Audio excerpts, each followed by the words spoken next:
Acknowledgements. I am once more indebted to many people for this book's existence.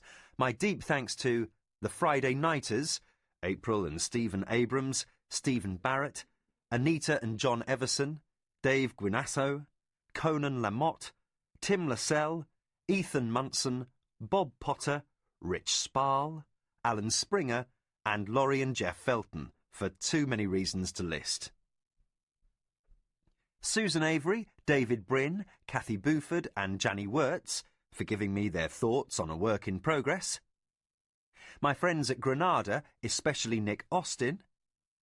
Al Sarantonio for playing the jukebox in Chicago. Again, Harold Matson, my agent. Abner Stein, my British agent. And, as always, Barbara A. Feist, my mother. Raymond E. Feist, San Diego, California, December 1983. Synopsis. Our story so far. Upon the world of Midkemia, the mighty kingdom of the Isles arose, beside the vast empire of Great Kesh to the south. The kingdom was then nearing an era of greatness. The nation spanned a continent from the Kingdom Sea to the Endless Sea. In the 12th year of the reign of Roderick IV, in the westernmost province of the kingdom, the Duchy of Criddy, an orphan kitchen boy named Pug was made apprentice to the magician Culgun. An indifferent student of magic, he rose to high station, for he saved the daughter of Duke Boric Condoin, Princess Carline, from a dire fate, and became a squire of the Duke's court. Pug then found himself the object of Carline's girlish infatuation, and, as a result, rival to young Squire Roland, a member of the court. With his best friend, Tomas, Pug discovered the wreckage of an alien vessel and a dying man of unknown nationality.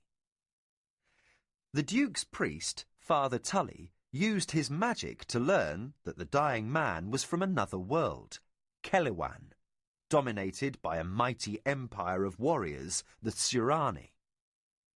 They had reached Midkemia by a magic gate, a rift in space, and might be preparing the way for invasion. Duke Boric took counsel with the elf queen Algarana, who agreed that some strange menace was approaching the far coast of the kingdom. The elves had seen strange warriors mapping the west, men who vanished mysteriously. Fearing this a prelude to invasion, Lord Boric and his younger son Arutha led a company of men to warn King Roderick of the possible attack, leaving Criddy to the care of his elder son Liam and swordmaster Fannon. The company numbered Culgun the magician, Pug and Thomas, Sergeant Gardan, and 50 soldiers of Criddy. In the forest called the Green Heart, the Duke's party was attacked by the dreaded Mordel, the dark elves known as the Brotherhood of the Dark Path. After a long, bloody fight, the Duke and the other survivors were saved by Dolgan, a dwarven chief, and his companions. Dolgan led them through the mines of Macmordain Cadal, where a wraith attacked, separating Thomas from the others in the company. Thomas fled deep into the ancient mine, while Dolgan led the others to safety. Dolgan returned into the mine to find Thomas, discovering that the boy had been given refuge by one of the last of the mighty golden dragons, ancient and near death. The dragon, Ruagh, told of his life, of his encounter with the strange sorcerer Marcos the Black, and of other wonders. Ruagh vanished in a wondrous final moment of glory, a boon of Macross, and left Thomas with a special gift, magic golden armour. Duke Boric's company reached the city of Bordon, where they took ship for Crondor, capital of the western realm of the kingdom. They were driven by a storm to Sorcerer's Isle, home of the legendary Macross the Black. There, Pug met a mysterious hermit, discovered later to be Macross. He hints they shall meet again, but warns them not to seek him out. In Crondor, Prince Erland, the king's uncle and heir apparent, instructed the duke to continue on to Rilanon, capital of the kingdom, to see the king. While in Crondor, Pug met Princess Anita, Erland's only child, and learned she was expected to marry Prince Arutha when she grew up.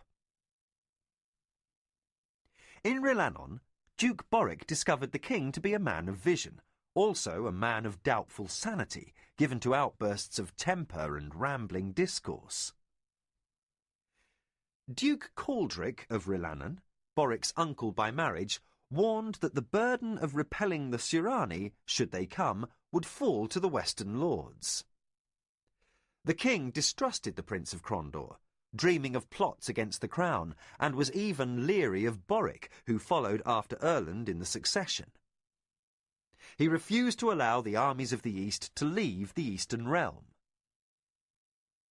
Then came the Surani invasion, and Roderick put aside his suspicions, giving Boric command of the armies of the West.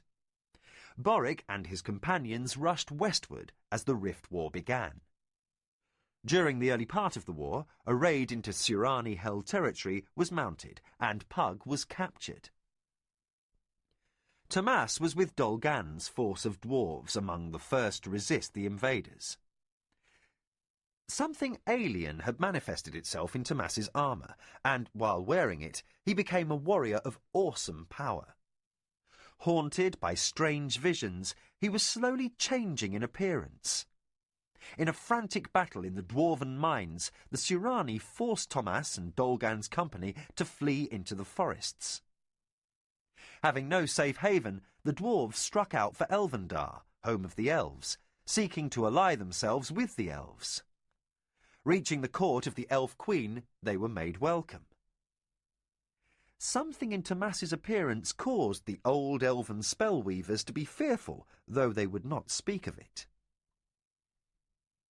Liam left Criddy to join his father, and Swordmaster Fannon assumed command of the castle, with Arutha his second-in-command. Carline grieved over Pug's loss and turned to Roland for comfort. The Surani raided Criddy, using a captured ship. During the battle, Arutha rescued Amos Trask, the ship's captain, a former pirate. The Surani besieged Criddy and were repulsed many times. During a battle, Swordmaster Fannon was wounded and Arutha assumed command.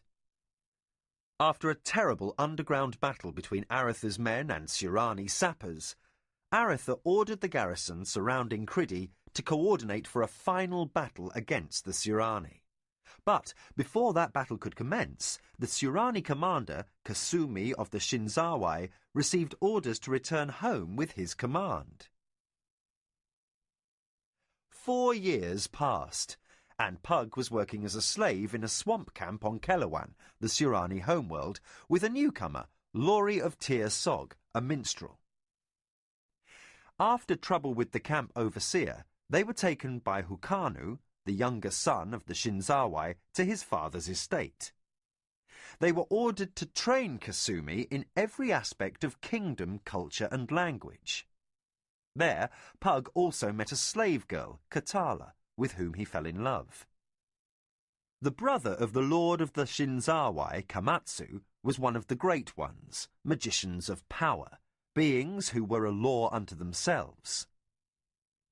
One night, the Great One, Fumita, learned Pug had been apprenticed as a magician on Midkemia. He claimed Pug for the Assembly, the Brotherhood of Magicians, and they vanished from the Shinzawai estate. Tomas, by then, had grown to a figure of stunning power, made so by his ancient armour once worn by a Valheru, a dragon lord, one of the legendary first people of Midkemia, masters of all. Little was known about them, save that they were cruel and powerful and had kept the elves and Mordel as slaves. Algarana, her son Carlin, and Tathar, her senior adviser, feared that Tomas was being consumed by the power of Ashen Shugar, the ancient dragon lord whose armour he wore. They feared an attempt at a return of Valheru domination. Algarana was doubly troubled, for besides fearing Tomas, she was falling in love with him. The Tsurani invaded Elvendar and were driven back by Tomas and Dolgan's forces, aided by the mysterious Macross the Black. After the battle, Algarana admitted her feelings to Tomas and took him as her lover, thereby losing her power to command him. Pug was cleansed of his memory by the teachers of the assembly and, after 4 years of training, became a magician. He learned he was a gifted follower of the Greater Path, a magic non-existent upon Midkemia. Kulgan was a lesser path magician, so he had been unable to teach Pug. Pug was given the name Milimber when he became a Great One. His teacher, Shimon, watched as Milimber passed the final test, standing upon a thin spire at the height of a storm while the history of the empire of Suar-Nuani was revealed to him. There he was steeped in the first duty of a Great One, to serve the empire. Pug met his first friend in the assembly, Hotchapepper, a shrewd magician who instructed Pug in the pitfalls of Tsurani politics. By the 9th year of the war, Arutha feared they were losing the struggle, then learned from a captive slave that new troops were arriving from Kellowan. With Martin Longbow, his father's huntmaster, and Amos Trask, Arutha travelled to Krondor to seek additional aid from Prince Erland. During the journey, Amos discovered Martin's secret, that he was Lord Boric's bastard. Martin made Amos swear never to reveal the secret until Martin allowed it. In Krondor, Arutha discovered the city under the control of Guy, Duke of Baz-Tyra, an avowed enemy of Lord Boric. Guy was clearly embarked on some plan to gain the crown for himself. Arutha then ran afoul of Jocko Radburn, Guy's henchman and head of the secret police, who chased Arutha, Martin and Amos into the arms of the Mockers, the thieves of Krondor. There they met Jimmy the Hand, a boy thief, Trevor Hull, a former pirate turned smuggler, and his first mate, Aaron Cook. The Mockers were hiding Princess Anita, who had fled the palace. Jocko Radburn was furiously trying to recapture Anita before Guy de Baz-Tyra returned from a border skirmish with the neighbouring empire of Great Kesh. With the Mockers' help, Arutha, his companions and Anita fled the city. During a sea chase, Amos lured Radburn's ship onto the rocks and the head of the secret police drowned. Upon returning to Criddy, Arutha learned that Squire Roland had been killed in a skirmish. By then, Arutha was in love with Anita, although he would not admit as much to himself, counting her too young. Pug, now Milimber, returned to the Shinzawai estate to claim Katala and discovered he was a father. His son, William, had been born during his absence. He also learned that the Shinzawai were involved in a plot with the Emperor to force peace upon the Tsurani High Council, which was dominated by the Warlord. Lori was to guide Kasumi, who had by then mastered the language and customs of the kingdom, to the king, bearing the Emperor's offer of peace. Pug wished them well and took his wife and child to his home. Tomas underwent a great change, bringing the forces of the Valheru and the human into balance, but only after almost killing Martin Longbow. In a titanic inner battle, the human was nearly overcome, but at the end he mastered the raging thing that once was a dragon lord and at last discovered peace within his soul.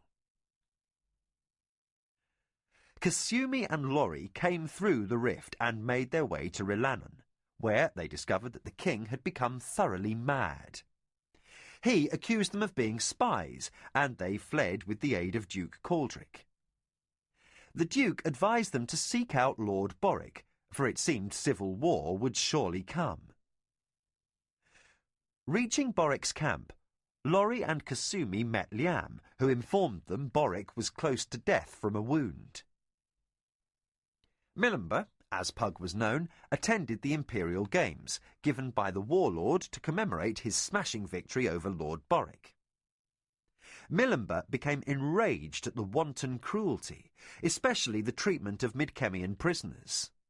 In a fit of rage, he destroyed the arena, shaming the warlord, thereby throwing the politics of the empire into shambles.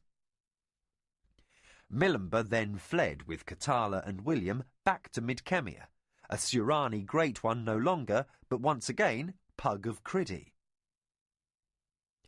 Pug returned in time to be at Lord Boric's side when he died.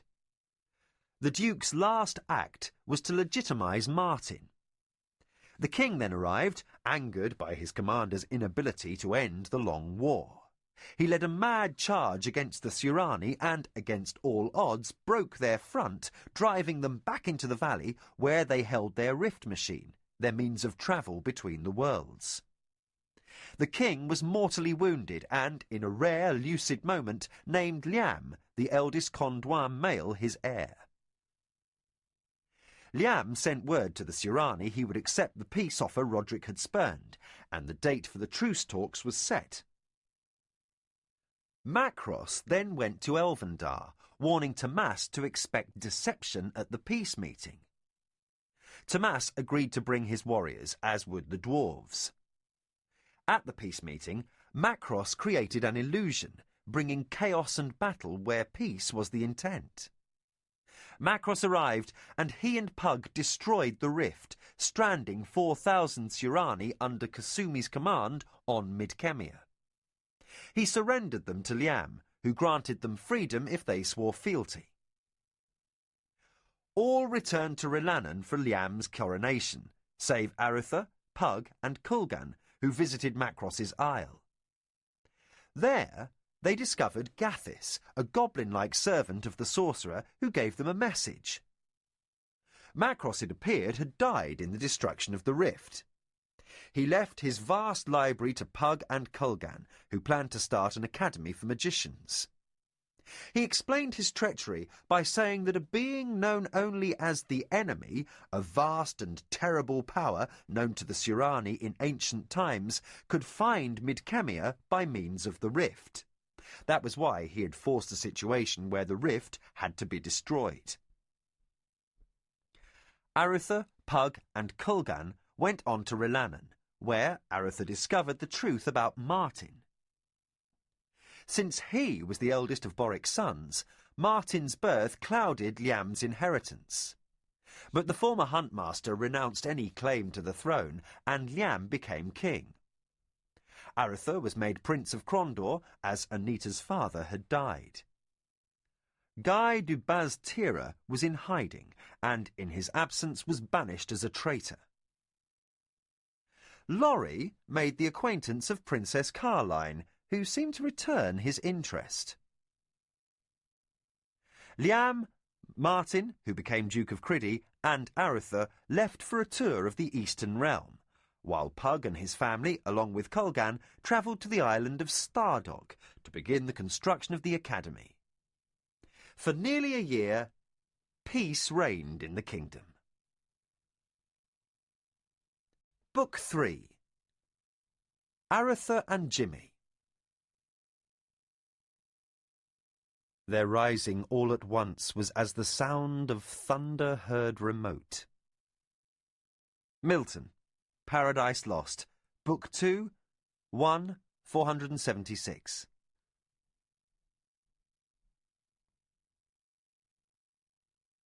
Prologue.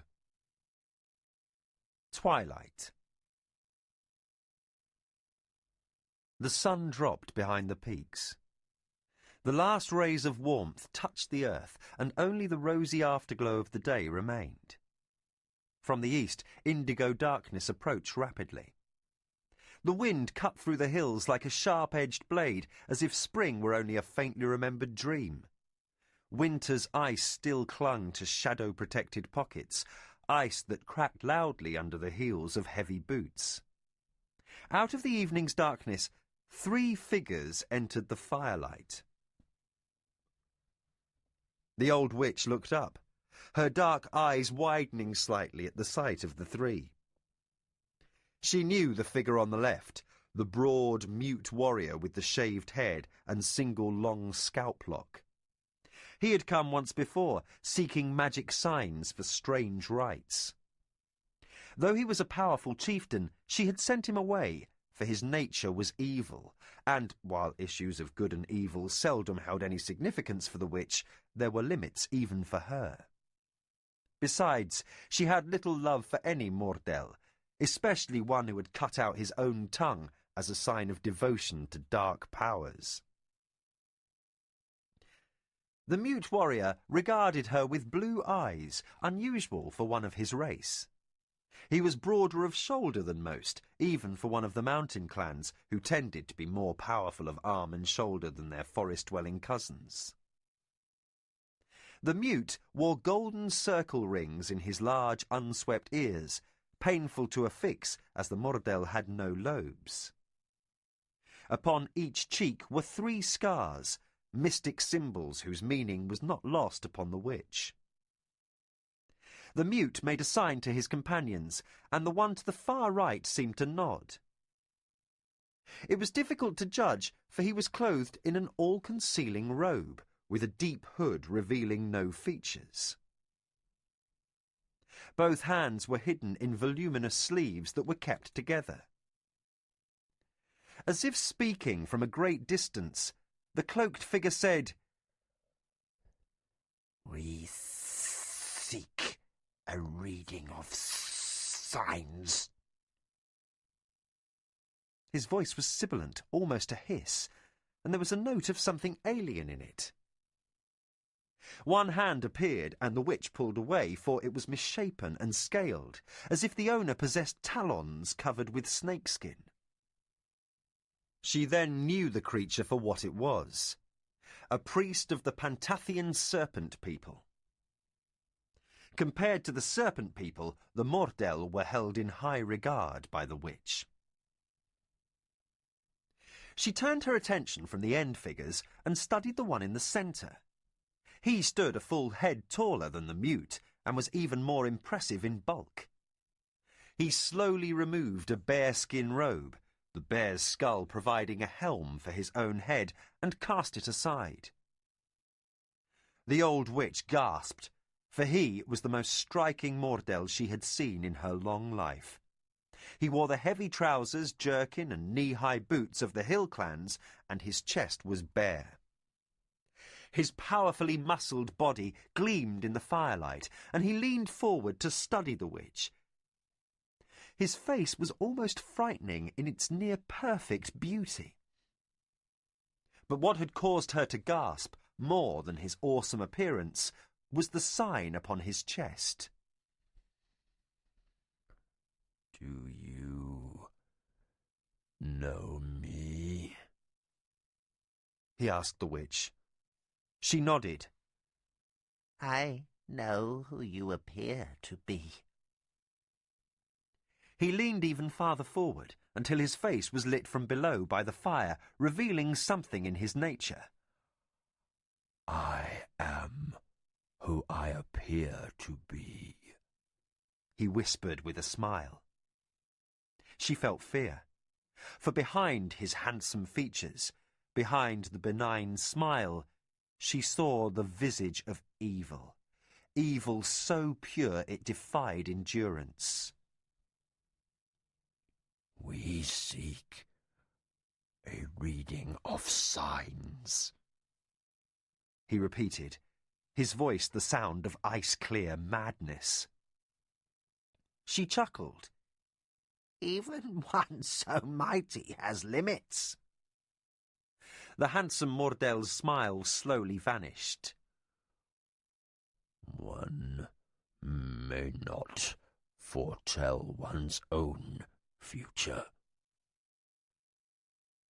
Resigned to her own likely lot, she said, "I require silver." The Mordell nodded. The mute dug a coin from out of his belt pouch and tossed it upon the floor before the witch. Without touching it, she prepared some ingredients in a stone cup. When the concoction was ready, she poured it upon the silver.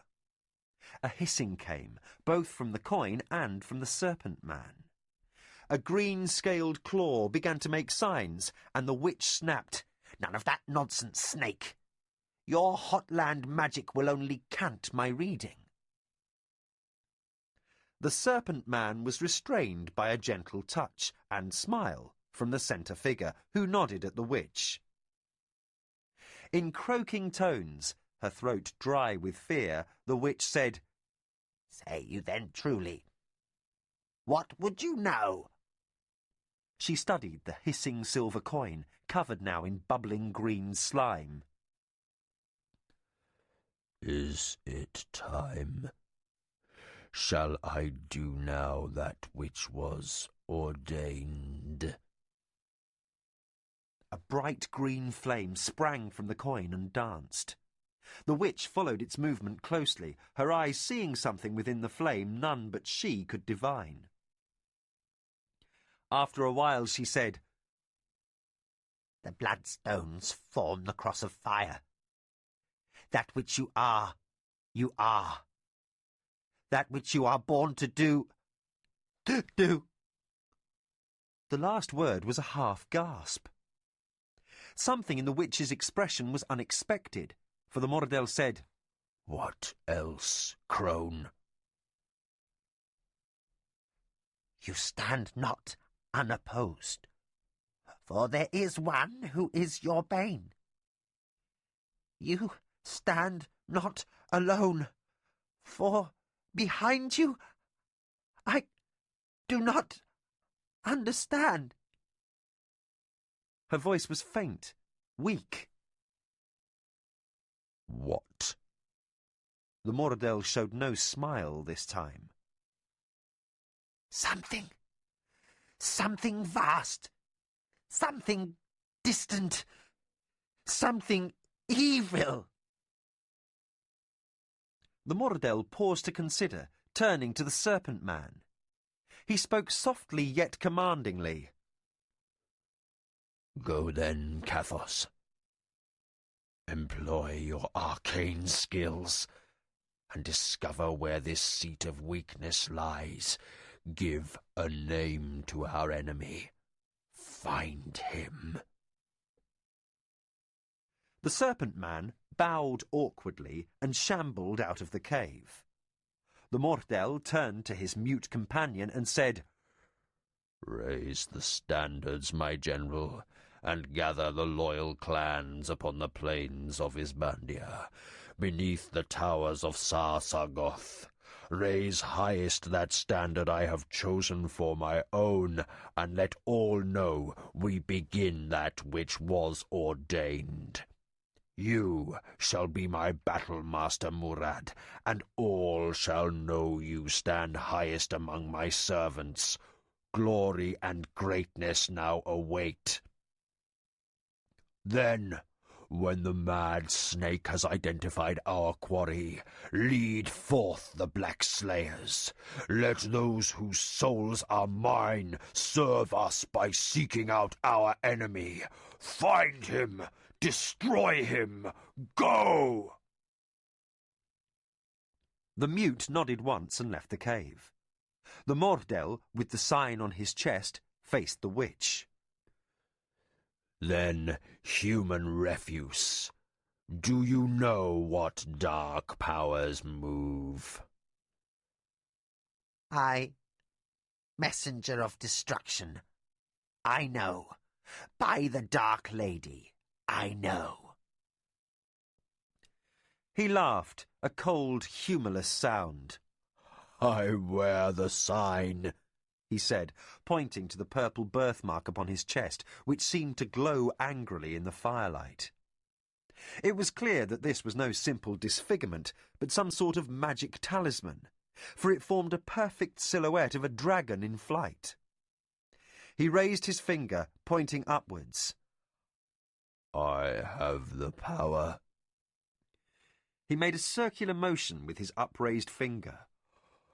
I am the foreordained. I am destiny. The witch nodded. knowing death raced to embrace her. She suddenly mouthed a complex incantation, her hands moving furiously through the air. A gathering of power manifested itself in the cave, and a strange keening filled the night. The warrior before her simply shook his head. She cast a spell at him, one that should have withered him where he stood. He remained, grinning at her evilly. You seek to test me with your puny arts, seer? Seeing no effect, she slowly closed her eyes and sat erect, awaiting her fate. The Moradel pointed his finger at her, and a silver shaft of light came forth, striking the witch. She shrieked in agony, then exploded into white-hot fire. For an instant her dark form writhed within the inferno, then the flames vanished. The Moradel cast a quick glance at the ashes upon the floor, forming the outline of a body. With a deep laugh, he gathered up his robe and left the cave. Outside, his companions waited, holding his horse. Far below, he could see the camp of his band, still small, but destined to grow. He mounted and said, "To Sarsagoth." With a jerk on the reins, he spun his horse and led the mute and the serpent priest down the hillside. Chapter 1. Reunion. The ship sped home. The wind changed quarter, and the captain's voice rang out. Aloft, his crew scrambled to answer the demands of a freshening breeze and a captain anxious to get safely to port. He was a seasoned sailing master, nearly 30 years in the King's Navy and 17 years commanding his own ship. And the Royal Eagle was the best ship in the King's fleet, but still the captain wished for just a little more wind, just a little more speed, since he would not rest until his passengers were safely ashore.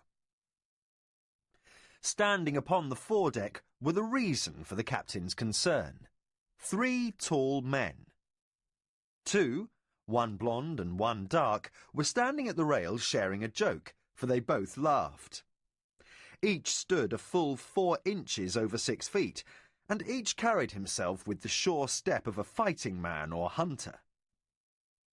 Liam, King of the Kingdom of the Isles, and Martin, his elder brother and Duke of Criddy, spoke of many things, of hunting and feasting, of travel and politics, of war and discord, and, occasionally, they spoke of their father, Duke Boric. The third man, not as tall or as broad of shoulder as the other two, leaned against the rail a short way off, lost in his own thoughts. Arutha, Prince of Krondor and the youngest of the 3 brothers, also dwelt upon the past, but his vision was not of the father killed during the war with the Surani in what was now being called the Riftwar.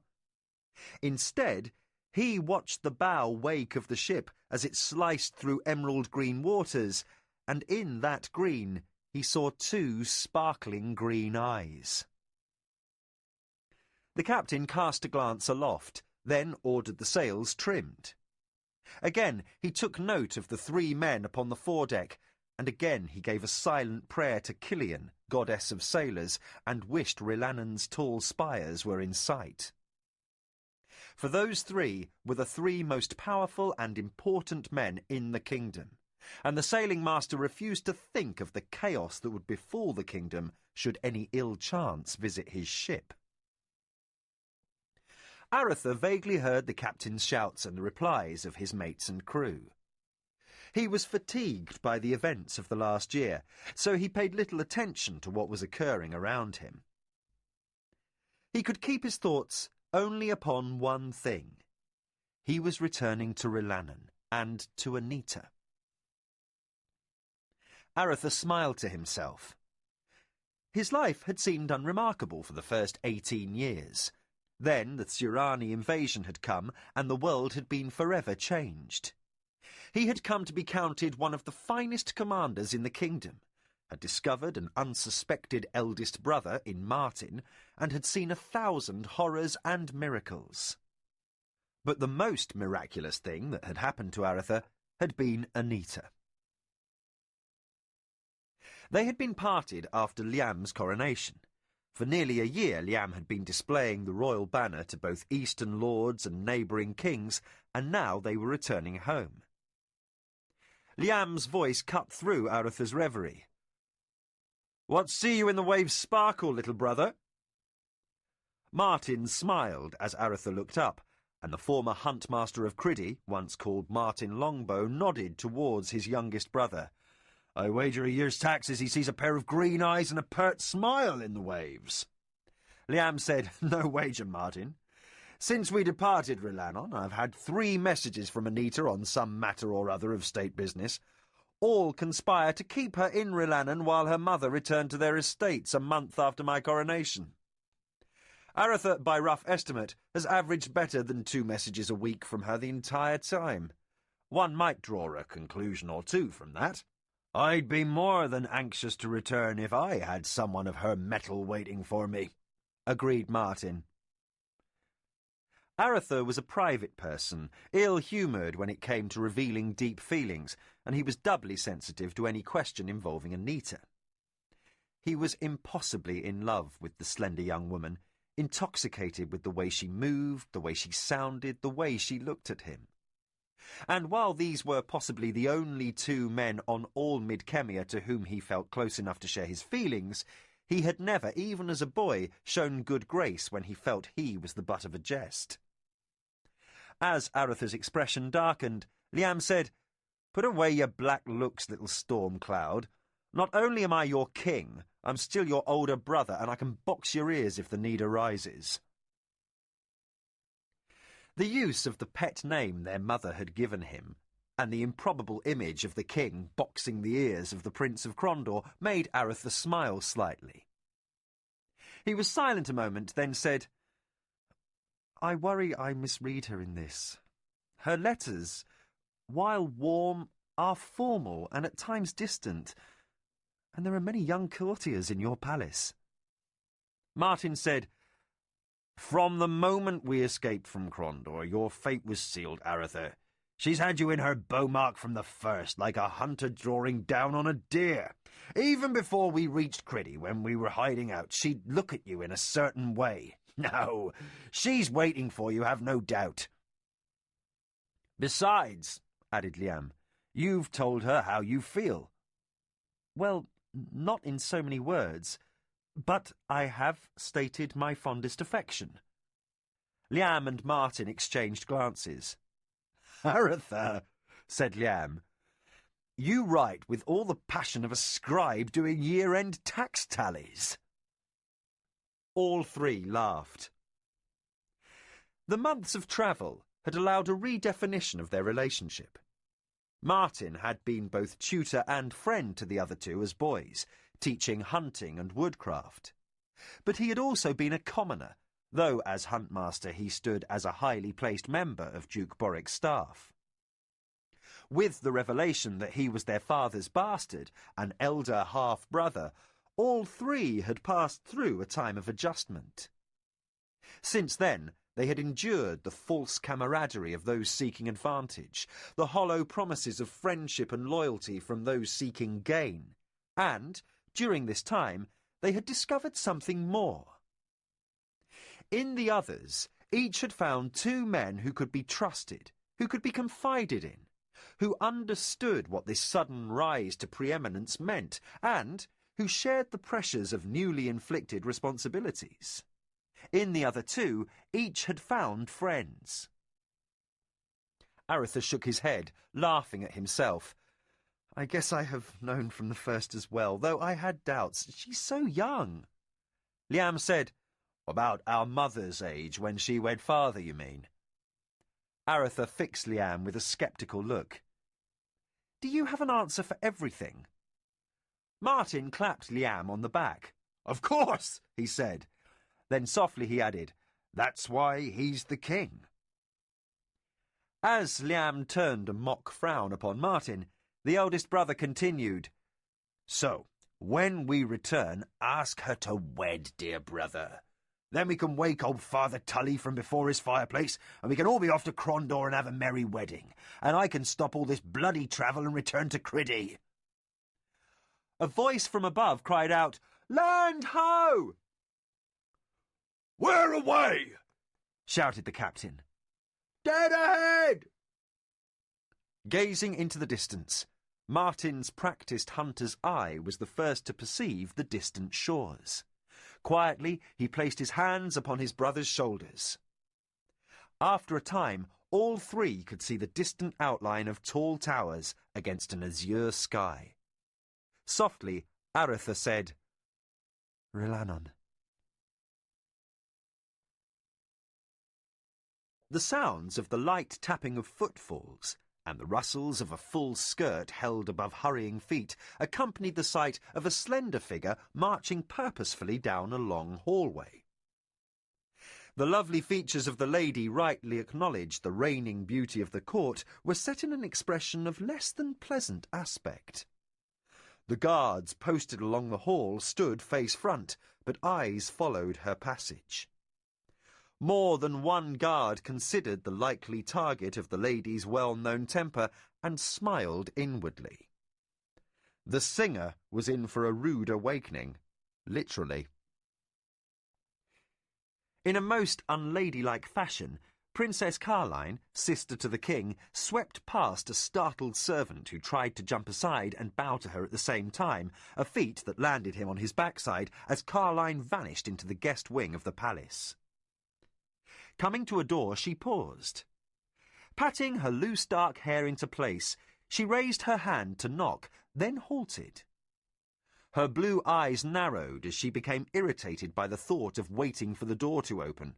So she simply pushed it open without announcing herself.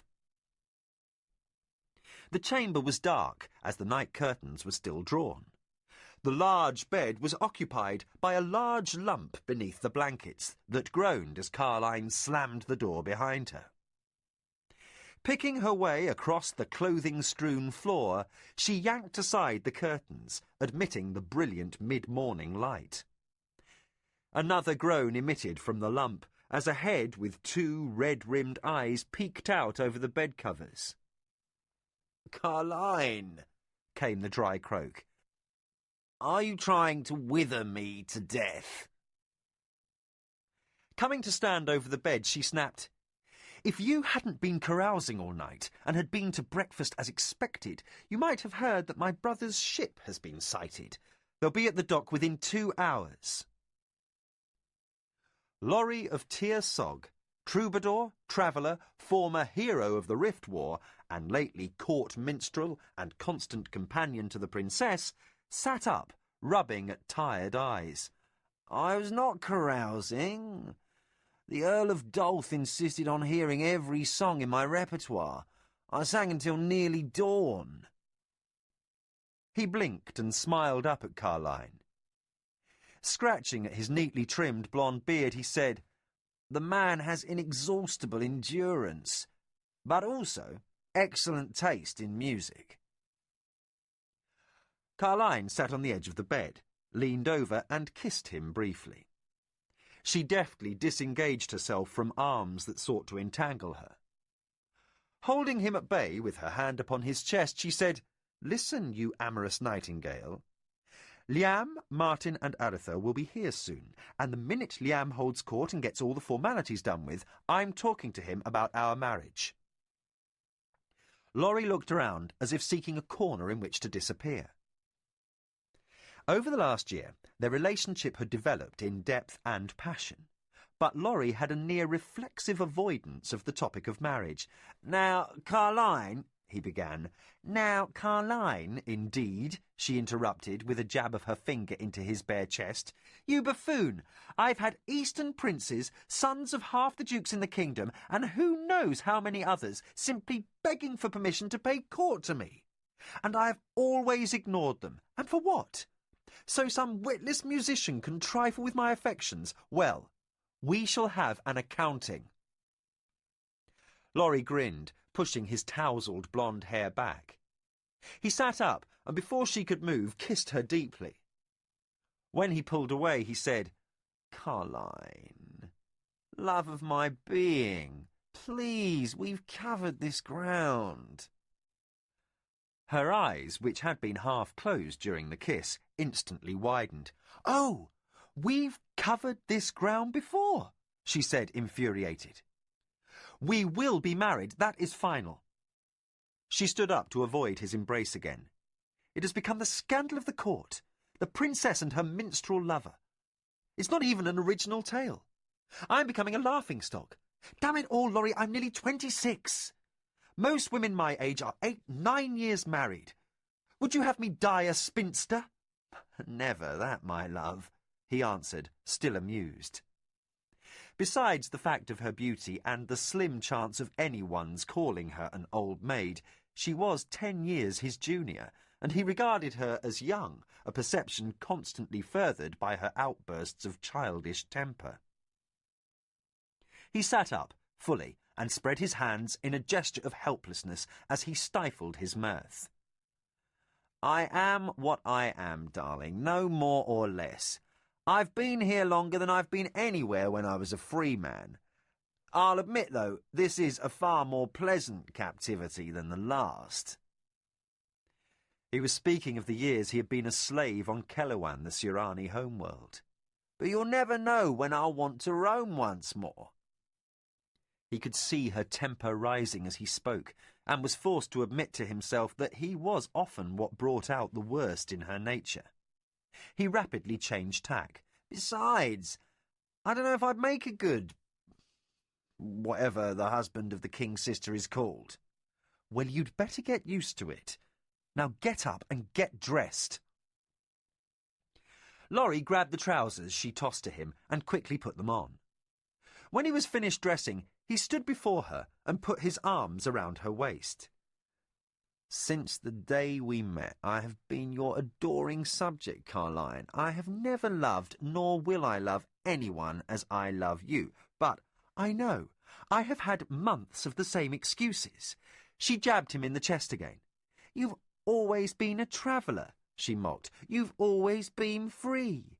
You don't know how you would fare being tied to one spot, though I've noticed you've managed to endure settling down here in the king's palace." Laurie cast his eyes heavenwards. "This is true enough.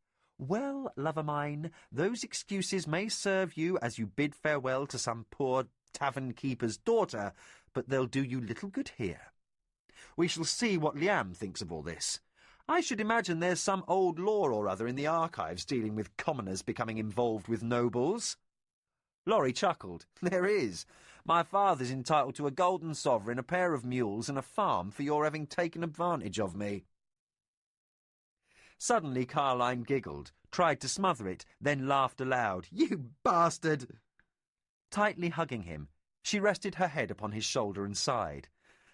"I can never stay angry with you." He cradled her gently in the circle of his arms. "I do give you reason upon occasion," he said softly. "Yes, you do." "Well, not all that often." "Look you well, boyo," she said. "My brothers are nearing the harbour as we speak, and you stand here arguing. You may dare make free with my person, but the king may take a dim view of things as they stand."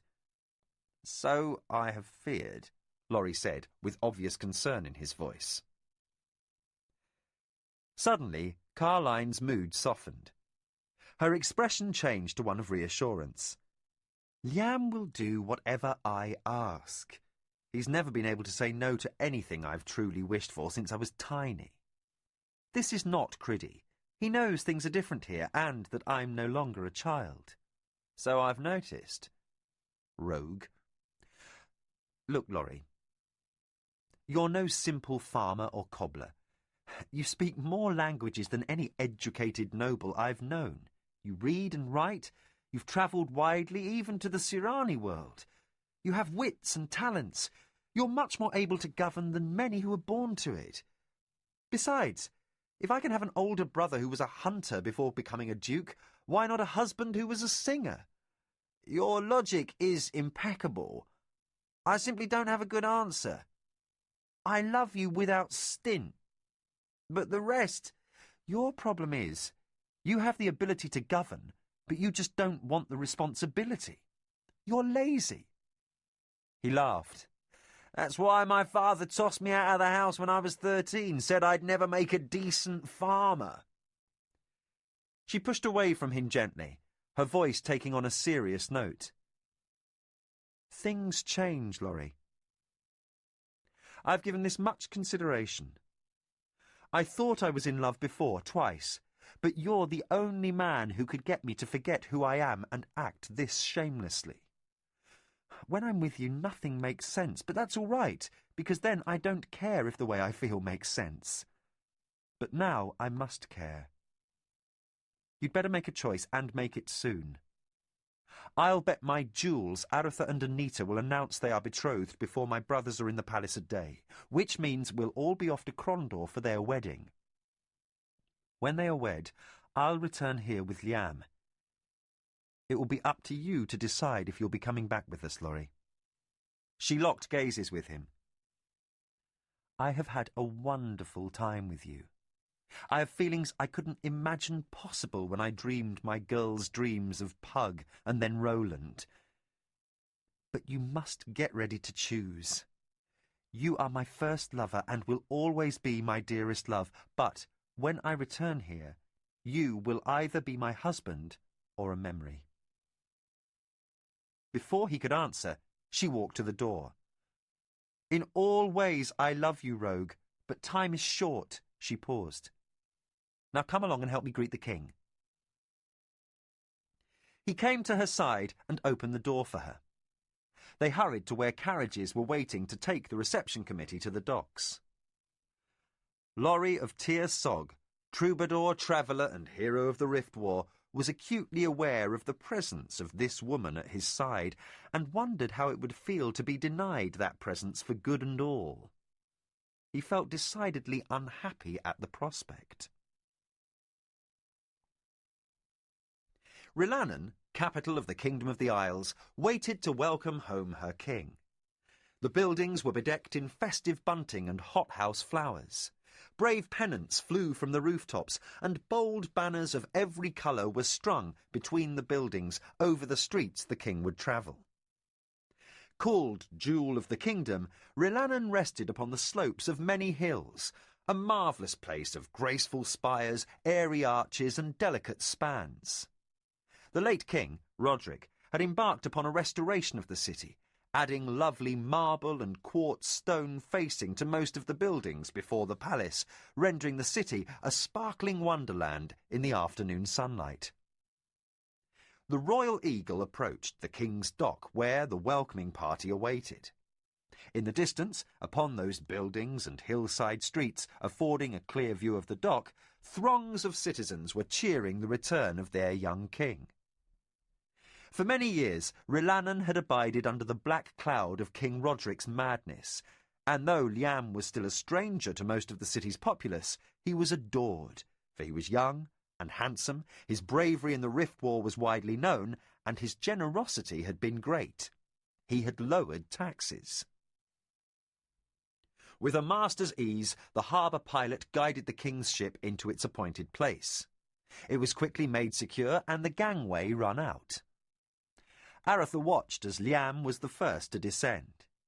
As tradition dictated, he dropped to his knees and kissed the soil of his homeland. Arutha's eyes scanned the crowd, seeking Anita. But, in the press of nobles moving forward to greet Liam, he saw no sign of her. A momentary cold stab of doubt struck him.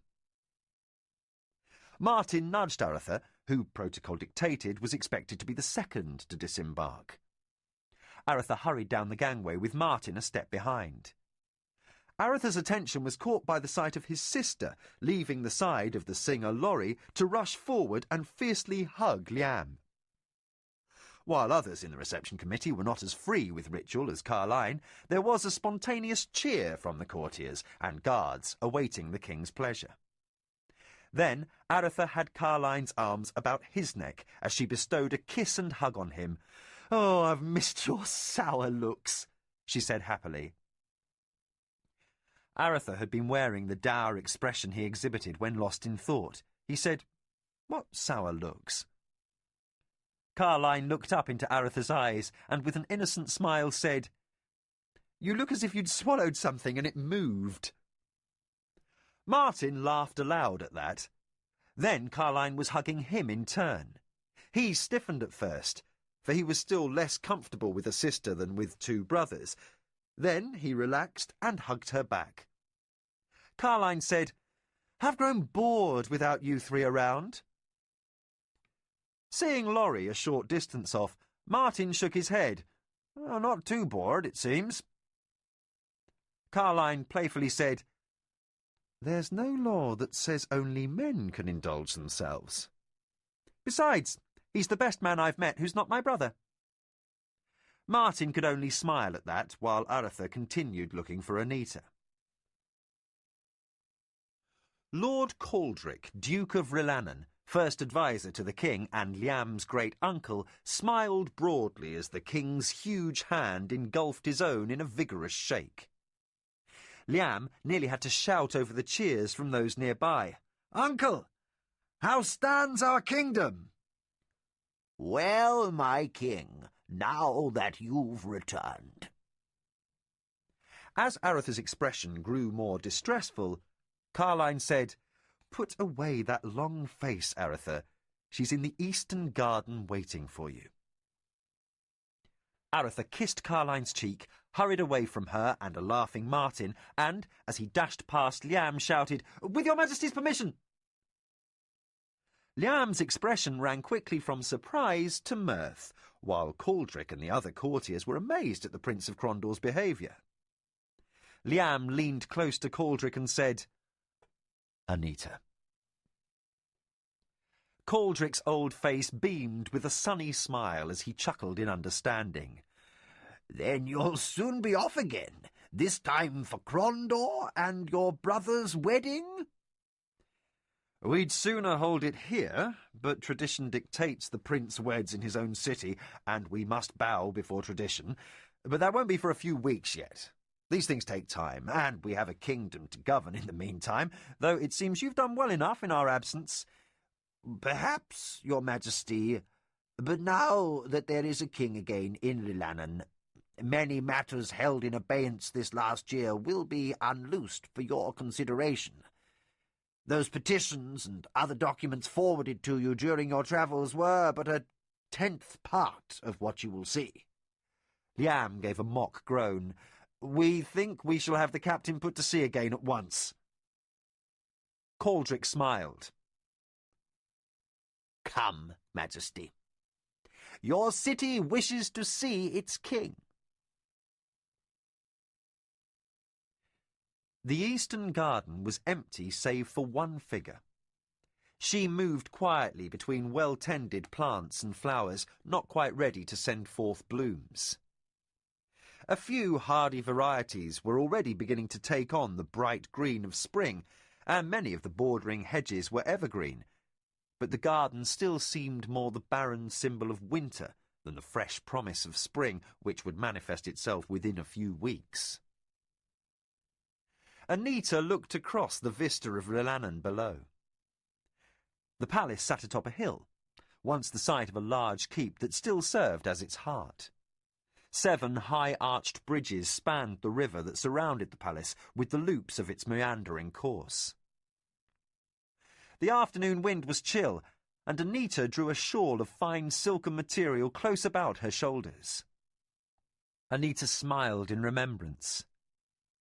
Her green eyes misted over slightly as she thought of her late father, Prince Erland, and of all that had occurred in the last year and more. How Guy du Baz-Tira had arrived in Crondor and attempted to force her into a marriage of state, and how Arutha had come to Crondor incognito. They had hidden together under the protection of the Mockers, the thieves of Crondor, for over a month until their escape to Criddy. At the end of the Rift War, she had travelled to Rilannon to see Liam crowned. During all those months, she had also fallen deeply in love with the king's younger brother, and now Arutha was returning to Rilannon. The tread of boots upon flagstone caused her to turn. Anita expected to see a servant or guard come to tell of the king's arrival in the harbour. Instead, a weary-looking man in fine but rumpled traveller's clothing approached across the garden. His dark brown hair was tousled by the breeze, and his brown eyes were ringed with dark circles. His near-gaunt face was set in the half-frown which he assumed when he was dwelling upon something serious, and which she found so dear. As he neared, she silently marvelled at the way he walked, lithe, almost cat-like in his quickness and economy of movement. As he came up to her, he smiled, tentatively, even shyly. Before she could muster years of court-taught poise, Anita found tears coming to her eyes. Suddenly, she was in his arms, clinging tightly to him. "Arutha," was all she said. For a time they stood saying nothing, holding each other tight. Then he slowly tilted her head back and kissed her. Without words he spoke of his devotion and longing, and without words she answered. He looked down at eyes as green as the sea, and a nose delightfully dusted by a small scattering of freckles, a pleasing imperfection upon her otherwise fair skin. With a tired grin he said, "I've returned." Then he was laughing at the obvious remark. She laughed as well. He felt buoyant to be holding this slender young woman in his arms, smelling the faint scent of her dark red hair, which was caught up in some complex fashion popular at court this season. He rejoiced to be with her again. She stepped away but held tightly to his hand. "It has been so very long," she said softly. "It was only to be for a month, then another, then more. You've been gone over half a year. I couldn't bring myself to go to the dock. I knew I'd cry at the sight of you." Her cheeks were wet from tears. She smiled and wiped them away. Arutha squeezed her hand. Liam kept finding more nobles to visit. "The business of the kingdom," he said, with a wry note of deprecation. From the day he had met Anita, Arutha had been unable to articulate his feelings for the girl. Strongly attracted to her from the first, he had wrestled with his emotions constantly after their escape from Crondor. He was powerfully drawn to her, and yet saw her as little more than a child, only about to come of age. But she had been a calming influence on him, reading his moods like no one else, sensing how to ease his worry, stem his anger, and draw him from his dark introspection. And he had come to love her soft ways. He had remained silent until the night before he had departed with Liam. They had walked in this garden, speaking late into the night, and, while little of consequence had been said, Arutha had left feeling as if an understanding had been reached. The light and occasionally somewhat formal tone of her letters had caused him worry, fear that he had misread her that night. But now, looking down at her, he knew he had not. Without preamble, he said, "I have done little but think of you since we left." He saw tears come again to her eyes, and she said, "And I of you." "I love you, Anita. I would have you always at my side. Will you consent to marry me?" She squeezed his hand as she said, "Yes," then embraced him again. Arutha's mind reeled under the sheer weight of happiness he felt. Holding her close, he whispered, "You are my joy. You are my heart." They stood there for a time, the tall, rangy prince and the slender princess, whose head barely reached his chin. They spoke softly, and nothing seemed of importance except the other's presence. Then the self-conscious sound of someone clearing his throat brought them both out of their reverie. They turned to find a palace guardsman standing at the entrance to the garden. He said, His Majesty approaches, your Highnesses. He will be entering the Great Hall within a few minutes. Arutha said, "We shall go there at once." He led Anita by the hand past the guard, who fell in behind them. Had Arutha and Anita looked over their shoulders, they would have seen the experienced palace guardsman fighting hard to overcome a broad grin. Arutha gave Anita's hand a final squeeze, then stationed himself next to the door as Liam entered the grand throne room of the palace. As the king moved towards the dais upon which his throne rested, courtiers bowed to him, and the court master of ceremonies struck the floor with the iron-shod butt of his ceremonial staff. A herald shouted, "Hearken to me! Hearken to me! Let the word go forth! Liam, first of that name, and by the grace of the gods, ripe-wise ruler, is returned to us, and again sits upon his throne. Long live the king! Long live the king! Came the response of those gathered in the great hall. When he was seated, his simple gold circlet of office upon his brow and his purple mantle upon his shoulders, Liam said, "We are pleased to be home." The master of ceremonies struck the floor again, and the herald shouted out Arutha's name. Arutha entered the hall, Carline and Anita behind him, and Martin behind them, as protocol dictated. Each was announced in order. When all were in place at Liam's side, the king motioned to Arutha. Arutha came to his side and leaned over. "Did you ask her?" said the king. With a lopsided smile, Arutha responded, "Ask her what?" Liam grinned. "To marry, jackanapes, of course you did, and from that sloppy smile she said yes." He whispered, "Go get back in place and I'll make the announcement in a moment." Arutha went back to Anita's side, and Liam motioned Duke Caldric over. "We are weary, my Lord Chancellor. We would be pleased to keep the day's business brief." "There are 2 matters I judge require your Majesty's attention this day. The balance may wait." Liam indicated that Caldric should proceed.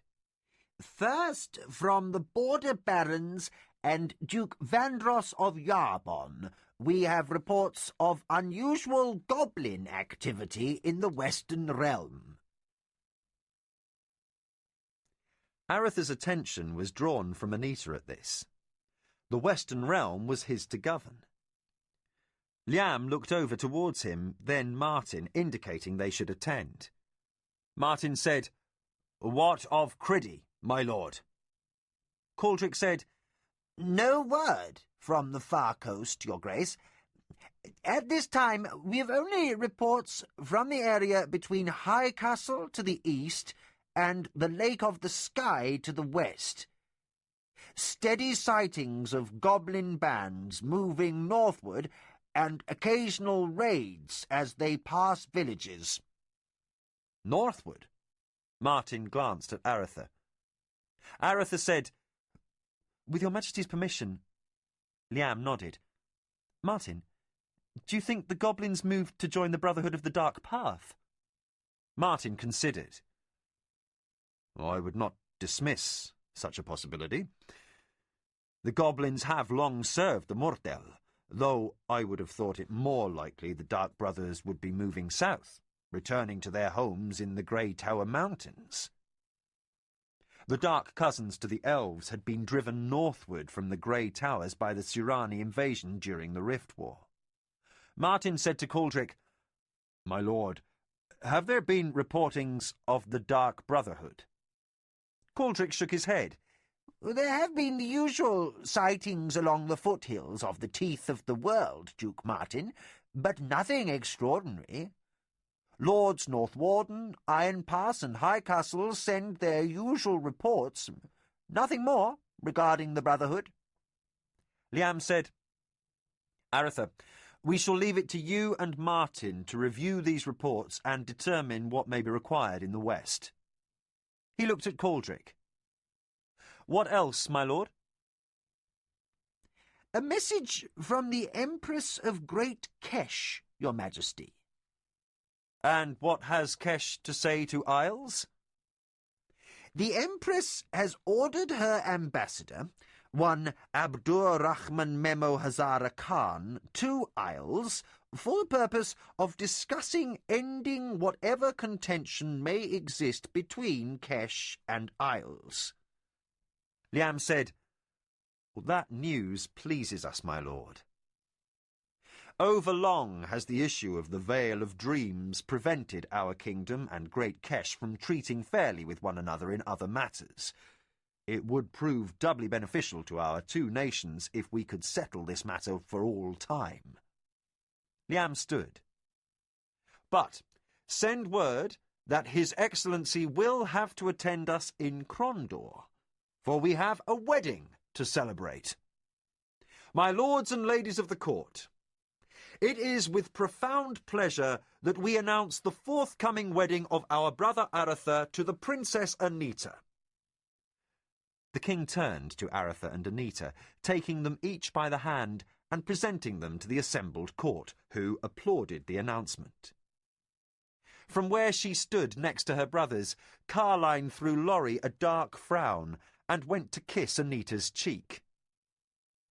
While good cheer reigned in the hall, Liam said, "This day's business is at an end." Chapter 2. Krondor. The city slumbered.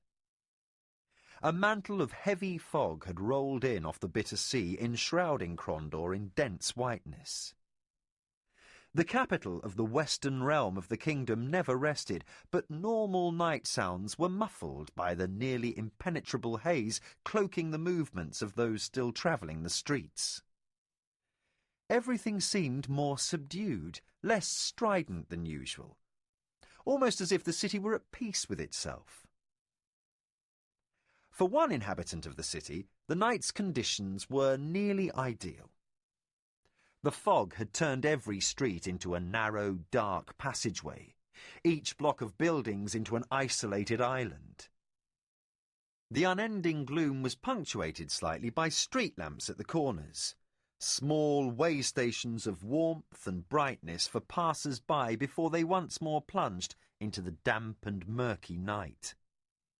But between those small havens of illumination, one given to working in darkness was granted additional protection, as small noises were deadened and movements were masked from chance observation. Jimmy the Hand went about his business. About 15 years of age, Jimmy was already counted among the most gifted members of the Mockers, the Guild of Thieves. Jimmy had been a thief nearly all his short life, a street boy who had graduated from stealing fruit from peddlers' carts to full membership in the Mockers. Jimmy's father was unknown to him, and his mother had been a prostitute in the poor quarter until her death at the hands of a drunken sailor. Since then, the boy had been a Mocker, and his rise had been rapid. The most astonishing thing about Jimmy's rise was not his age, for the Mockers were of the opinion that as soon as a boy was ready to try thieving, he should be turned loose. Failure had its own rewards. A poor thief was quickly a dead thief. As long as another Mocker was not put at risk, there was little loss in the death of a thief of limited talents. No, the most astonishing fact of Jimmy's rapid rise was that he was nearly as good as he thought he was. With stealth bordering on the preternatural, he moved about the room. The night's quiet was broken only by the deep snores of his unsuspecting host and hostess. The faint glow from a distant street lamp entering the open window was his only illumination. Jimmy peered around, his other senses aiding his search. A sudden change in the sound of the floorboards under Jimmy's light tread, and the thief found what he was looking for. He laughed inwardly at the merchant's lack of originality in hoarding his wealth. With economical movement, the boy thief had the false floorboard up and his hand into Trig the Fuller's hideaway. Trig snorted and rolled over, bringing a responding snore from his fat wife. Jimmy froze in place, barely breathing, until the two sleeping figures were quiescent for several minutes. He then extracted a heavy pouch and gently placed the booty in his tunic, secured by his wide belt. He put the board back and returned to the window. With luck, it might be days before the theft was discovered. He stepped through the window and, turning backwards, reached up to grip the eaves. A quick pull, and he was sitting on the roof. Overhanging the edge, he closed the window shutters with a gentle push and jiggled the hook and twine so the inside latch fell back into place. He quickly retrieved his twine, silently laughing at the perplexity sure to result when the Fuller tried to figure out how the gold had been taken. Jimmy lay quietly for a moment, listening for sounds of waking inside. When none came, he relaxed. He rose and began making his way along the Thieves' Highway, as the rooftops of the city were known. He leapt from the roof of Trig's house to the next, then sat down upon the tiles to inspect his haul. The pouch was evidence the Fuller had been a thrifty man, holding back a fair share of his steady profits. It would keep Jimmy in comfort for months if he didn't gamble it all away. A slight noise caused Jimmy to drop to the roof, hugging the tiles in silence. He heard another sound, a scuffle of movement coming from the other side of a gable halfway down the roof from where he lay. The boy cursed his luck and ran a hand through his fog-damp curly brown hair. For another to be upon the rooftops nearby could only spell trouble. Jimmy was working without writ from the Nightmaster of Mockers, a habit of his that had earned him reprimands and beatings the few times he had been found out. But if he was now jeopardizing another Mocker's night work, he was in line for more than harsh words or a cuffing around the room. Jimmy was treated as an adult by others in the guild, his position hard won by skill and wit. In turn, he was expected to be a responsible member, his age being of no account. By his risking the life of another Mocker, his own could be forfeit. The other alternative could prove as bad. If a freebooting thief was working the city without permission from the Mockers, it was Jimmy's duty to identify and report him. That would somewhat mitigate Jimmy's own breach of Mocker etiquette, especially if he gave the guild its normal 2/3 of the Fuller's gold. Jimmy slipped over the peak of the roof and crawled along until he was opposite the source of the noise. He need only glimpse the independent thief and report him. The Nightmaster would circulate the man's description, and sooner or later he would be paid a visit by some guild bashers who would educate him in the proper courtesies due the Mockers by visiting thieves. Jimmy edged upwards and peered over the rooftop. He saw nothing. Looking about, he glimpsed a faint movement from the corner of his eye and turned.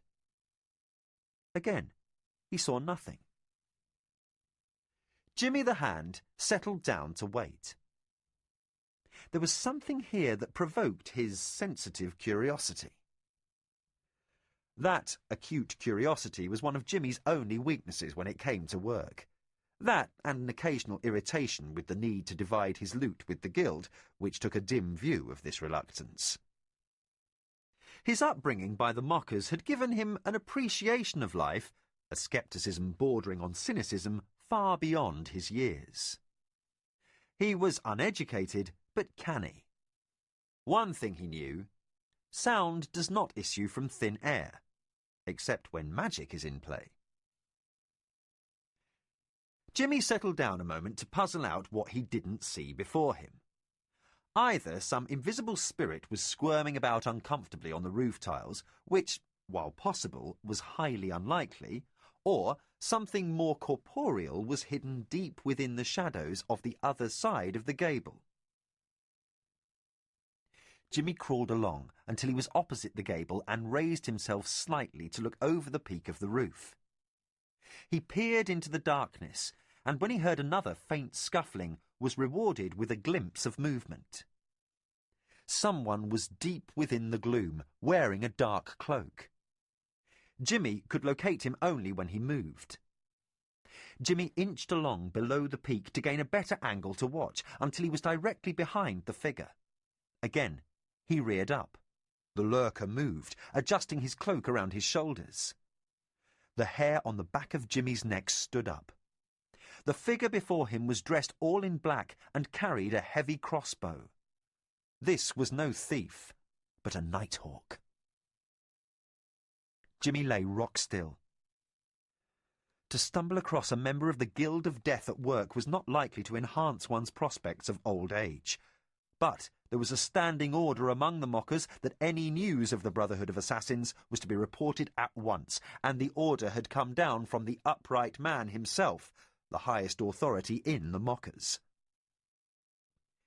Jimmy chose to wait, trusting in his skills should he be discovered.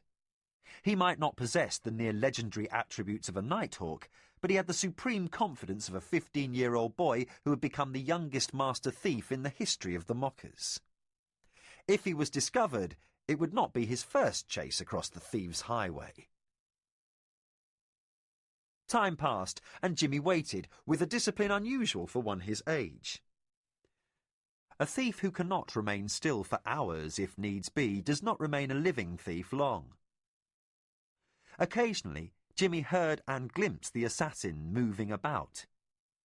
Jimmy's awe of the legendary Nighthawk steadily lessened, for this one displayed little skill in staying motionless. Jimmy had long before mastered the trick of quietly tensing and relaxing muscles to prevent cramping and stiffening. Then he considered most legends tend to be overstated, and in the Nighthawk's line of work it was only to their advantage to keep people in awe of them. Abruptly, the assassin moved, letting his cloak fall away completely as he raised his crossbow. Jimmy could hear hoofbeats approaching. Riders passed below, and the assassin slowly lowered the weapon. Obviously those below had not included his intended prey. Jimmy elbowed himself a little higher to gain a better view of the man, now that his cloak didn't mask him.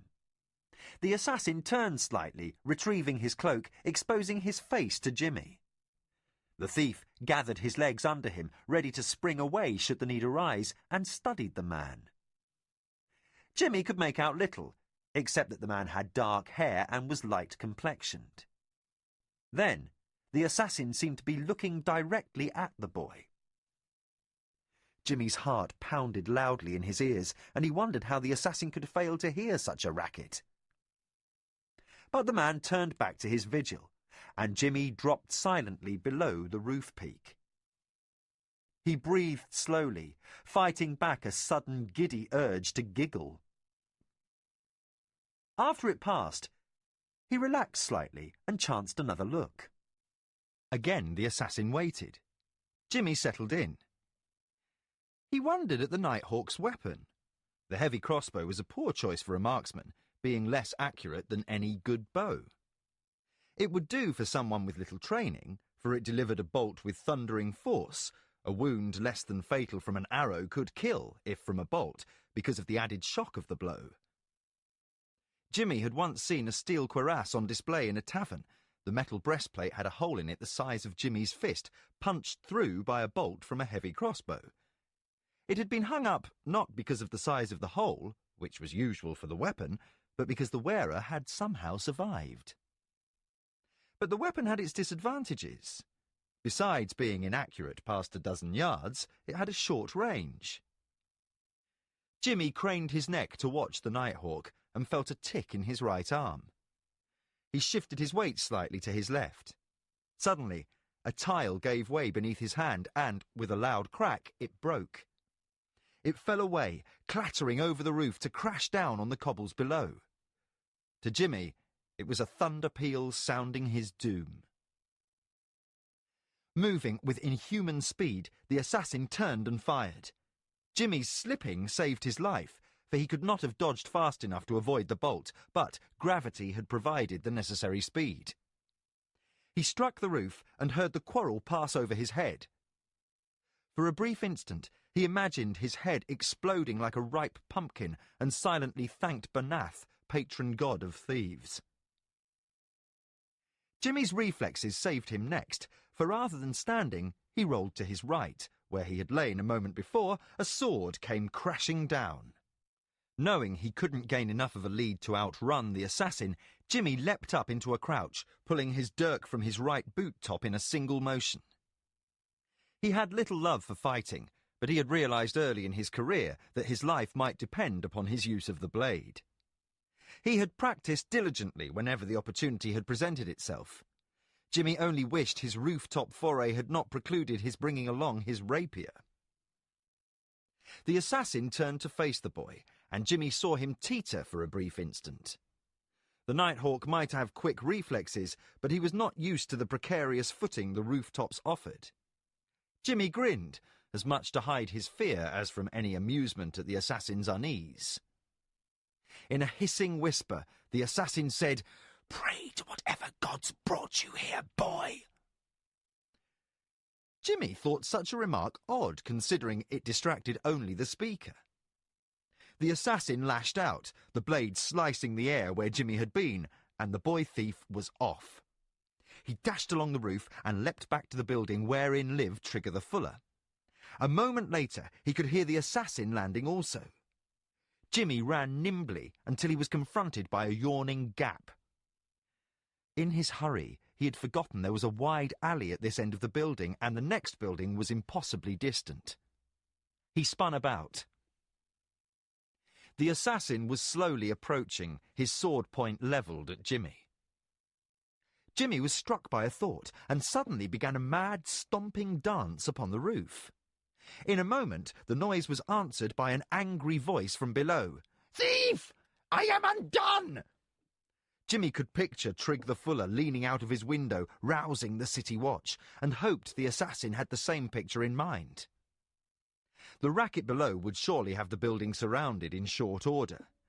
He prayed the assassin would flee rather than punish the author of his failure. The assassin ignored the Fuller's cries and advanced upon Jimmy. Again he slashed, and Jimmy ducked, bringing himself inside the assassin's reach. Jimmy stabbed with his dirk and felt the point dig into the Nighthawk's sword arm.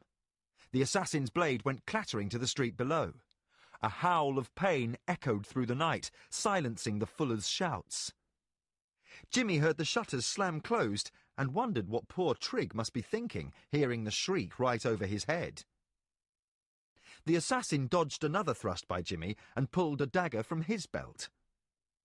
He advanced again, not speaking, his weapon held in his left hand. Jimmy heard shouts from the streets below and resisted the urge to cry for aid. He felt little confidence about besting the Nighthawk, even if the assassin was fighting with his offhand, but he was also reluctant to explain his presence upon the Fuller's roof. Besides, even should he shout for aid, by the time the watch arrived, gained entrance to the house, and reached the roof, the issue would be decided. Jimmy backed to the end of the roof until his heels hung in space. The assassin closed, saying, "You have nowhere left to run, boy." Jimmy waited, preparing a desperate gamble. The assassin tensed, the sign that Jimmy had watched for. Jimmy crouched and stepped backwards all at once, letting himself fall. The assassin had begun a lunge, and when his blade did not meet the expected resistance, he overbalanced and fell forward. Jimmy caught the edge of the roof, nearly dislocating his shoulder sockets with the jolt. He felt more than saw the assassin fall past, silently speeding through the darkness to crash on the cobbles below. Jimmy hung for a moment, his hands, arms and shoulders afire with pain. It would be so simple just to let go and fall into soft darkness. Shaking off the fatigue and pain, he urged protesting muscles to pull himself back onto the roof.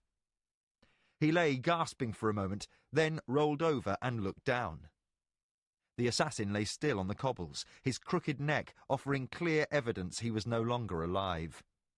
Jimmy breathed deeply, the chill of fear finally acknowledged. He suppressed a shudder and ducked down as two men rushed into the alley below. They grabbed the corpse and rolled it over, then picked it up and hurried off. Jimmy considered. For the assassin to have confederates about was a certain sign this had been a Guild of Death undertaking. But who was expected down this street at this hour of the night? Casting about for a moment, he weighed the risk of staying a little longer to satisfy his curiosity against the certain arrival of the city watch within a few more minutes. Curiosity won. The sound of hoofbeats echoed through the fog, and soon two riders came into the light that burned from the lantern before Trigg's home. It was at this moment that Trigg decided to open his shutters again and resume his hue and cry. Jimmy's eyes widened as the riders looked up towards the fuller's window. Jimmy had not seen one of the men in over a year, but he was well known to the thief. Shaking his head at the implications of what he saw, the boy thief judged it a good time to depart. But seeing that man below made it impossible for Jimmy to consider the night's business at an end. It would most likely be a long night. He rose and began his trek along the thieves' highway back towards Mocker's Rest. Arutha reined in his horse and looked up to where a man in a nightshirt shouted from a window. "Laurie? What is that all about?" "From what I can make out between the wails and screams, I judge that burgher to have recently been the victim of some felony." Arutha laughed. "I guess that much myself." He did not know Laurie well, but he enjoyed the singer's wit and sense of fun. He knew there was now some trouble between Laurie and Carline, which was why Laurie had asked to accompany Arutha on his journey to Crondor. Carline would be arriving in a week with Anita and Liam, but Arutha had long ago decided that what Carline didn't confide in him wasn't his business. Besides, Arutha was sympathetic to Laurie's plight if he had fallen into her bad graces. After Anita, Carline was the last person Arutha would wish angry with him. Arutha studied the area as a few sleepy souls in neighbouring buildings began shouting inquiries. "Well, there's bound to be some investigation here soon. We'd best be along." As if his words had been prophecy, Arutha and Laurie were startled to hear a voice coming out of the fog. "Here now!" Emerging from the murk were three men wearing the grey felt caps and yellow tabards of the city watch. The leftmost watchman, a beefy, heavy-browed fellow, carried a lantern in one hand and a large nightstick in the other. The centre man was of advancing years, close to retirement age from appearances, and the third was a young lad, but both had an air of street experience about them, evidenced in the way they casually had their hands resting on large belt knives. "What passes this night?" the older watchman said, his voice a mixture of good-natured humour and authority. "Some disturbance in that house, watchman." Arutha pointed towards the fuller. "We were simply passing by." "Were you now, sir? Well, I don't suppose you'd object to remaining for a few moments longer until we discover what this is all about?" He signalled to the young watchman to look around. Arutha nodded, saying nothing. At that point, a red-faced puffball of a man emerged from the house, waving his arms while he shouted, "Thieves! They've stolen into my room, my very room, and took my treasure! What's to be done when a law-abiding citizen isn't safe in his bed, his own bed, I ask you?" Catching sight of Arutha and Laurie, he said, "Are these then the thieves, the vicious thieves?" Mustering what dignity he could while wearing a voluminous nightshirt, he exclaimed, "What have you done with my gold? My precious gold?" The beefy watchman jerked on the shouting man's arm, nearly spinning the fuller completely around. "Here now! What's your shouting, churl?" "Churl?" shouted Trigg. "Just what, I ask, gives you the right to call a citizen, a law-abiding citizen, a—" He stopped, and his expression changed to one of disbelief as a company of riders appeared out of the fog. At their head rode a tall, black-skinned man wearing the tabard of the captain of the prince's royal household guard. Seeing the gathering in the streets, he signalled for his men to rein in. With a shake of his head, Arutha said to Lorry, "So much for a quiet return to Crondor." The captain said, "Watchman, what is all this?" The watchman saluted. "That is what I was just undertaking to discover this very minute, Captain. We apprehended these two." He indicated Arutha and Lorry. The captain rode closer and laughed.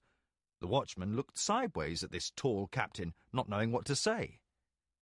Riding up to Arutha, Gardan, former sergeant of the garrison at Criddy, saluted. "Welcome to your city, Highness." At these words, the other guards braced in their saddles, saluting their prince. Arutha returned the salute of the guardsman, then shook hands with Gardan, while the watchman and the fuller stood speechless. "Singer," said Gardan, "it is good to see you again as well." Lorry acknowledged the greeting with a smile and wave. He had known Gardan for only a brief while before Arutha had dispatched him to Crondor to assume command of the city and palace guards, but he liked the grey-haired soldier. Arutha looked to where the watchman and the fuller waited. The watchmen had their caps off, and the senior-most said, "Begging your Highness's pardon, old Bert didn't know. Any offence was unintended, sire." Arutha shook his head, amused despite the late hour and the cold weather. "No offence, Bert the watchman. You were but doing your duty, and rightly so." He turned to Gardan. "Now, how in heaven's name did you manage to find me?" "Duke Caldric sent a full itinerary along with the news that you were returning from Rilannon. You were due in tomorrow, but I said to Earl Volney you'd most likely try to slip in tonight. As you were riding from Salador, there was only one gate you'd enter." He pointed down the street towards the eastern gate, unseen in the fog-shrouded night. "And here we are. Your Highness arrived even earlier than I had expected. Where is the rest of your party?" "Well, half the guards are escorting the Princess Anita towards her mother's estates. The rest are camped about 6 hours' ride from the city. I couldn't abide one more night on the road. Besides, there's a great deal to be done." Gardan looked quizzically at the prince, but all Arutha would say was, "More when I speak to Volney." Now, he looked at the fuller. "Who is this loud fellow?" "This is Trig the Fuller, Highness," answered the senior watchman. "He claims someone broke into his room and stole from him. He says he was awakened by the sounds of struggle on his roof." Trig interrupted. "They were fighting over my head, over my very head." His voice trailed off as he realised who he was speaking to. "Your Highness," he finished, suddenly embarrassed. The heavy-browed watchman threw him a stern look. "He says he heard some sort of scream and, like a turtle, pulled his head back in from the window." Trig nodded vigorously. "Like someone was doing murder, doing bloody murder, Your Highness. It was horrible." The beefy watchman visited Trig with an elbow to the ribs at the interruption. The young watchman came from the side alley. "This was lying atop some rubbish on the street the other side of the house, Bert."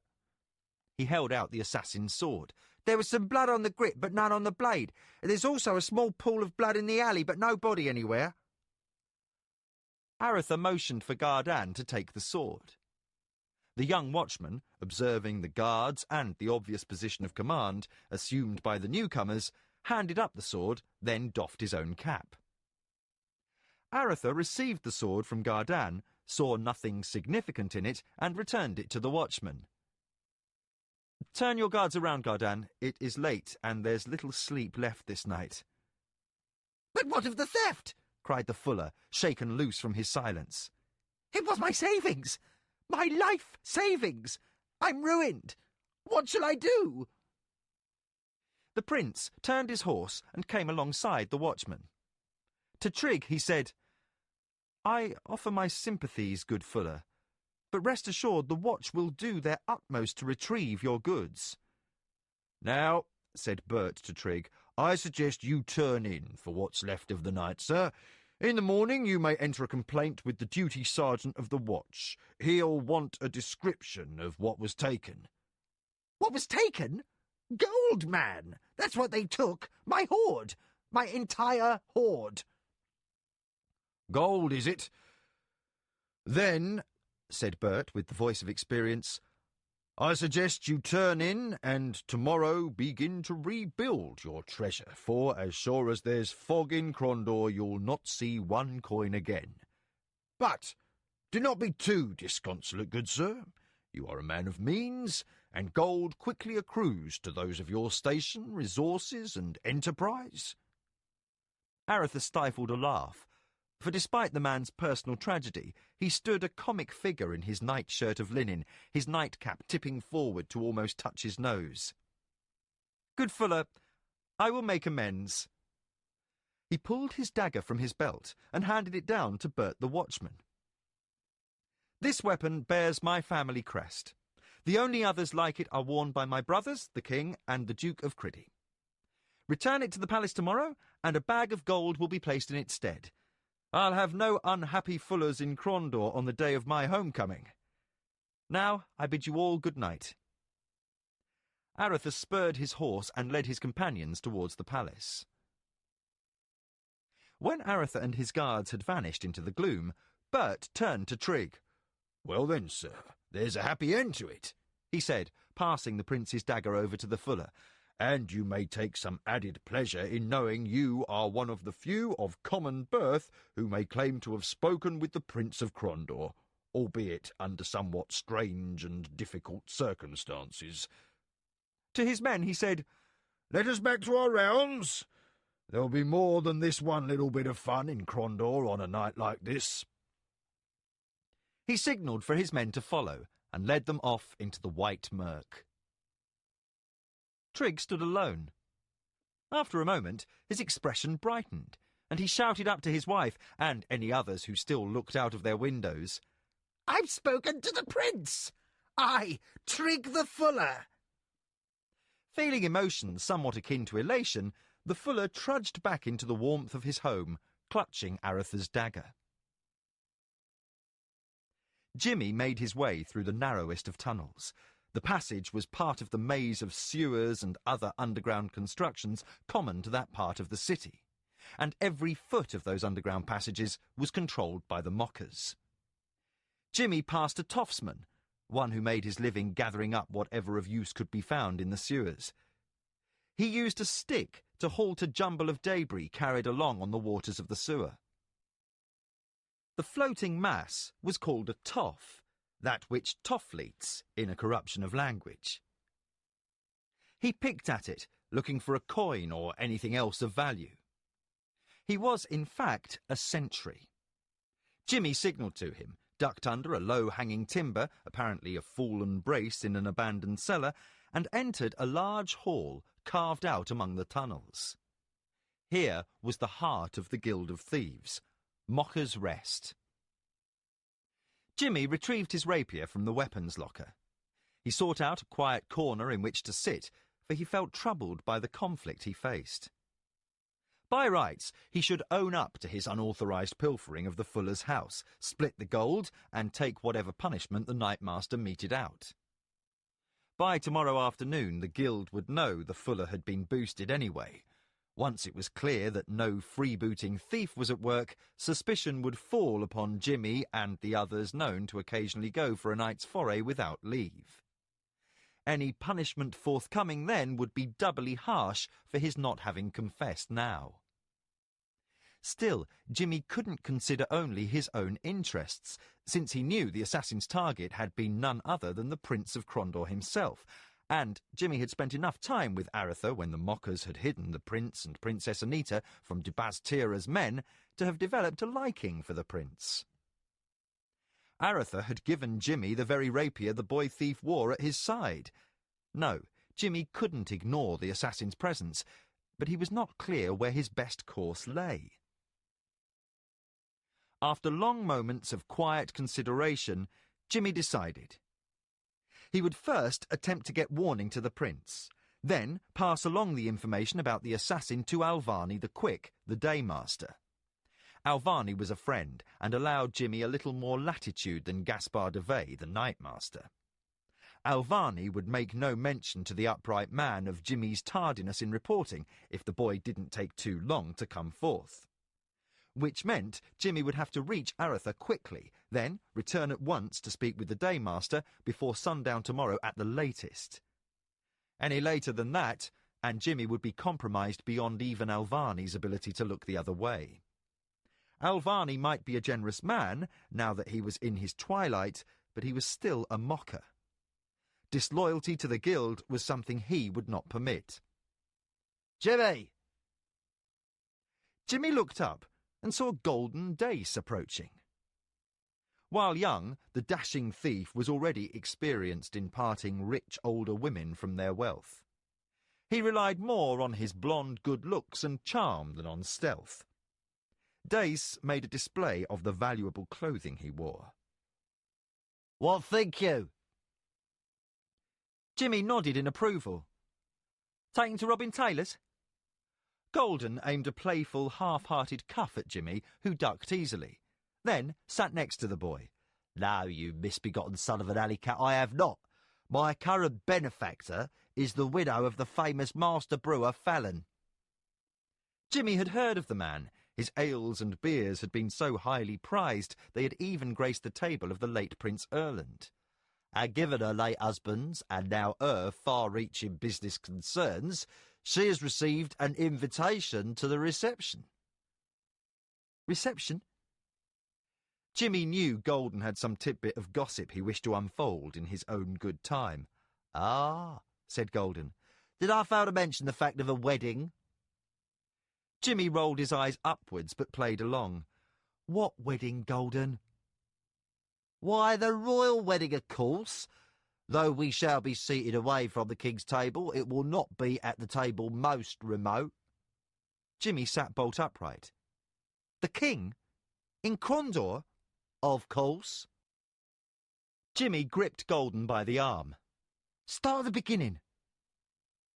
Grinning, the handsome but not terribly perceptive confidence man said, The widow Fallon was informed by no less a source than the purchasing agent at the palace, a man she has known for 17 years, that extra stores were required within a month's time for, and I quote, the royal wedding. One is safe in assuming a king would be in attendance at his own wedding. Jimmy shook his head. No, you simpleton. Not the king's. Anita and Arutha's. Golden seemed ready to take umbrage at the remark, but then a sudden glimmer of interest showed in his eyes. What makes you say that? The king weds in Rilannon. The prince weds in Crondor. Golden nodded, indicating this made sense. I hid out with Anita and Arutha. It was only a matter of time before they wed. That's why he's back.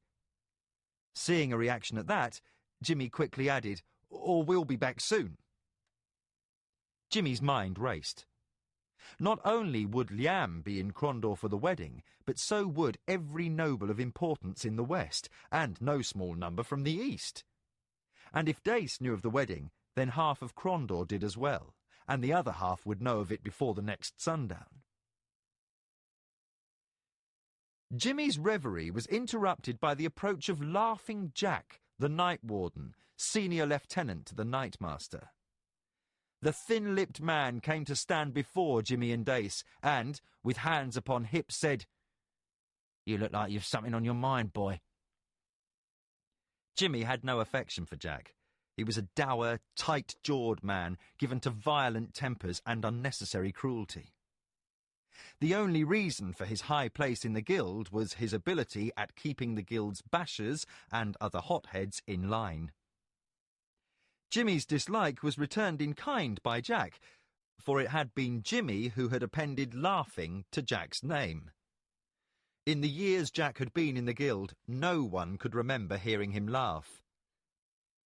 "Nothing really," said Jimmy. Jack's eyes narrowed as he studied Jimmy, then Dace, for a long minute. "I hear there was some fuss over near the East Gate. You weren't thereabouts this night, were you?" Jimmy maintained an indifferent expression and regarded Dace, as if Jack had asked both the question. Golden shook his head in the negative. Jimmy wondered if Jack already knew about the Nighthawk. If he did, and if someone else had caught sight of Jimmy nearby, Jimmy could expect no mercy from Jack's bashers. Still, Jimmy suspected that if Jack had proof, he would have come accusing, not questioning. Subtlety was not Jack's hallmark. Jimmy feigned indifference as he said, "Another drunken argument?"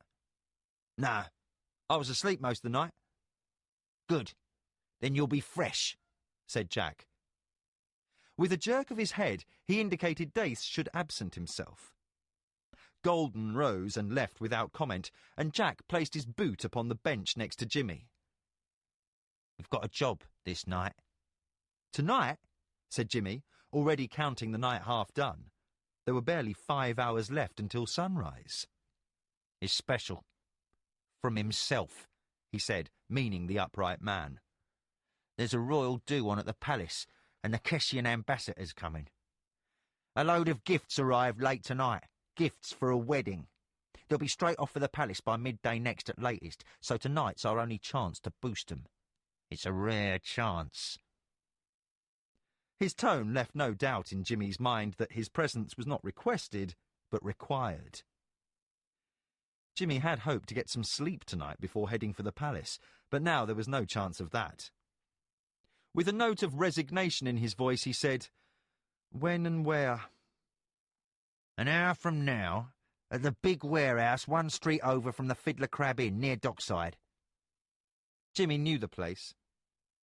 He nodded, and without another word, left Laughing Jack. He headed up the stairs towards the street. The question of assassins and plots would have to wait a few hours more. Fog still overwhelmed Crondor. The warehouse district near the docks was usually quiet in the early morning hours, but this night the scene was otherworldly. Jimmy wended his way among large bales of goods of too little value to warrant the additional expense of storage inside, and therefore safe from the threat of thievery. Bulk cotton, animal fodder to be shipped, and stacked lumber created a maze of maddening complexity through which Jimmy moved quietly. He had spied several dock watchmen, but the night's dampness and a generous bribe kept them close to their shed, where a fire burned brightly in a brazier, relieving the gloom. Nothing short of a riot would get them away from the warmth. The mockers would be long removed from this area before those indifferent guardians stirred. Reaching the designated meeting place, Jimmy looked about and, seeing no one in sight, settled in to wait. He was early, as was his habit, for he liked to compose his mind before the action began. Additionally, there was something in Laughing Jack's orders to him that made him wary. A job this important was rarely a last-minute affair, and even rarer was the upright man's allowing anything to tempt the prince's wrath, and purloining royal wedding gifts would bring Arutha's wrath. But Jimmy was not placed highly enough in the guild to know if everything was on the up and up. He would simply have to remain alert. The soft hint of someone approaching caused Jimmy to tense. Whoever was coming was moving cautiously, as was to be expected, but with the faint footfalls he had heard a strange sound. It was the slight clicking of metal on wood, and, as soon as recognition registered, Jimmy leapt away. With a loud thud and an eruption of wood splinters, a crossbow bolt ripped through the side of a crate where Jimmy had stood a moment before. An instant later, 2 figures, dark silhouettes in the grey night, appeared from out of the gloom, running towards him. Sword in hand, Laughing Jack rushed Jimmy without a word, while his companion furiously cranked up his crossbow for another shot. Jimmy drew weapons and executed a parry of an overhand slash by Jack, diverting the blade with his dirk, then lunging with his rapier in return. Jack skipped to one side, and the 2 figures squared off. "Now we'll see how well you can use that toad sticker, you snotty little bastard," snarled Jack. "Watching you bleed just might give me something to laugh about." Jimmy said nothing, refusing to engage in distracting conversation. His only reply was a high-line attack that drove Jack back. He had no illusions about being a better swordsman than Jack. He simply wanted to keep alive long enough to gain a chance to flee. Back and forth they moved, exchanging blows and parries, each looking for an opening to finish the contest. Jimmy tried for a counter-thrust and misjudged his position, and suddenly fire erupted in his side. Jack had managed to cut Jimmy with the edge of his sword, a painful and potentially weakening wound, but not fatal, at least not yet. Jimmy looked for more room to move, feeling sick to his stomach from the pain, while Jack pressed his advantage. Jimmy backed off from a furious overhand slashing attack as Jack used the advantage of his heavier blade to beat down Jimmy's guard. A sudden shout, telling Jack to get out of the way, warned Jimmy the other man had reloaded his crossbow. Jimmy circled away from Jack, trying to keep moving and put Jack between himself and Jack's accomplice. Jack slashed at Jimmy, turning his back rapidly, and then hacked downwards. The force of the blow dropped Jimmy to his knees. Abruptly, Jack leapt backwards as if a giant hand had seized him by the collar and yanked. He slammed against a large crate and, for an instant, his eyes registered shocked disbelief, then rolled up in his head as limp fingers lost their grip on his sword. Jimmy saw that, where Jack's chest had been, a bloody pulped mass was left by the passage of another crossbow bolt. But for the sudden fury of Jack's attack, Jimmy would have received it in the back. Without a sound, Jack slumped, and Jimmy realized he was pinned to the crate.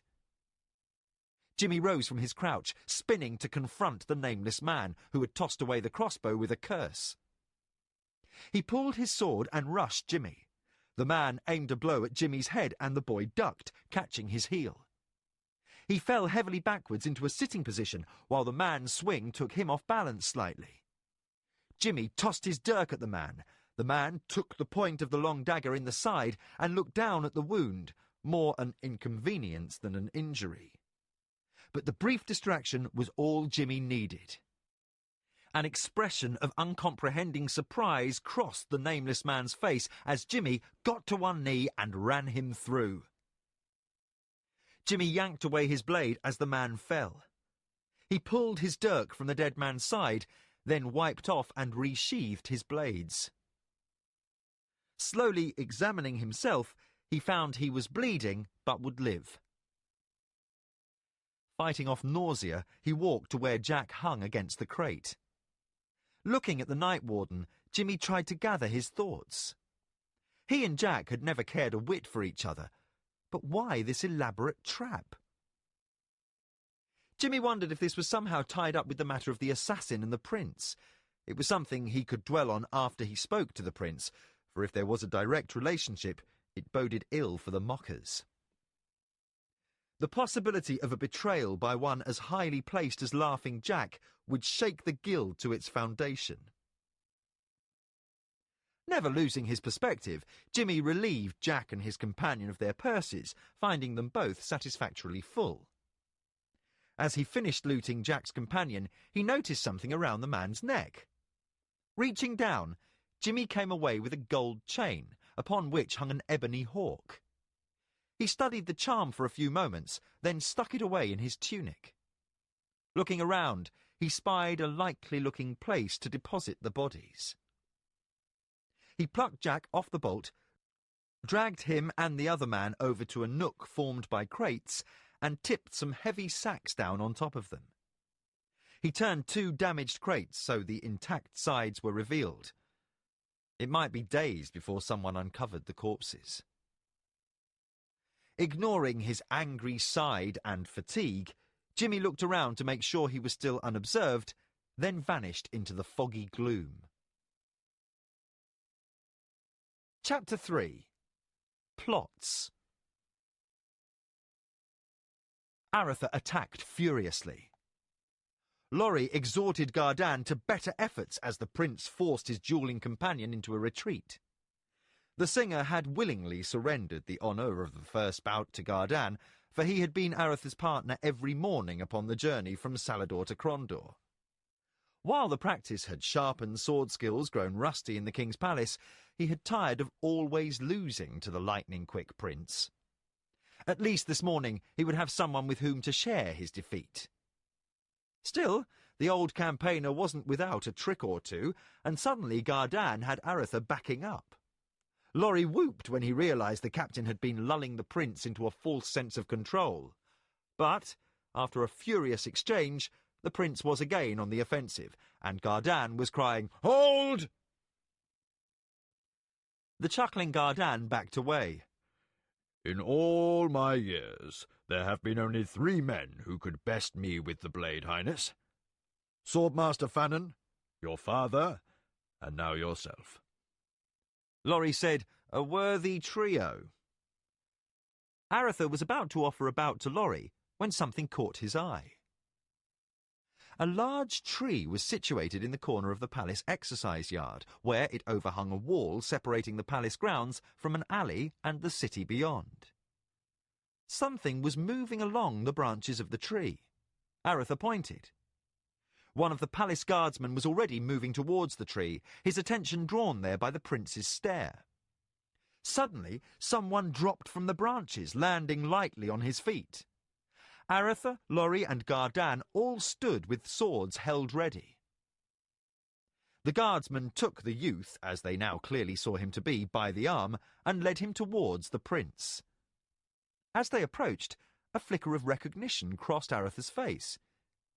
"Jimmy?" Jimmy executed a bow, wincing slightly at the pain in his side, poorly bandaged by himself that morning. Gardan said, "Highness, you know this lad?"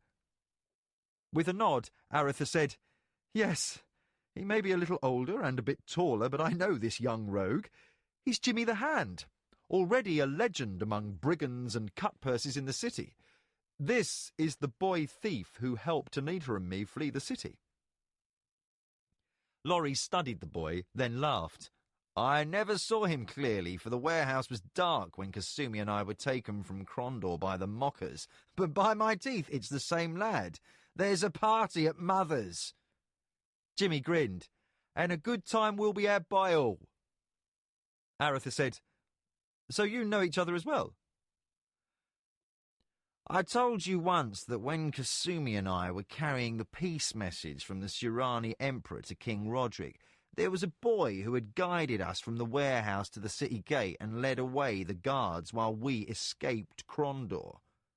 This was that boy, and I never could remember his name." Arutha put up his sword, as did the others. "Well then, Jimmy, while I am glad to see you again, there is this matter of climbing walls into my palace." Jimmy shrugged. "I thought it possible you'd be willing to see an old acquaintance, Highness, but I doubted I could convince the captain's guards to send word." Gardan smiled at the brash answer and signalled the guard to release his hold upon the boy's arm. "Probably you're right, Jack-a-rags." Jimmy suddenly became aware he looked a poor sight to these men, used to the well-dressed and groomed inhabitants of the palace. From his raggedly cut hair down to his dirty bare feet, he looked every inch the beggar boy. Then Jimmy saw the humour in Gardan's eyes. "Don't let his appearance mislead you, Gardan. He's far more capable than his years indicate." To Jimmy, Arutha said, "You throw some discredit upon Gardan's guards by entering in this fashion. I expect you've reason to seek me out?"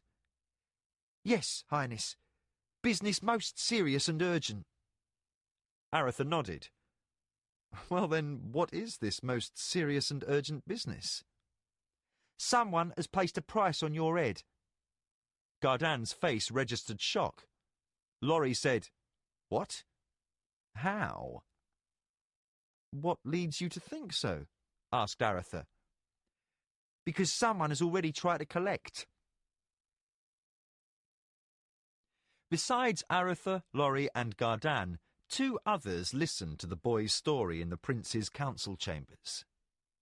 Earl Volney of Landreth had formerly been the assistant to the Principate Chancellor Lord Dulanic, the Duke of Crondor, who disappeared during the viceroyalty of Guy du Bastira. At Volney's side sat Father Nathan, a priest of Sung the White, goddess of the One Path, once one of Prince Erland's chief advisers, and there at Gardan's request. Arutha did not know these two men, but during the months of his absence, Gardan had come to trust their judgment, and that opinion counted for much with Arutha. Gardan had been virtually acting Knight Marshal of Crondor, just as Volney had been acting Chancellor while Arutha had been gone. Both men were stocky, but while Volney seemed one who had never known labour, simply a man always stout, Nathan looked like a wrestler now going to fat. Under that soft appearance, strength still waited. Neither spoke until Jimmy had finished recounting his 2 fights of the night before. Volney studied the boy thief for a moment, looking at him from under carefully combed bushy eyebrows. "Utterly fantastic. I simply don't wish to believe such a plot can exist."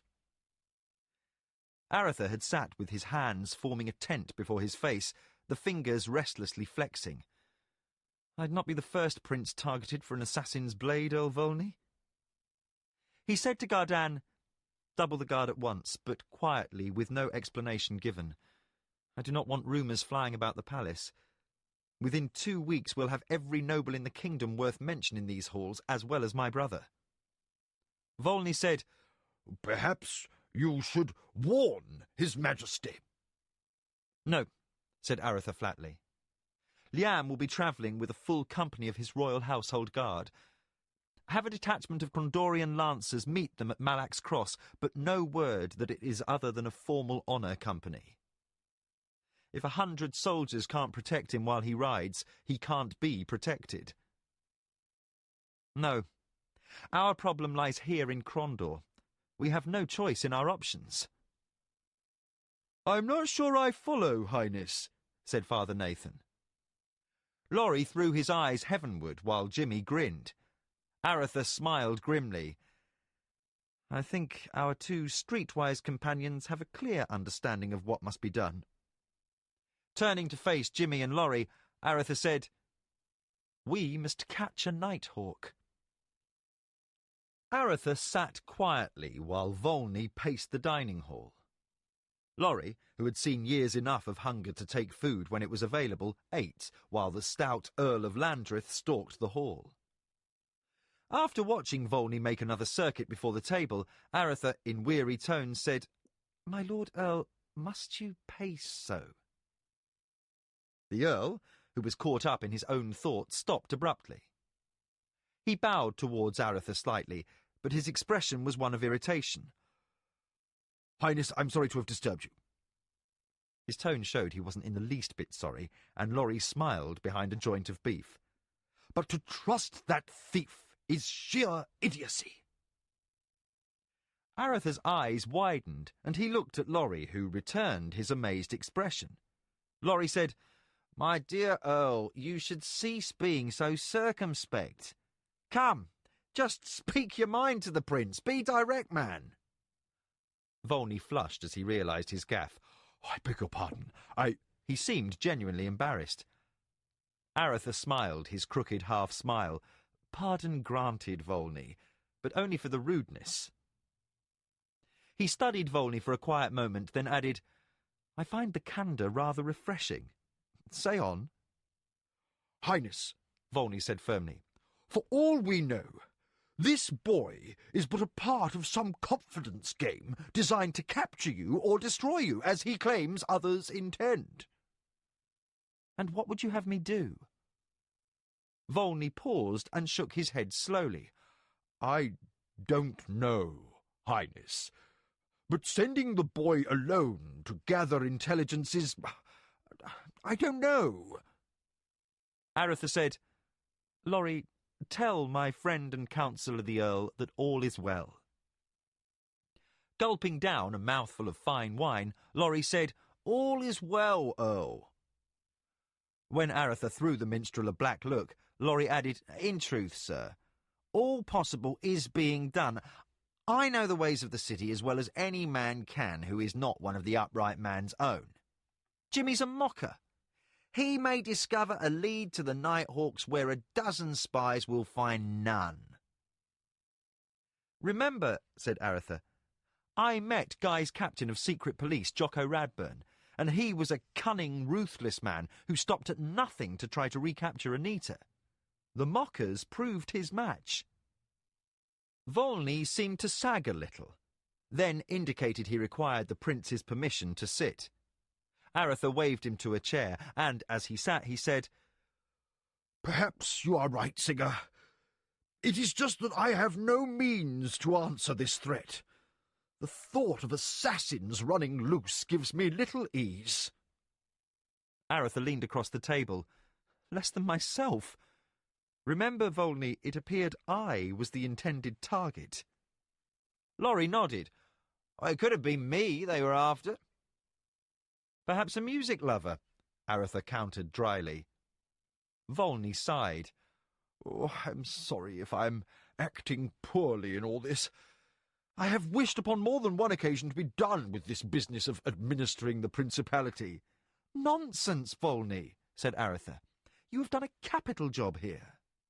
When Liam insisted I make the Eastern tour with him, I objected on the grounds that the Western realm would suffer under any hand but my own, which was because of the effects of Baz-Tira's rule and no comment upon your abilities. But I am pleased to see this was not the case. I doubt that any could have done better in running the daily affairs of the realm than you have, Earl."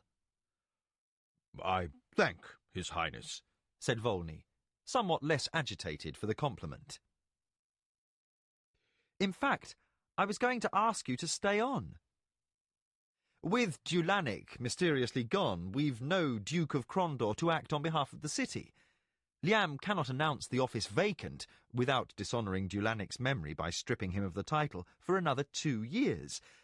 But we can all assume he is dead, at Guy's or Radburn's hands. So, for the time being, I think we'll plan on your acting the part of Chancellor." Volney seemed less than pleased with this news, but took the pronouncement with good grace. He simply said, "I thank His Highness for the trust." Further conversation was interrupted by the appearance of Gardan, Father Nathan, and Jimmy. Nathan's bull neck bulged as he half carried Jimmy to a chair. The boy's face was drained of colour, and he was sweating. Ignoring formality, Arutha pointed to a chair, and the priest deposited Jimmy there. "What is this?" asked Arutha. Gardan half smiled, half looked disapproving.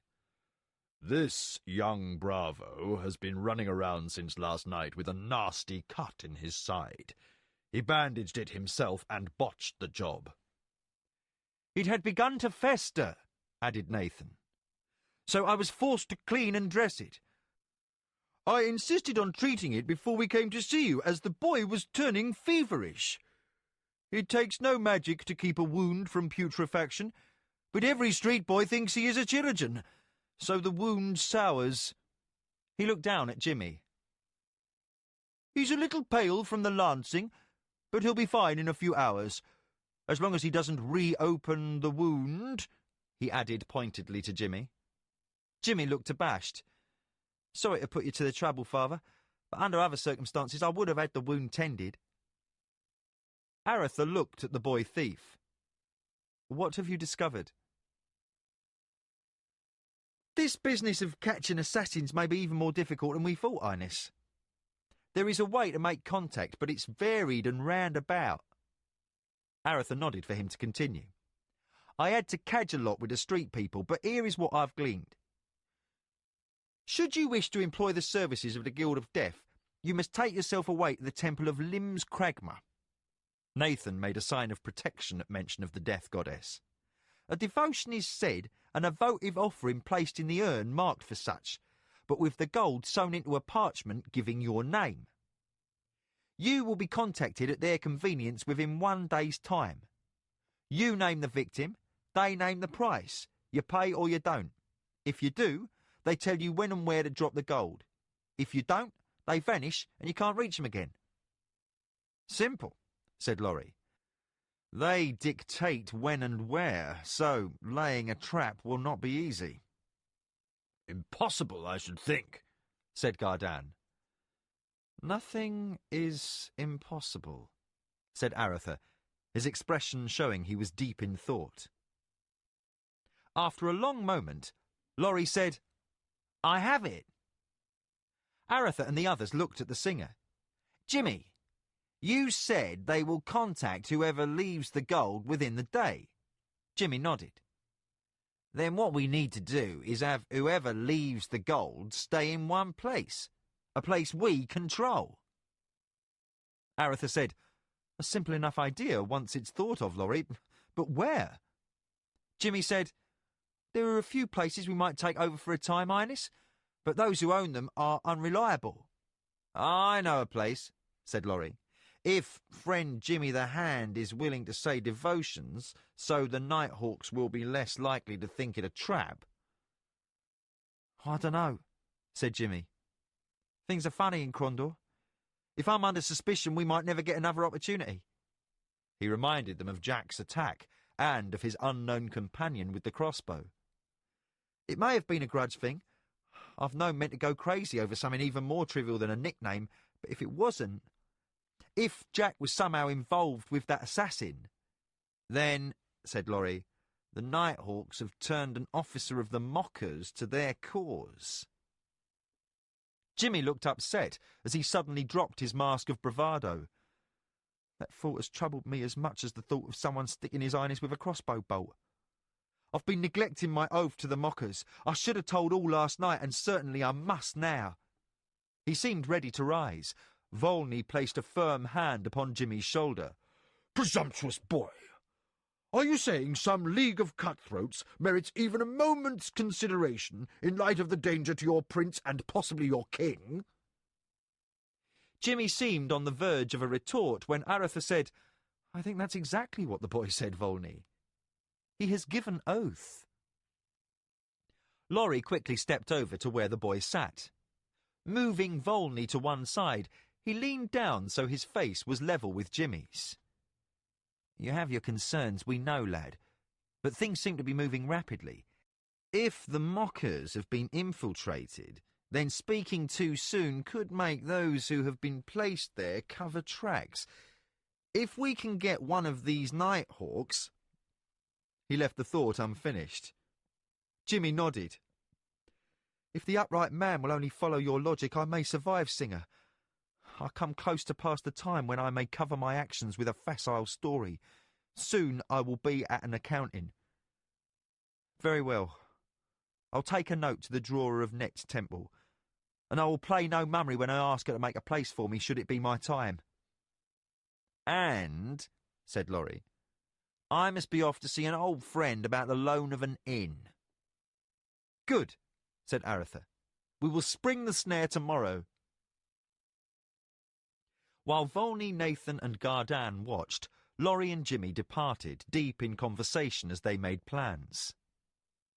Arutha followed their departure as well, his dark eyes masking the quietly burning rage he felt. After so many years of strife during the Rift War, he had returned to Crondor hoping for a long, peaceful life with Anita. Now someone dared to threaten that peaceful life, and that someone would pay dearly.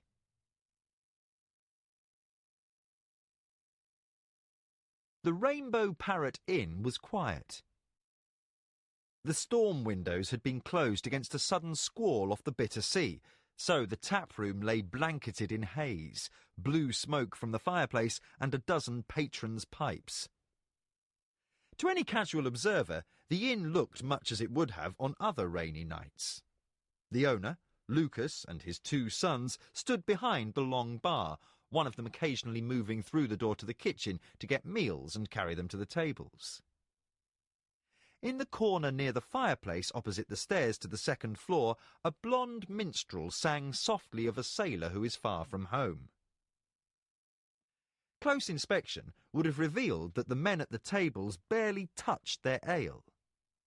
While rough in appearance, they didn't have the air of workers from the docks and sailors fresh in from sea voyages.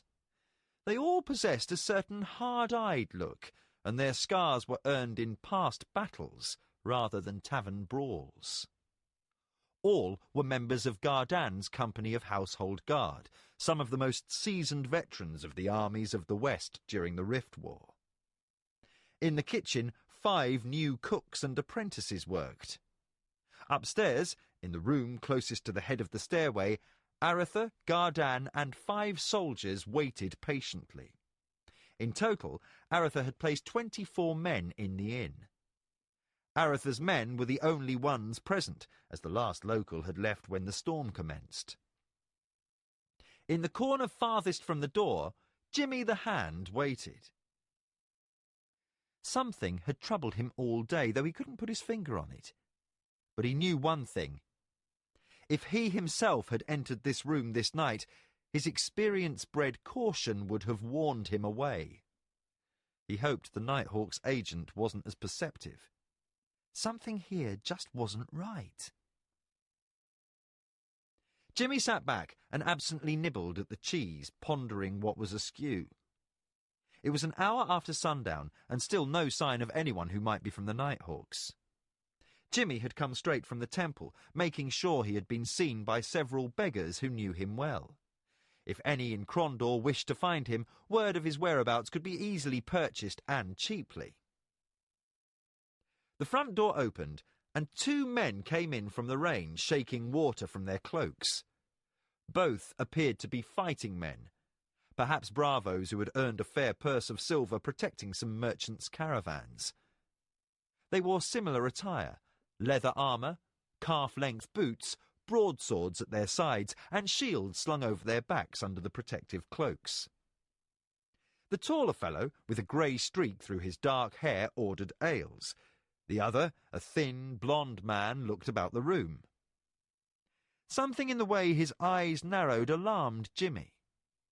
He also sensed something different in the inn. He spoke softly to his companion. The man with the grey lock nodded, then took the ales presented by the barman.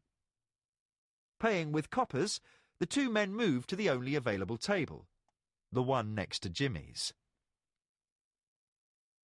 The man with the grey lock turned towards Jimmy and said, "Lad, is this inn always so sombre?"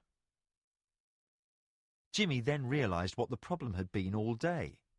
In their waiting, the guards had fallen into the soldiers' habit of speaking softly. The room was free of the usual common room din. Jimmy held his forefinger before his lips and whispered, "It's the singer." The man turned his head and listened to Laurie for a moment. Laurie was a gifted performer and was in good voice despite his long day's work. When he finished, Jimmy banged his ale-jack hard upon the table and shouted, "Ha, minstrel! More! More!" as he tossed a silver coin towards the dais upon which Laurie sat. His outburst was followed a moment later by similar shouting and cheering as the others realised the need of some display. Several other coins were tossed. When Laurie struck up another tune, lively and bawdy, a sound not unlike the normal buzz of conversation returned to the taproom. The 2 strangers settled back into their chairs and listened, occasionally speaking to each other. They visibly relaxed as the mood in the room shifted to resemble what they had expected. Jimmy sat for a while, watching the 2 men at the next table. Something about these 2 was out of place, something that nagged at him as had the false note in the common room only moments before. The door opened again, and another man entered. He looked around the room as he shook water from his hooded great cloak, but he didn't remove the voluminous covering or lower the cowl. He spied Jimmy and crossed to his table. Without waiting for invitation, he pulled out a chair and sat. In hushed tones, he said, "Have you a name?" Jimmy nodded and leaned forward as if to speak. As he did so, 4 facts suddenly struck him. The men at the next table, despite their casual appearance, had swords and shields close at hand, needing only an instant to bring them to the ready. They didn't drink like mercenaries fresh into town after a long caravan. In fact, their drinks were nearly untouched. The man opposite Jimmy had one hand hidden under his cloak, as he had since entering. But, most revealing of all three men wore large black rings on their left hands, with a hawk device carved in them, one similar to the talisman taken from Laughing Jack's companion. Jimmy's mind worked furiously, for he had seen such rings before and understood their use. Improvising, Jimmy pulled a parchment out of his boot. He placed it on the table to the far right of the man, making him stretch awkwardly across himself to reach for it, while he kept his right hand hidden. As the man's hand touched the parchment, Jimmy pulled his dirk out and struck, pinning the man's hand to the table. The man froze at the sudden attack. Then his other hand came from within his cloak, holding a dagger. He slashed at Jimmy as the boy thief fell backwards. Then pain struck the man, and he howled in agony. Jimmy, tumbling over his chair, shouted, "Night Hawks!" as he struck the floor. The room exploded with activity. Lucas's sons, both veterans of the armies of the West, came leaping over the bar, landing on the swordsman at the table next to Jimmy as they attempted to rise. Jimmy found himself hanging backwards atop the overturned chair and awkwardly tried to pull himself upright. From his position, he could see the barmen grappling with the grey lock man. The other false mercenary had his left hand before his face, his ring to his lips. Jimmy shouted, "Poison rings! They have poison rings!" Other guards had the hooded man in their grip as he frantically tried to remove his ring from his pinned hand. After another moment, he was held tightly by the three men around him, unable to move. The grey lock man kicked out at the barman, rolled away, leapt up and dashed towards the door, knocking aside two men surprised by the sudden move. For a moment, a clear path to the door appeared as curses filled the room from soldiers attempting to navigate the jumble of tables and chairs. The Nighthawk was nearing the door and freedom when a slender fighter interposed himself. The assassin leapt towards the door. With near inhuman speed, Arutha stepped forward and struck the grey-locked man a blow to the head with his rapier's hilt. The stunned man teetered for a moment, then collapsed to the floor unconscious. Arutha stood erect and looked about the room. The blonde assassin lay with eyes staring blankly upwards, obviously dead. The hooded man's cloak was thrown back, and he was white with pain as the dagger pinning his hand to the table was pulled loose. 3 soldiers held him down, though he looked too weak to stand upon his own feet. When the dirk was pulled from the table, he screamed and passed out. Jimmy stepped gingerly around the dead man and came up to Arutha. He looked down to where Gardan was removing the other black ring from the man on the floor, and then the boy grinned at Arutha. Holding up his hand, he counted 2 on his fingers.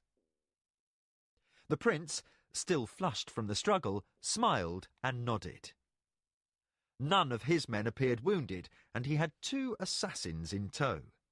He said to Gardan, "Guard them closely, and let no one who is not known to us see them when you take them into the palace. I'll have no rumours flying around. Lucas and others may be in danger enough when these 3 turn up missing, should others from the Guild of Death be about. Leave enough of this company to keep up the appearance of normal business until closing, and pay Lucas double the damages with our thanks." Even as he spoke, Gardan's company was restoring the inn to order, removing the broken table and moving the others about so it would not be noticed missing. "Take these 2 to the rooms I have chosen and be quick about it. We shall begin questioning tonight." Guards blocked a door leading to a remote wing of the palace. The rooms were used only occasionally by guests of minor importance. The wing was a recent construction, being accessible from the main buildings of the palace by a single short hall and a single outside doorway. The outside door was bolted from within and was posted with 2 guards without, who had orders that absolutely no one, no matter who, was to enter or leave by that door. Inside the wing, all the outer rooms had been secured. In the centre of the largest room of the suite, Arutha studied his 2 prisoners. Both were tied to stout wooden beds by heavy ropes. Arutha was taking no chances on their attempting suicide. Father Nathan supervised his acolytes who tended the 2 assassins' wounds. Abruptly, one of the acolytes moved away from the bedside of the man with the grey lock. He looked at Nathan, his face betraying confusion. "Father, come see." Jimmy and Laurie followed behind the priest and Arutha. Nathan stepped up behind the acolyte, and all heard his sharp intake of breath. "Son, show us the way." The grey-locked man's leather armour had been cut away, revealing a black tunic beneath embroidered with a silver fisher's net. Nathan pulled away the other prisoner's robe. Beneath that robe was another of knight's black colour, also with a silver net over his heart. The prisoner's hand had been bandaged, and he had regained consciousness. He glared defiantly at the priest of Sung, naked hatred in his eyes. Nathan motioned the prince aside. "These men wear the mark of Lim's Cragma in her guise as the drawer of nets, she who gathers all to her in the end." Arutha nodded. "It fits in. We know the Nighthawks are contacted through the temple. Even should the hierarchy of the temple be ignorant of this business, someone within the temple must be a confederate of the Nighthawks. Come, Nathan, we must question this other one." They returned to the bed where the conscious man lay.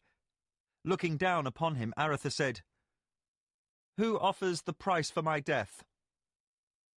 Nathan was called to attend the unconscious man. "Who are you?" demanded the prince of the other. "Answer now, or the pain you've endured will be merely a hint of what will be visited upon you." Arutha did not enjoy the prospect of torture, but he would not stop at any means to discover who was responsible for the attack upon him. The question and the threat were answered by silence. After a moment, Nathan returned to Arutha's side. "The other is dead," he said softly. "We must treat this one cautiously. That man should not have died from your blow to the head. They may have means to command the body not to fight against death, but to welcome it. It is said even a hardy man may will himself to death given enough time."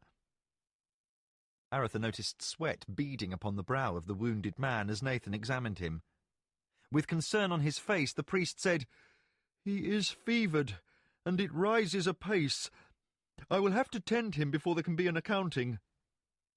The priest quickly fetched his potion and forced some fluid down the man's throat as soldiers held his jaws apart.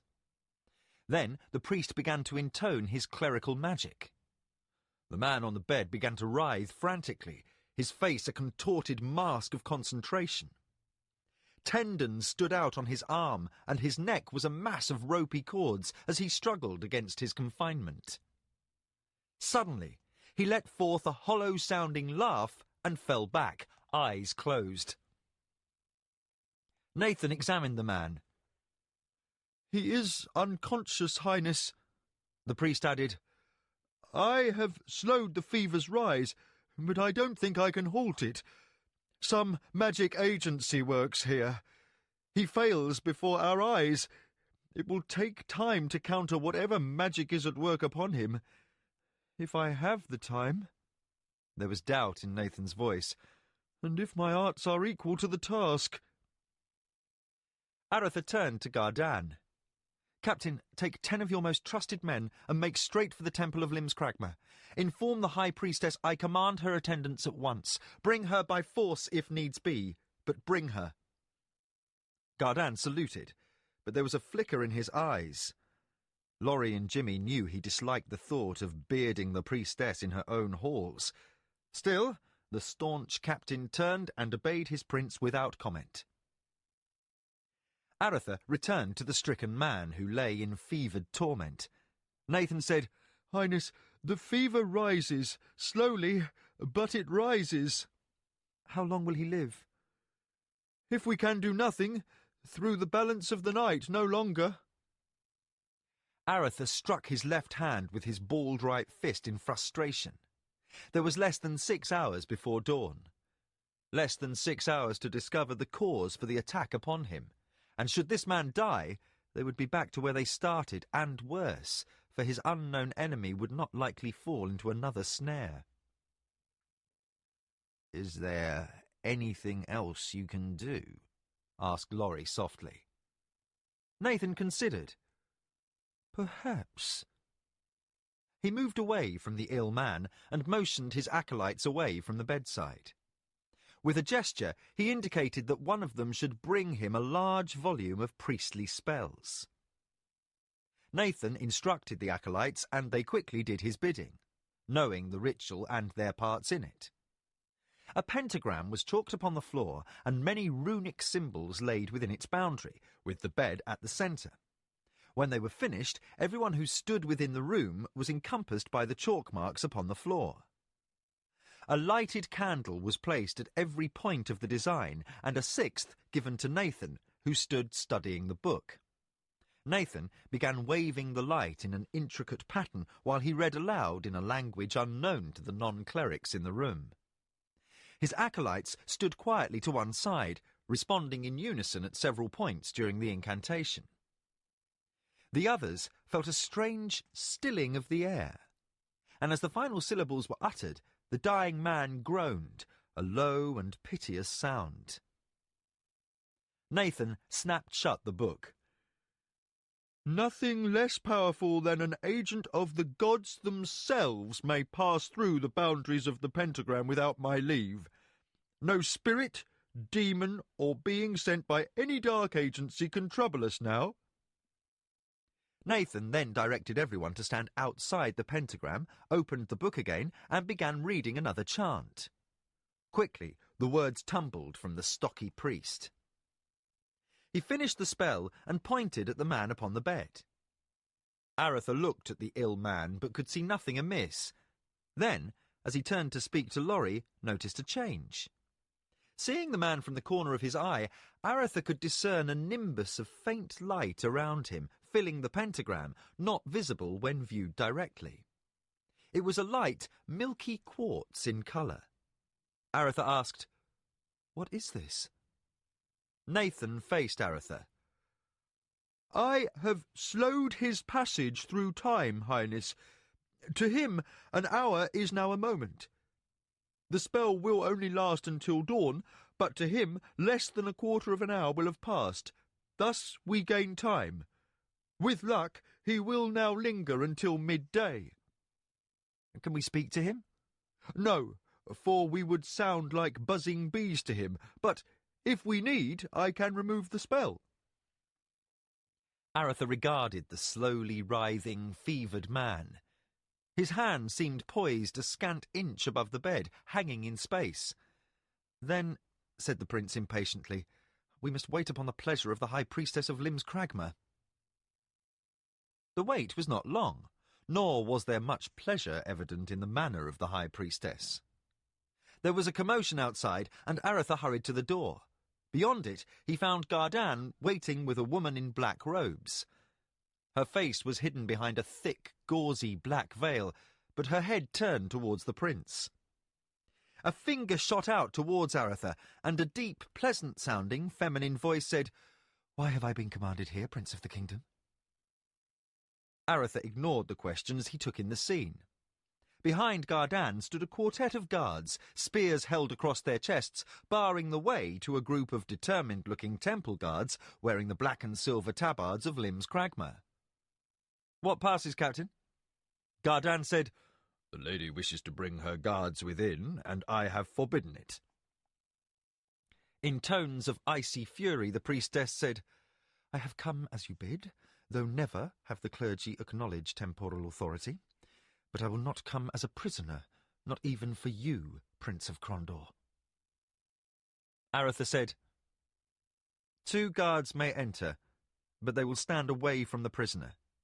Madam, you will cooperate and enter now. Arthur's tone left little doubt of his mood.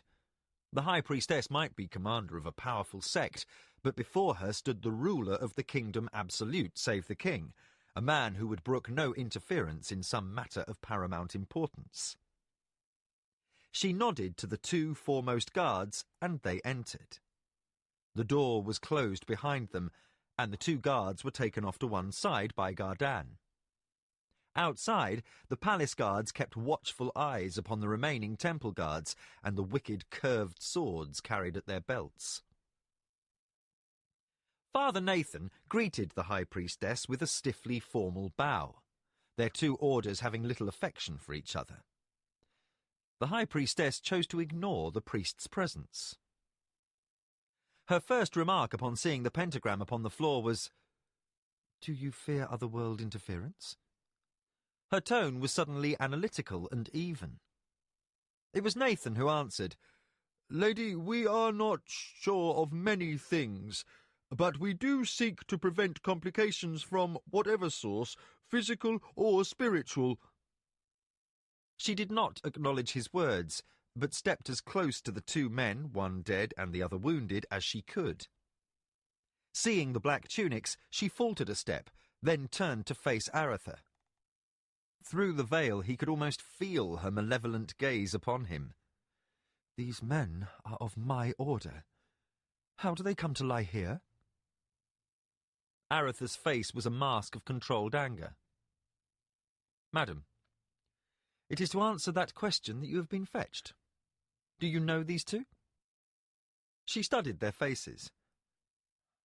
"I do not know this one," she said, pointing to the dead man with the grey lock in his hair. "But the other is a priest of my temple named Morgan, newly come to us from our temple in Yarbon." She paused for a moment as she considered something. "He wears the mark of a brother of the Order of the Silver Net." Her head came around, facing Arutha once more. "They are the martial arm of our faith, supervised by their Grand Master in Rilannan, and he answers to none save our Mother Matriarch for his order's practices." She paused again, and then only sometimes. Before anyone could comment, she continued, "What I do not understand is how one of my temple priests came to wear their mark. Is he a member of the order passing himself off as a priest? Is he a priest playing the part of a warrior? Or is he neither priest nor brother of the order, but an impostor on both counts? Any of those 3 possibilities is forbidden, at risk of Limskragma's wrath. Why is he here?" Arutha said, "Madam, if what you say is true—" She seemed to tense at the implication of a possible falsehood. "Then what is occurring concerns your temple as much as it concerns me. Jimmy, speak what you know of the Nighthawks." Jimmy, obviously uncomfortable under the scrutiny of the Death Goddess's High Priestess, spoke quickly and forewent his usual embellishments. When he finished, the High Priestess said, "Highness, what you say is a deed foul in the nostrils of our goddess." Her voice was cold rage. "In times past, certain of the faithful sought sacrifices, but those practices are long abandoned. Death is a patient goddess. All will come to know her in time. We need no black murders. I would speak to this man." She indicated the prisoner. Arutha hesitated and noticed Father Nathan shaking his head slightly. "He is close to death, less than hours, without any additional stress upon him. Should the questioning prove rigorous, he might die before we can plumb the depths of these dark waters." The High Priestess said, "What cause for concern, priest? Even dead, he is still my subject. I am Limskragma's ephemeral hand. In her manner, I will find truths no living man can obtain." Father Nathan bowed. "In the realm of death, so you are, Supreme." To Arutha he said, "May my brothers and I withdraw, Highness. My order finds these practices offensive." The prince nodded, and the High Priestess said, "Before you go, remove the prayer of slowness you have called down upon him. It will cause less difficulty than should I do it." Nathan quickly complied, and the man on the bed began to groan feverishly. The priest and acolytes of Sung hurriedly left the room, and when they were gone, the High Priestess said, "This pentagram will aid in keeping outside forces from interfering with this act. I would ask all to remain outside, for within its bounds each person creates ripples in the fabric of magic. This is a most holy rite, for whatever the outcome, Our Lady will most surely claim this man." Arutha and the others waited outside the pentagram, and the priestess said, "Speak only when I have given permission, and ensure the candles do not burn out, or forces may be loosed that would prove troublesome to recall." The High Priestess drew back her black veil, and Arutha was almost shocked at her appearance. She looked barely more than a girl, and a lovely one at that, with blue eyes and skin the colour of dawn's blush. Her eyebrows promised her hair would be the palest gold. She raised her hands overhead and began to pray. Her voice was soft, musical, but the words were strange and fearful to hear. The man on the bed squirmed as she continued her incantation. Suddenly, his eyes opened and he stared upwards. He seemed to convulse, straining at the bonds that restrained him. He relaxed, then turned to face the High Priestess. A distant look crossed his face, as his eyes seemed to focus and unfocus in turn. After a moment, a strange, sinister smile formed on his lips, an expression of mocking cruelty. His mouth opened, and the voice that issued forth was deep and hollow. "What service, mistress?" The High Priestess's brow furrowed slightly, as if there was something askew in his manner.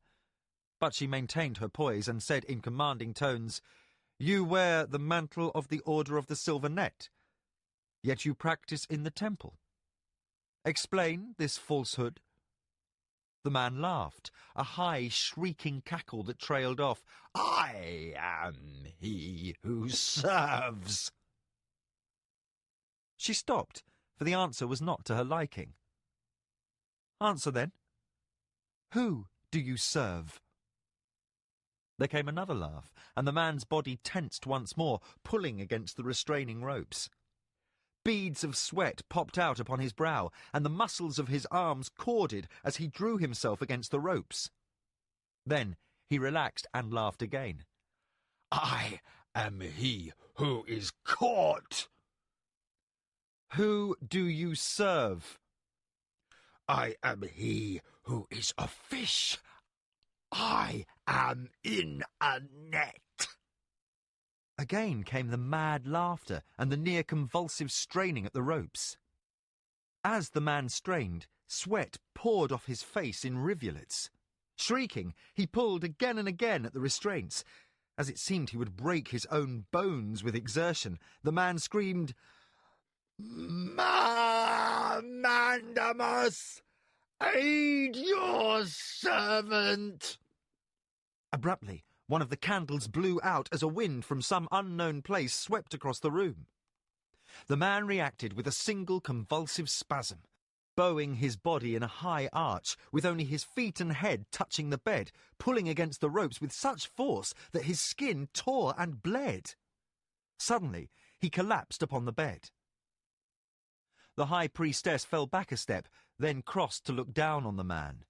Softly she said, "He is dead. Relight the candle." Arutha motioned, and a guard lit a taper from another candle and relit the extinguished one. The priestess began another incantation.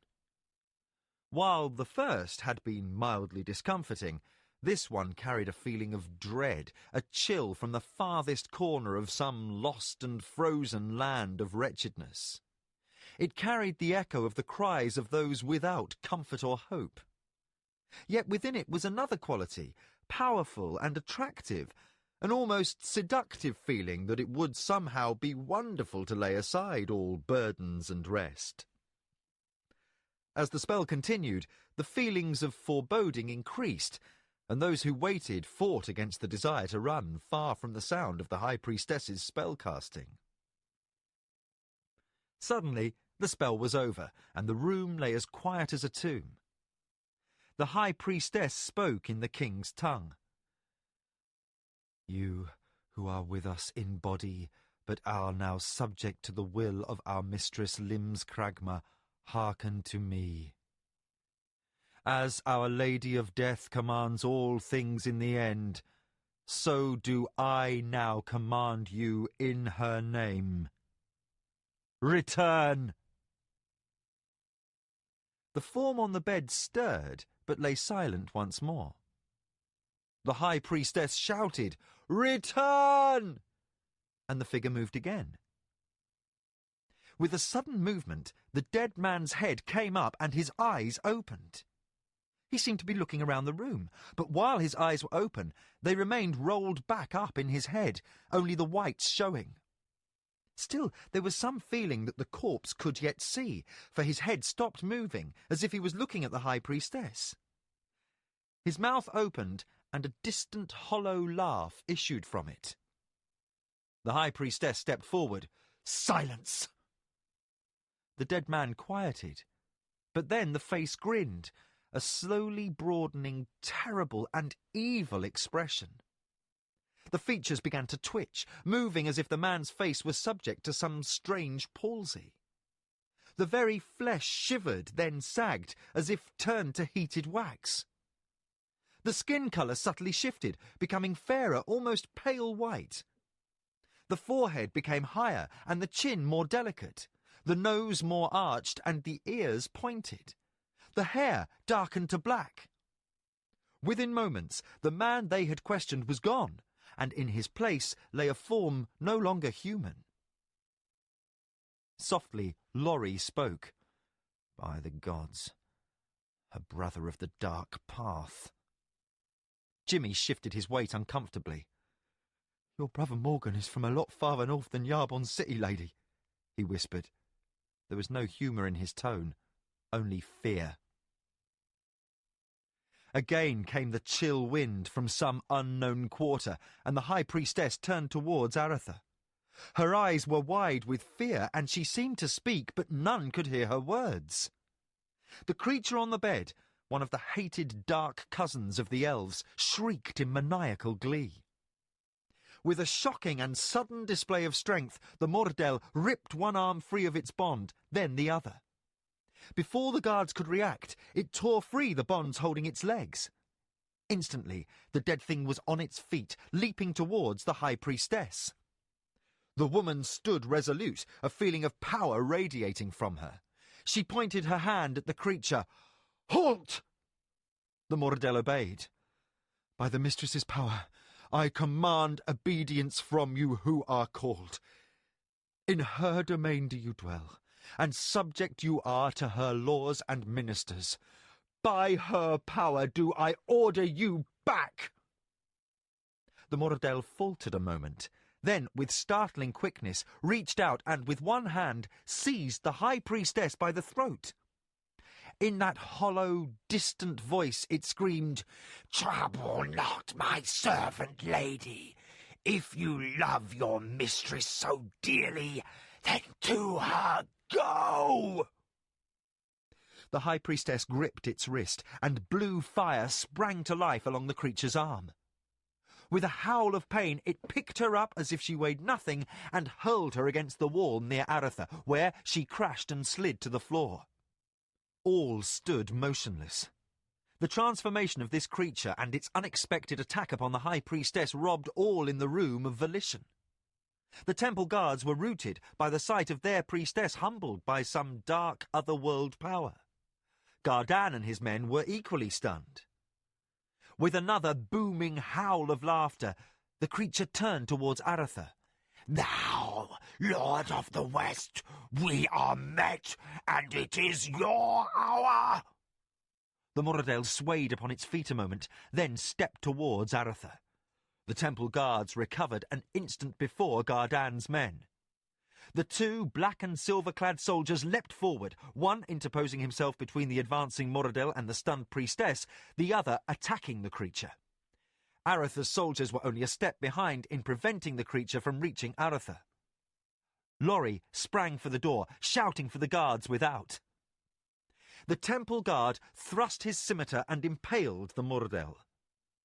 Sightless eyes widened, showing red rims, as the creature grinned, a horrid expression of glee. In an instant, its hands shot forward and were around the guard's throat. With a twisting motion, it broke the guard's neck, then tossed him aside.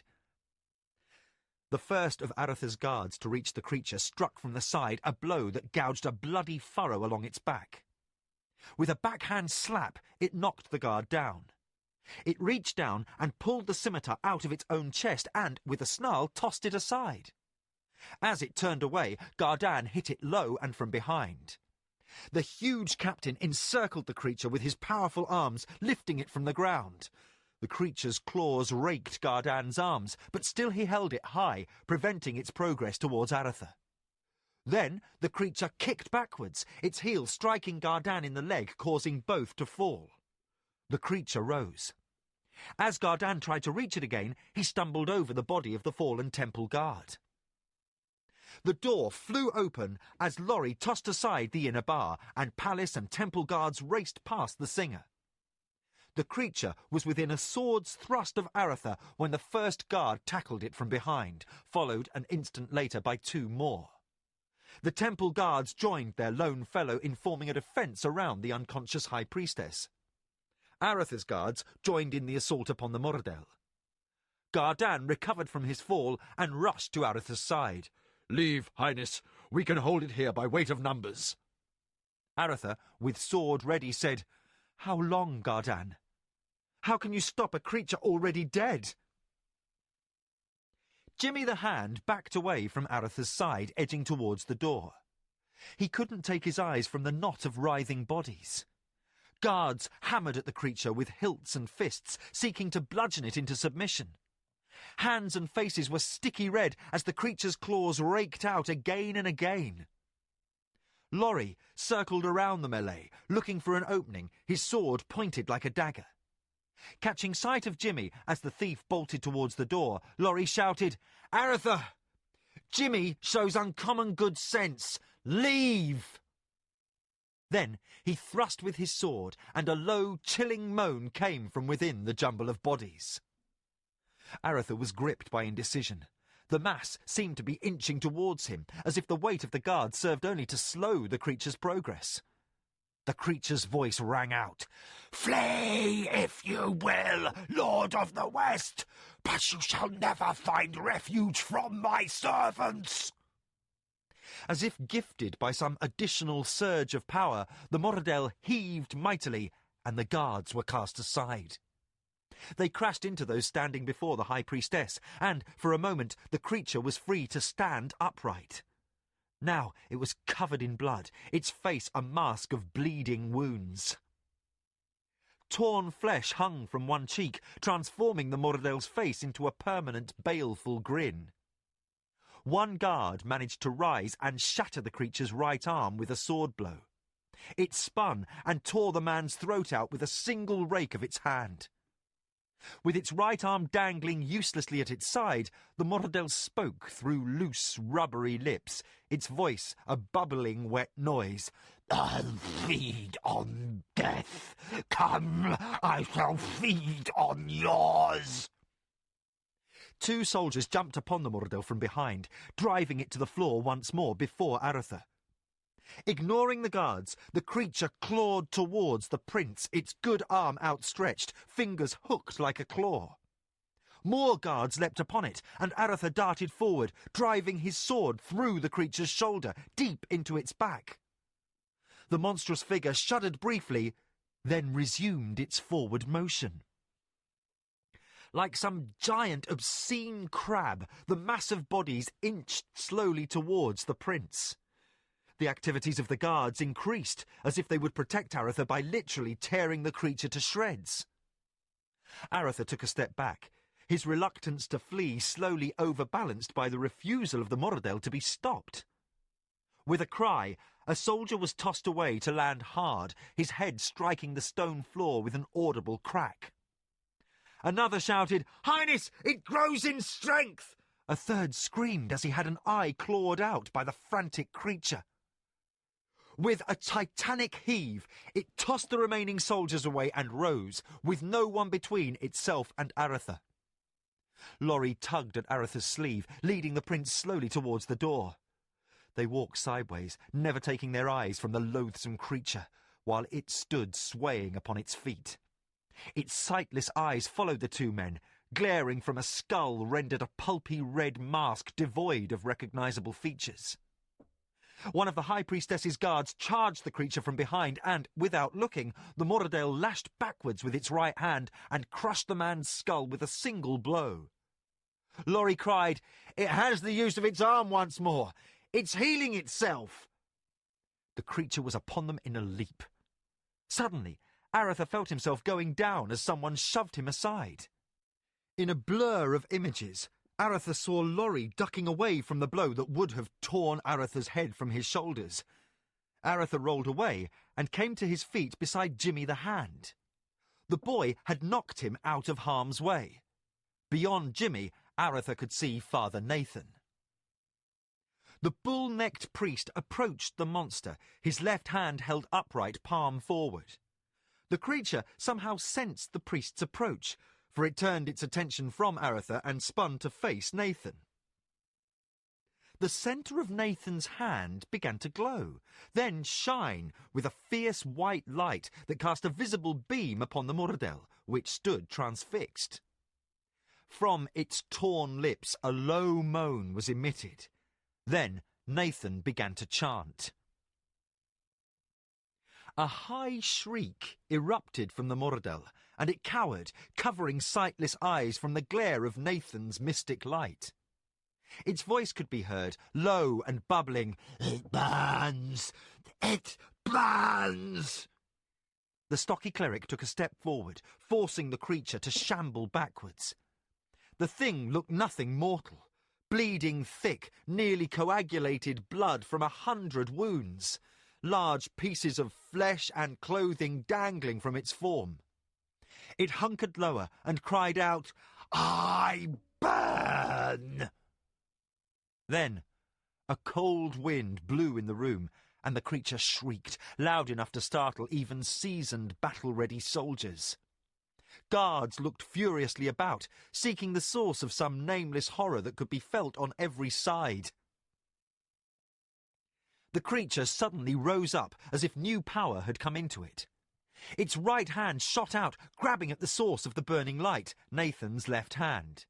Fingers and talon-like fingers interlaced, and, with a searing sound, the creature's hand began to smoke. The Moradel drew back its left hand to strike a blow at the cleric, but, as it uncoiled to strike, Nathan shouted a word unknown to the others in the room, and the creature faltered and groaned. Nathan's voice rang out, filling the room with the sounds of mystic prayer and holy magic. The creature froze for an instant, then trembled in place. Nathan stepped up the urgency of his incantation, and the creature reeled as if being struck a mighty blow, and smoke rose from its body. Nathan called down the power of his goddess, Sung the White, the deity of purity, his voice hoarse and strained. A loud moaning, seeming to come from a great distance, escaped from the Moradel's mouth, and it shuddered again. Locked in the mystic battle, Nathan lifted his shoulders as if he were struggling to move away a great weight, and the Moradel fell to its knees. Its right hand bent backwards as Nathan's voice droned on. Beads of sweat rolled down the priest's forehead, and the cords on his neck stood out. Blisters rose on the creature's ragged flesh and exposed muscle, and it began an ululating cry. A sizzling sound and the smell of cooking meat filled the room.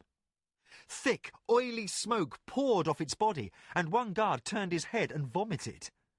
Nathan's eyes grew wide as he exerted the force of his will upon this creature. Slowly they swayed, the creature's flesh cracking as it blackened and crisped from Nathan's magic. The Moradel bent backwards under the force of the priest's grip, and suddenly blue energy coursed over its blackening body. Nathan released his hold, and the creature toppled sideways, flames erupting from its eyes, mouth, and ears.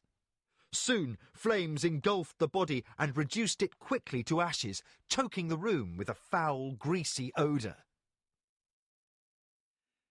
Nathan slowly turned to face Arutha, and the prince saw a man suddenly aged. The cleric's eyes were wide, and sweat poured down his face. In a dry croak he said, "Highness, it is done." Taking one slow step, then another towards the prince, Nathan smiled weakly. Then he fell forward, to be caught by Arutha before he struck the floor. Chapter 4. Revelations. Birds sang to welcome the new dawn. Arutha, Laurie, Jimmy, Volney and Gardan sat in the prince's private audience chamber, awaiting word of Nathan and the high priestess. The temple guards had carried the priestess to a guest chamber and stood guard while healers summoned from her temple attended her. They had been with her all night, while members of Nathan's order tended him in his quarters. Everyone in the room had been rendered silent by the horrors of the night, and all were reluctant to speak of it. Laurie stirred first from the numbness, leaving his chair to move to a window. Arutha's eyes followed Laurie's movement, but his mind was wrestling with a dozen unanswerable questions. Who or what was seeking his death, and why? But, more important to him than his own safety, was the question of what threat this posed for Liam, Carline, and the others due to arrive soon. And, most of all, was there any risk to Anita? A dozen times over the last few hours, Arutha had considered postponing the wedding. Laurie sat down on a couch next to the half-dozing Jimmy. Quietly he asked, "Jimmy, how did you know to fetch Father Nathan when the High Priestess herself was helpless?" Jimmy stretched and yawned. "It was something I remembered from my youth." At this, Gardan laughed, and the tension in the room lessened. Even Arutha ventured a half-smile as Jimmy continued. "I was given into the tutelage of one Father Timothy, a cleric of Astalon for a time. Occasionally one boy or another is allowed to do this. It's a sign the mockers have great expectations for the boy," he said proudly. "I stayed to learn my letters and numbers, but along the way I chanced to pick up a few other bits of knowledge. I remembered a discourse on the nature of the gods Father Timothy had given once, though it had almost put me to sleep. According to that worthy, there is an opposition of forces, positive and negative forces, that are sometimes called good and evil. Good cannot cancel good, nor evil cancel evil. To balk an agent of evil, you need an agency of good. The High Priestess is counted a servant of dark powers by most people and could not hold the creature at bay. I hope the father could oppose the creature, as Sung and her servants are seen as being of good demeanour. I really didn't know if it was possible, but I couldn't see standing around while that thing chewed up the palace guards one by one." Arutha said, "It proves a good guess." His tone revealed approval of Jimmy's quick thinking. A guard came into the room and said, "Highness, the priest is recovered and sends word for you. He begs you to come to his quarters." Arutha nearly leapt from his chair and strode out of the chamber with the others close behind. For over a century, custom had provided that the palace of the Prince of Krondor contain a temple with a shrine to each of the gods, so that whoever was a guest, no matter which of the major deities he worshipped, would find a place of spiritual comfort close by. The order seeing to the temple's care would change from time to time, as different advisers to the prince came and went. It was Nathan and his acolytes who cared for the temple under Arutha's administration, as they had during Erland's. The priest's quarters lay behind the temple, and Arutha entered through the large vaulted hall. At the opposite end of the nave, a door could be glimpsed behind the beamer that contained the shrine to the 4 greater gods. Arutha strode towards the door, his boots clacking upon the stone floor as he walked past the shrines to the lesser gods on either side of the temple. As he approached the door to Nathan's quarters, Arutha could see it was open and glimpsed movement inside. He entered the priest's quarters, and Nathan's acolyte stepped aside. Arutha was struck by the austere look of the room, nearly a cell without personal property or decoration. The only non-utilitarian item visible was a personal statuette of Sung, represented as a lovely young woman in a long white robe resting on a small table next to Nathan's bed. The priest looked haggard and weak, but alert. He lay propped up on cushions. Nathan's assistant priest hovered close by, ready to answer any need Nathan might have. The royal chirurgeon waited beside the bed. He bowed and said, "There is nothing physically wrong, Highness, save he is exhausted. Please be brief." Arutha nodded as the chirurgeon, followed by all the acolytes, withdrew. As he left, he motioned for Gardan and the others to remain outside. Arutha came to Nathan's side. "How do you fare?" "I will live, Highness," he answered weakly. Arutha cast a quick glance at the door and saw the alarmed expression on Gardan's face. It confirmed Arutha's impression that Nathan's ordeal had left him changed. Softly, Arutha said, "You will do more than just live, Nathan. You'll be back to your old self soon." "I have lived through a horror no man should have to face, Highness. So you may understand, I must share a confidence with you." He nodded towards the door. The assistant priest closed the door and returned to Nathan's bedside. Nathan said, "I must now tell you something not commonly known outside the temple, Highness. I take great responsibility upon myself to do this, but I judge it imperative." Arutha leaned forward the better to hear the tired priest's faint words.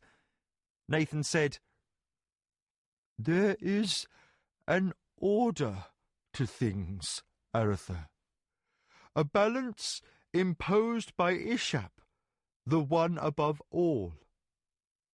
The greater gods rule through the lesser gods, who are served by the priesthoods.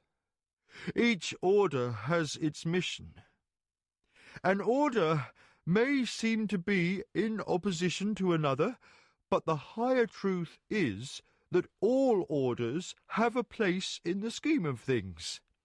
Even those in the temples who are of lower rank are kept ignorant of this higher order. It is the reason for occasional conflicts erupting between temples. My discomfort at the High Priestess's rites last night was as much for the benefit of my acolytes as from any true distaste.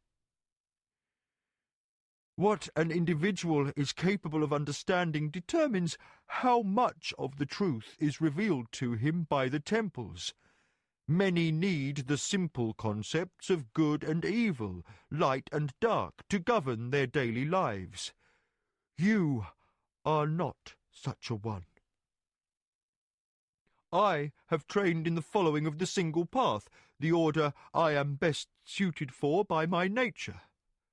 But, as do all others who have reached my rank, I know well the nature and manifestations of the other gods and goddesses.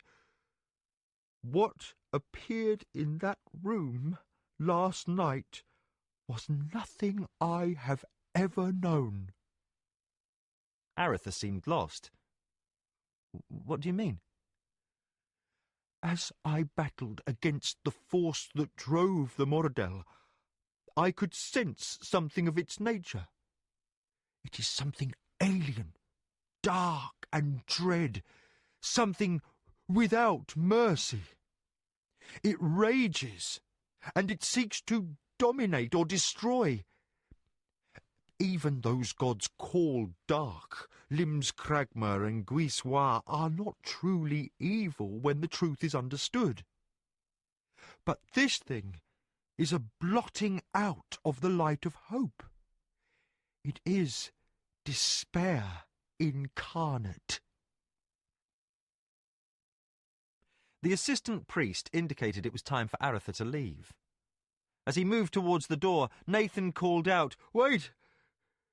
You must understand something more.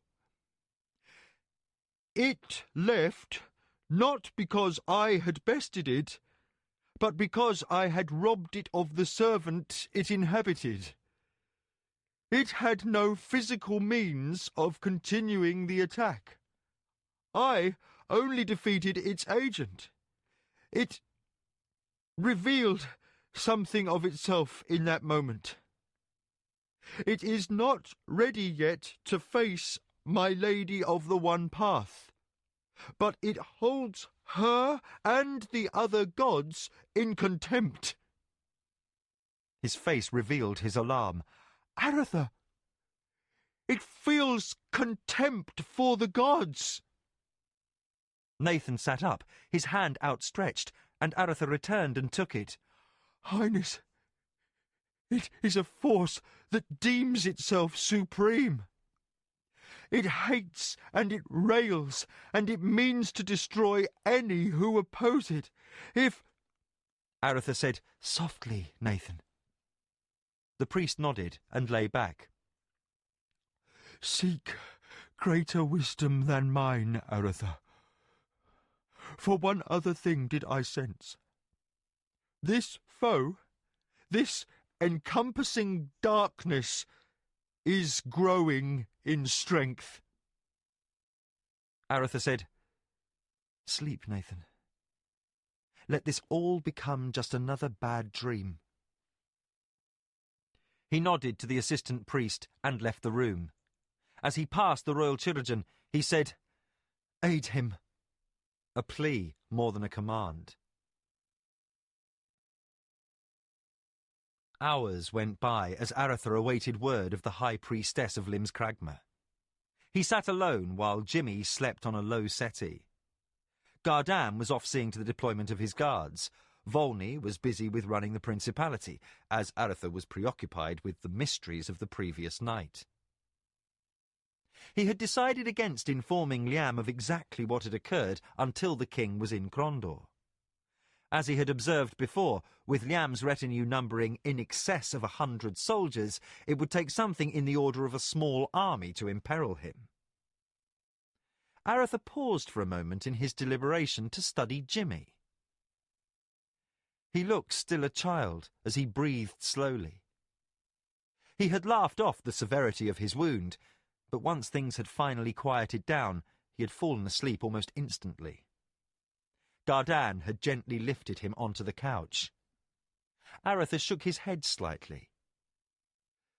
The youth was a common criminal, a parasite upon society who had not worked an honest day's labour in his young life. Not much past 14 or 15, he was a braggart, a liar, and a thief, but, while he may be many things, he was still a friend. Arutha sighed and wondered what to do about the boy. A court page arrived with a message from the High Priestess requesting Arutha's presence at once. The prince rose quietly, so as not to awaken Jimmy, and followed the page to where the High Priestess was being cared for by her healers. Arutha's guards waited outside the suite, and temple guards stood inside the door, a concession Arutha had granted when requested by the priest who had come from the temple. The priest greeted Arutha coolly, as if Arutha somehow bore the responsibility for his mistress's injury. He led Arutha into the sleeping chamber, where a priestess attended the leader of their temple. Arutha was shocked by the appearance of the High Priestess. She lay propped up by a pile of bolsters, her pale blonde hair framing a face drained of colour, as if the icy blue of winter had suffused her features.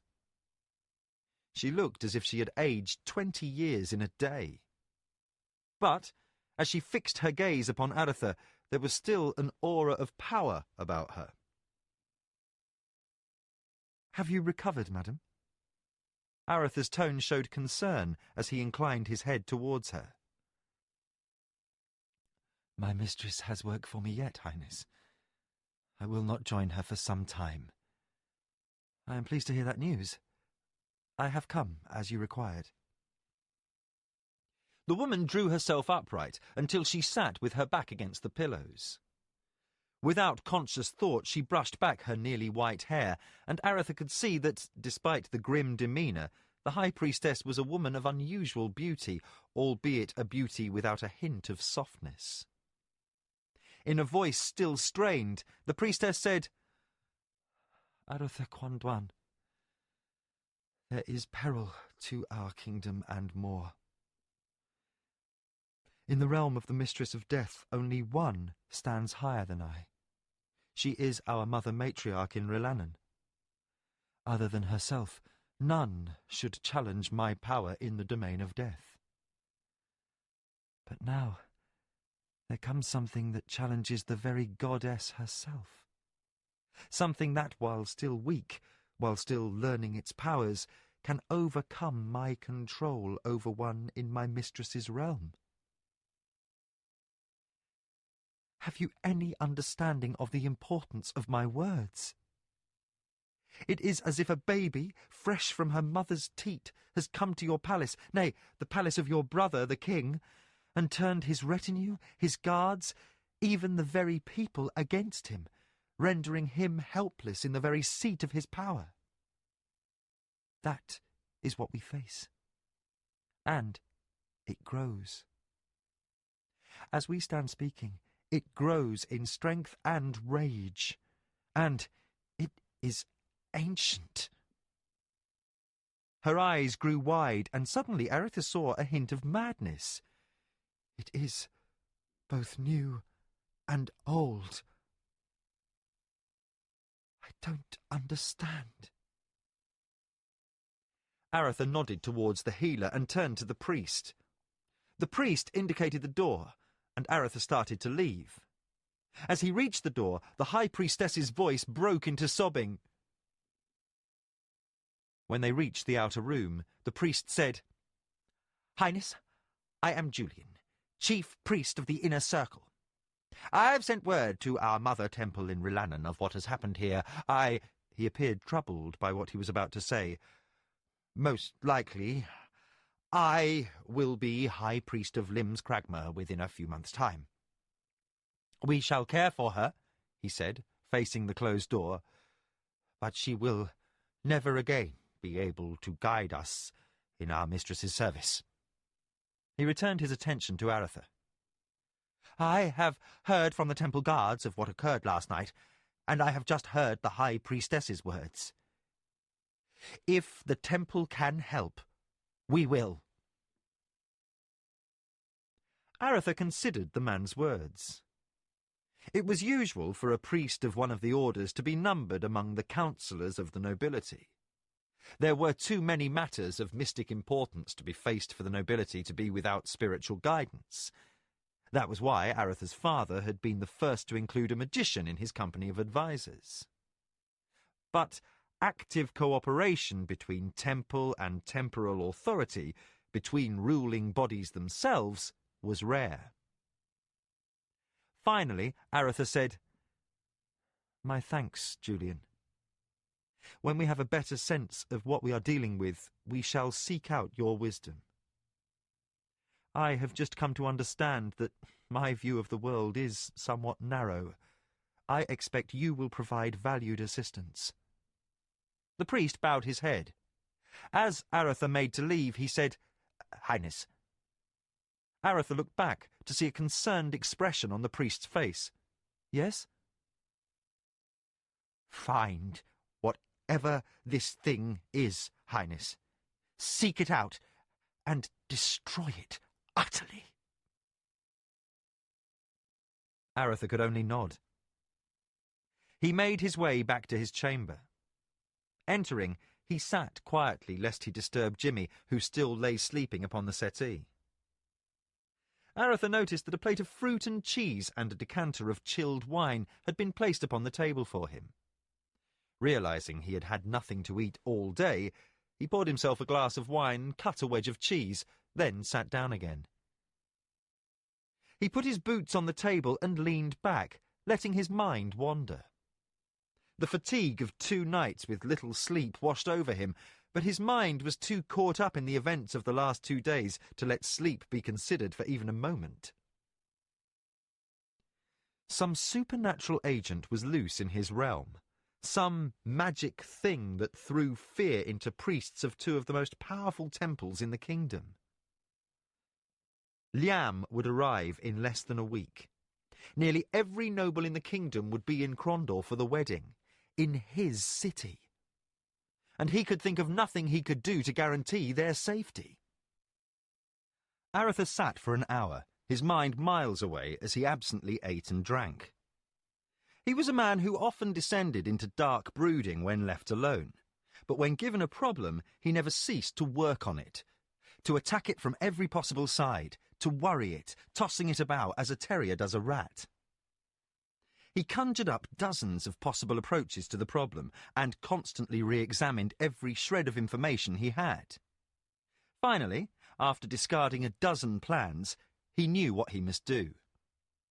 He took his feet off the table and grabbed a ripe apple off the dish before him. "Jimmy!" he shouted, and the boy thief was instantly awake, years of dangerous living having bred the habit of light sleeping. Arutha threw the apple at the boy, and, with astonishing speed, he sat up and caught the fruit scant inches from his face. Arutha could understand how he had come to be known as the Hand.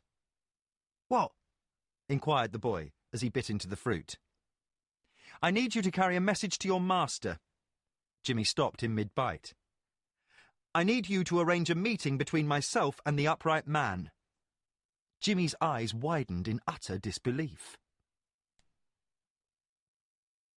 Again, thick fog had rolled in off the bitter sea to blanket Crondor in a deep mantle of haze.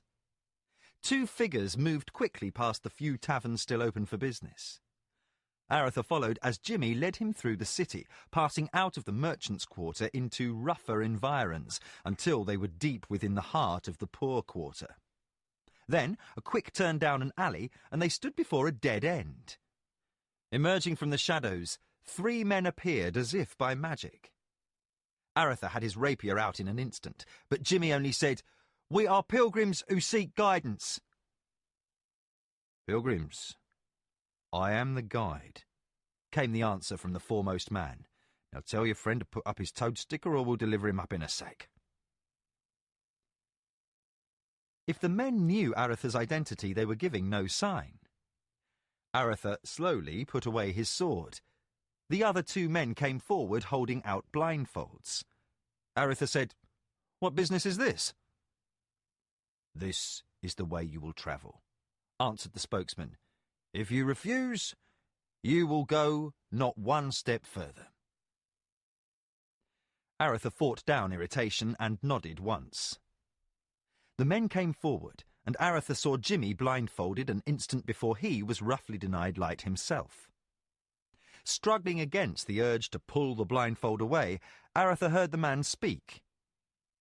"You will both be led from here to another place where others will come to guide you. You may be passed along through many hands before you reach your destination, so do not become alarmed should you hear unexpected voices in the dark.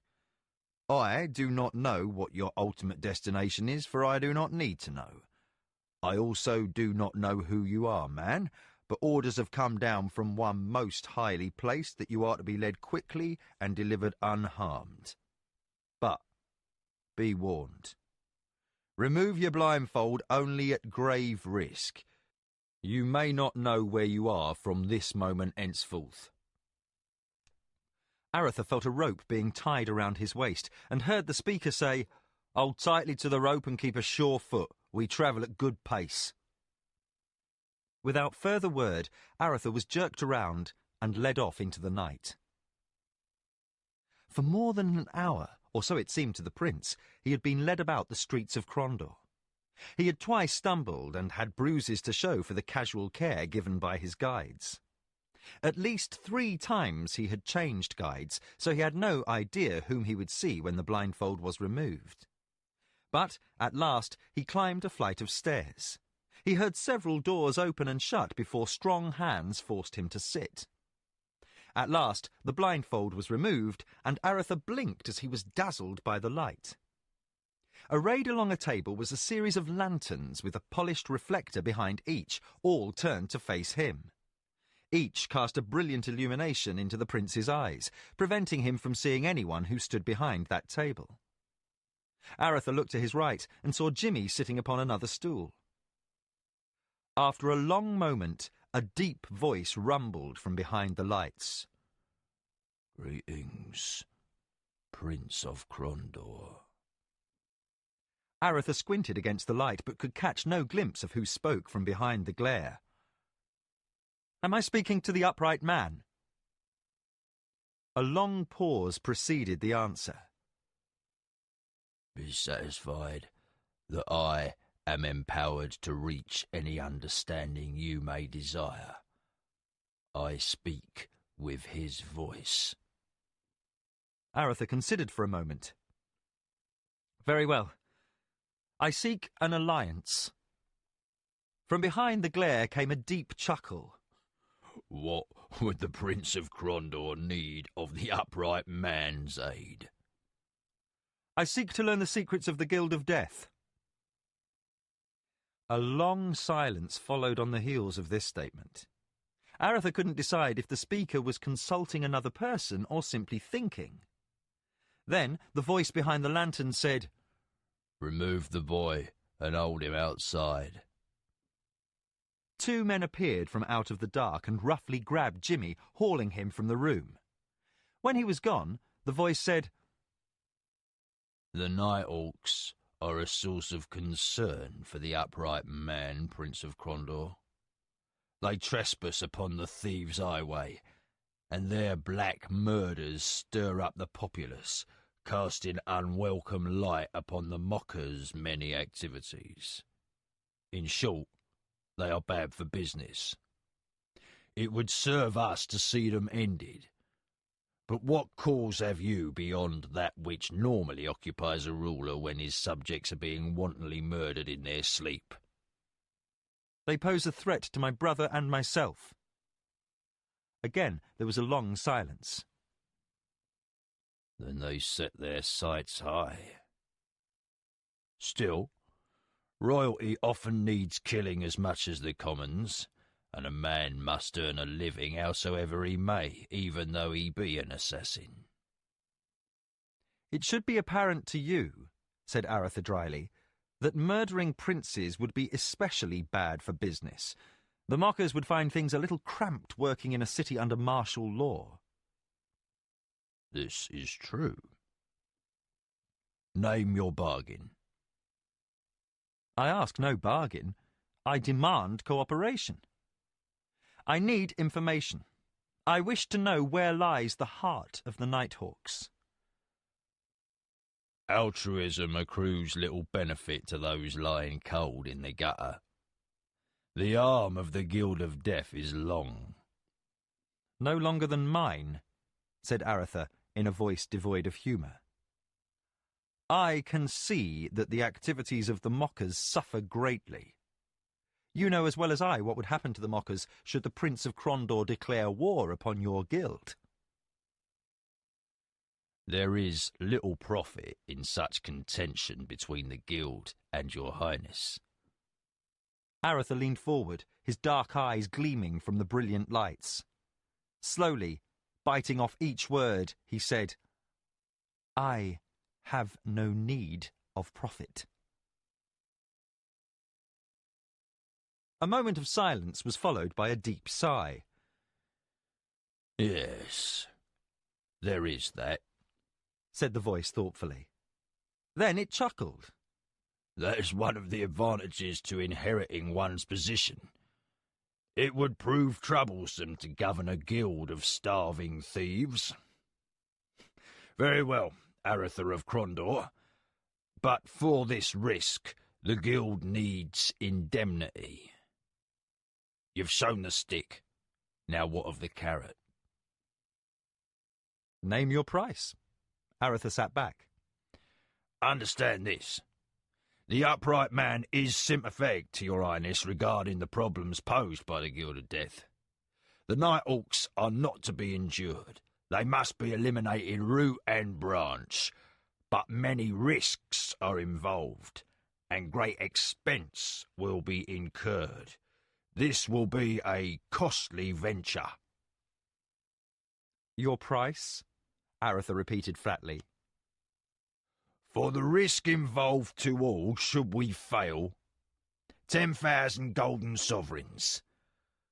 That would put a large hole in the royal treasury. True, but consider the alternatives. We have a bargain. I shall provide the upright man's instructions as to the means of payment later, the voice said with a hint of humour in it. Now, there is another matter. What is that? Said Arutha. Young Jimmy the Hand has broken oath with the mockers, and his life is forfeit. He shall die within the hour. Without thinking, Arutha began to rise. Strong hands pushed him down from behind as a large thief stepped out of the darkness. He simply shook his head in the negative. We would never think of returning you to the palace in less salubrious condition than that in which you arrived, said the voice behind the lights. But draw a weapon in this room, and you will be delivered to the palace gates in a box, and we will deal then with the consequences. But Jimmy... Broke oath, interrupted the voice. He was honour bound to report the whereabouts of the Night Hawk when he saw him, as he was honour bound to tell of Laughing Jack's treachery. Yes, Highness, we know of these things. Jimmy betrayed the guild to carry word to you first. There are certain matters that can be forgiven because of age, but these actions cannot. I'll not stand by and allow Jimmy to be murdered. Then listen, Prince of Crondor, for I have a story to tell. Once, the upright man lay with a woman of the streets, as he had with hundreds of others, but this or bore him a son. This is a certainty. Jimmy the Hand is the upright man's son, though he is ignorant of his paternity. This presents the upright man with something of a quandary. If he is to obey the laws he has made, he must order the death of his own son. But, should he not, he will lose credibility with those who serve him. An unpleasant choice.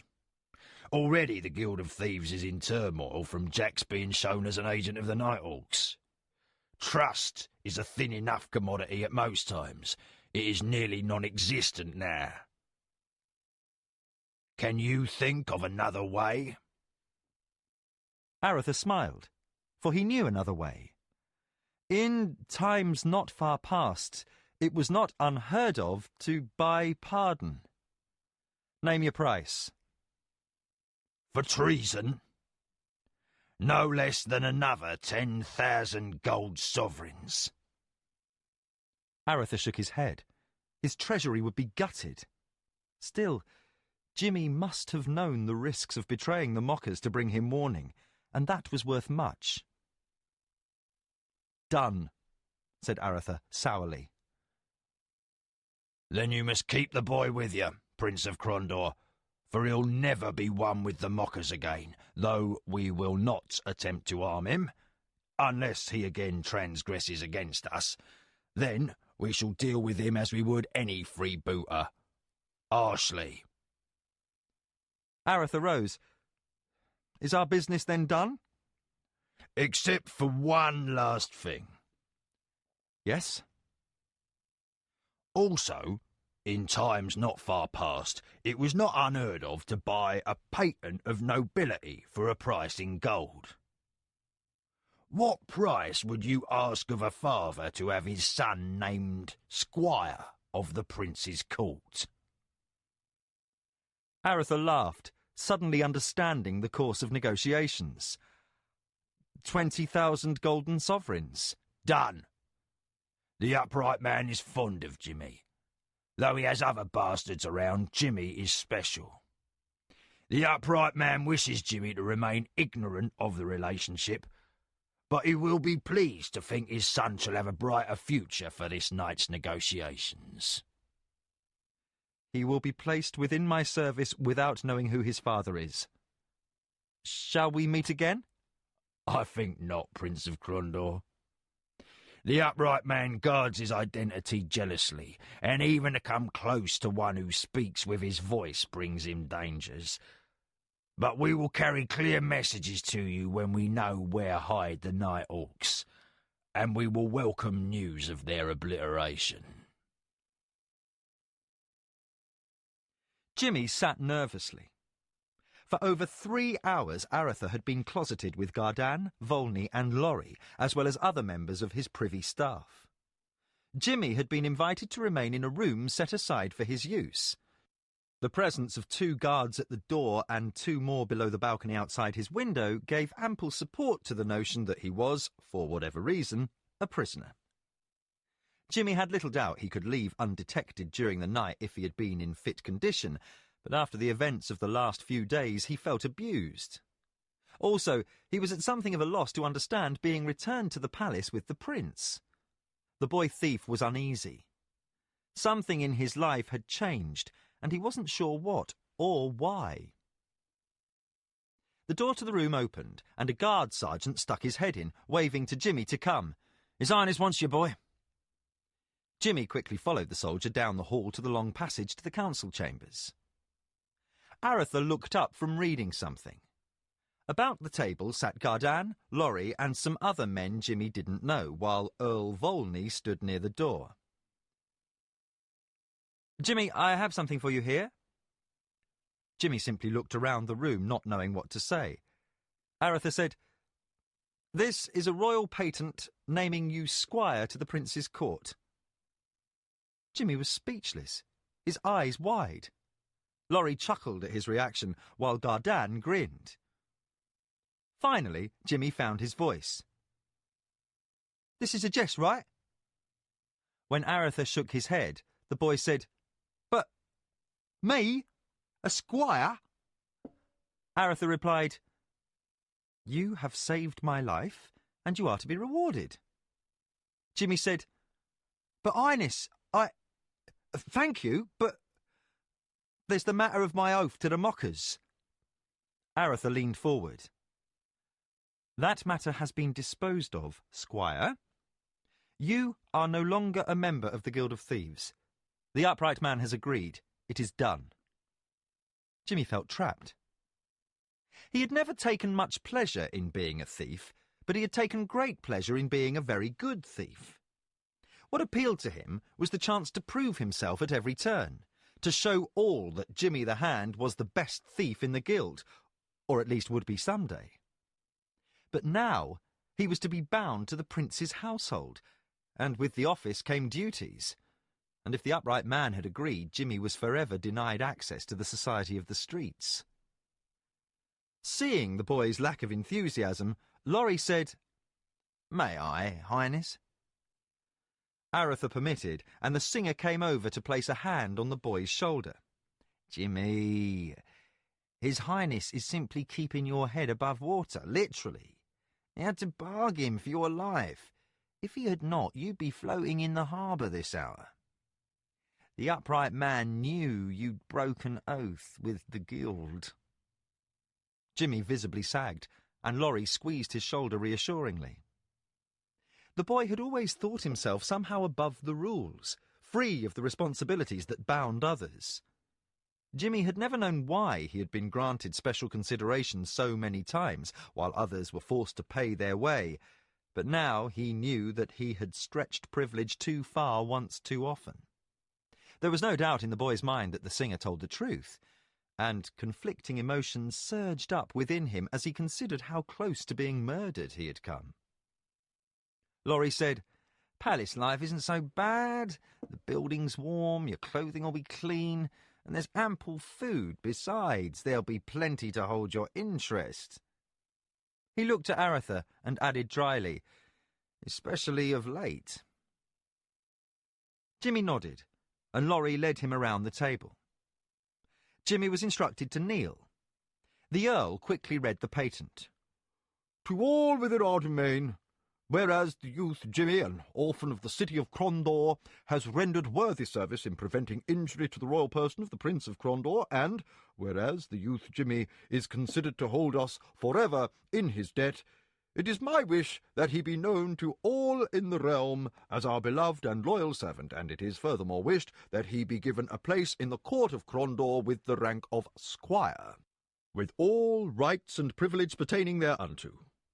Furthermore, let it be known that the title to the estate of Haverford on the river Wellendale is conferred upon him and his progeny as long as they shall live, to have and to hold, with servants and properties thereupon. Title to this estate shall be held by the Crown until the day of his majority.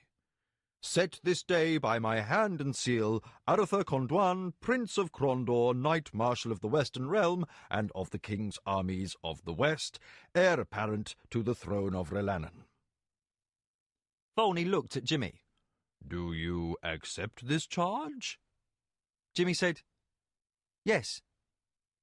Volney rolled up the parchment and handed it to the boy.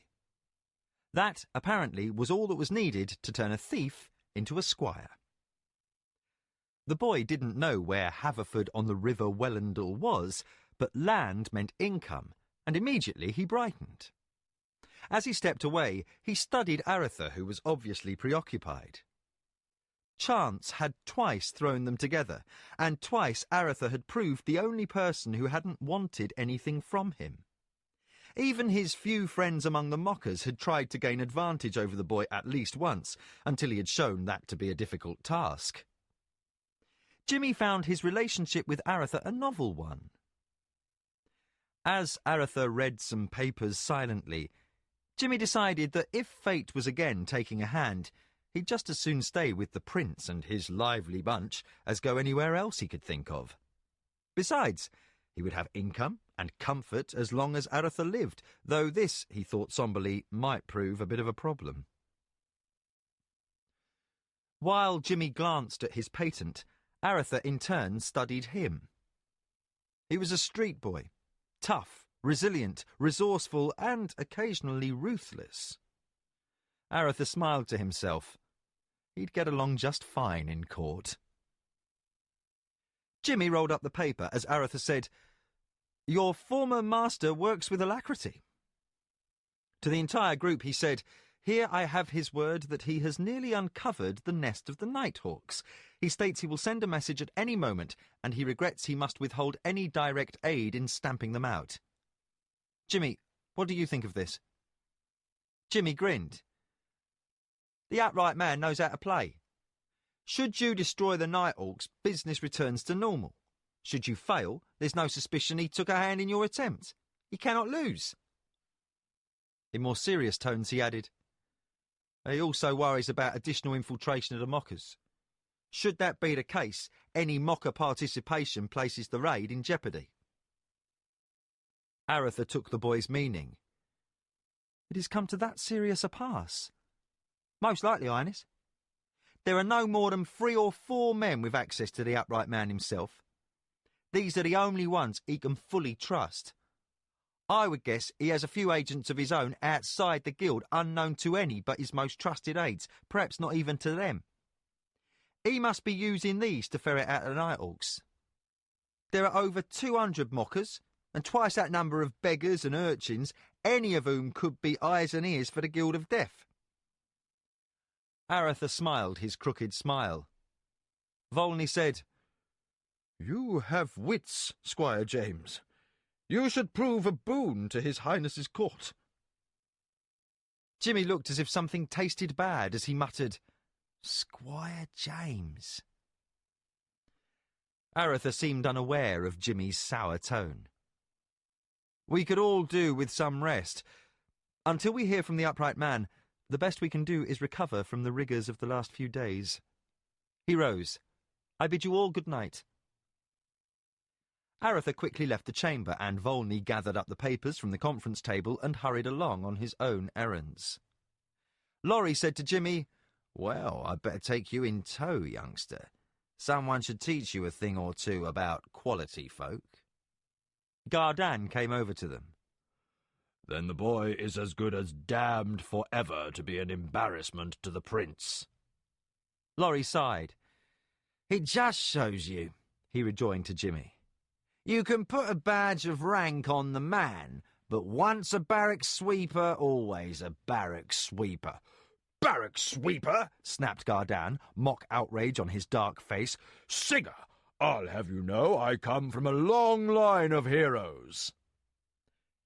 Jimmy sighed in resignation as he followed the two bickering men from the hall. On the whole, life had been simpler a week ago. He tried to put on a brighter expression, but at best he resembled a cat who had fallen into a barrel of cream, unsure of whether to lap it up or swim for his life. Chapter 5. Obliteration. Arutha studied the old thief.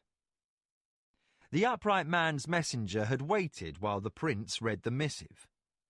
Now the prince's eyes were upon him. "Know you the contents of this?" "To the specifics, no. He who gave it to me was explicit in instructions."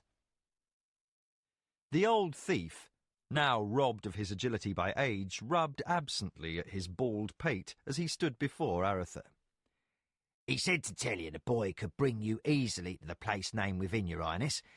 He also said to tell you that word has been passed regarding the boy, and the mockers consider the matter at a close." The man cast a brief glance at Jimmy and winked. Jimmy, who was standing off to one side, breathed a silent sigh of relief at hearing that. The wink told him that while Jimmy would never be a mocker again, he at least was not denied the streets of the city, and that old Alvani the Quick was still a friend. Arutha said, "Tell your master I am pleased with this swift resolution. Tell him we shall have an end to this matter tonight. He will understand." Arutha waved for a guard to escort Alvani from the hall and turned to Gardan. "Select a company of your most trusted men and any pathfinders still in the garrison. Any who are new to our service shall be passed over. By word of mouth, tell each to muster at the postern gate beginning at sundown. By ones and twos I want them sent into the city, using varied routes and with sharp eyes for signs they are being followed. Let them wander and dine as if they were off duty, though any drinking should be only sham. By midnight they are all together at the Rainbow Parrot." Gardan saluted and left. When Arutha and the boy were alone, the prince said, "You must think I've dealt harshly with you." Jimmy's face showed his surprise. "No, Highness. I thought it a bit strange is all.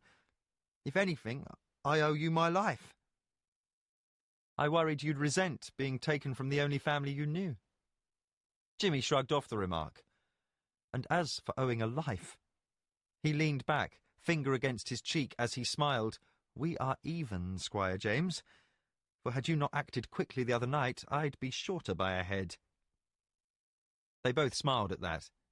Jimmy said, "If we're even, why the office?" Arutha remembered his pledge to the upright man. "Count it a means of keeping an eye upon you. You are free to come and go as long as you discharge your duties as a squire, but should I find the gold cups missing from the pantry, I'll personally drag you down to the dungeon." Jimmy again laughed, but Arutha's voice took on a more sombre tone. "Also, there's the matter of someone's foiling an assassin upon the roof of a certain fuller's house earlier this week. And you've never said why you chose to come to me with the news of that Nighthawk, rather than report it, as you were warranted to do." Jimmy looked at Arutha, his gaze older by years than his boyish face. Finally he said, "The night you escaped from Crondor with a princess, I got caught with a full company of black guys horsemen on the docks between me and freedom. You threw me your sword before you knew you'd be safely away. And when we were closeted in the safe house, you taught me sword play. You were always as fairly spoken to me as you were to any other. He paused for a moment. You treated me like a friend. I've had few friends, Highness. Arutha indicated understanding. I also count few as true friends. My family, the magicians Pug and Kulgan, Father Tully and Gardan. His expression turned wry. Laurie has shown himself more than a simple courtier, and I think he may prove a friend. I'll even go so far as to name that pirate Amos Trask a true friend.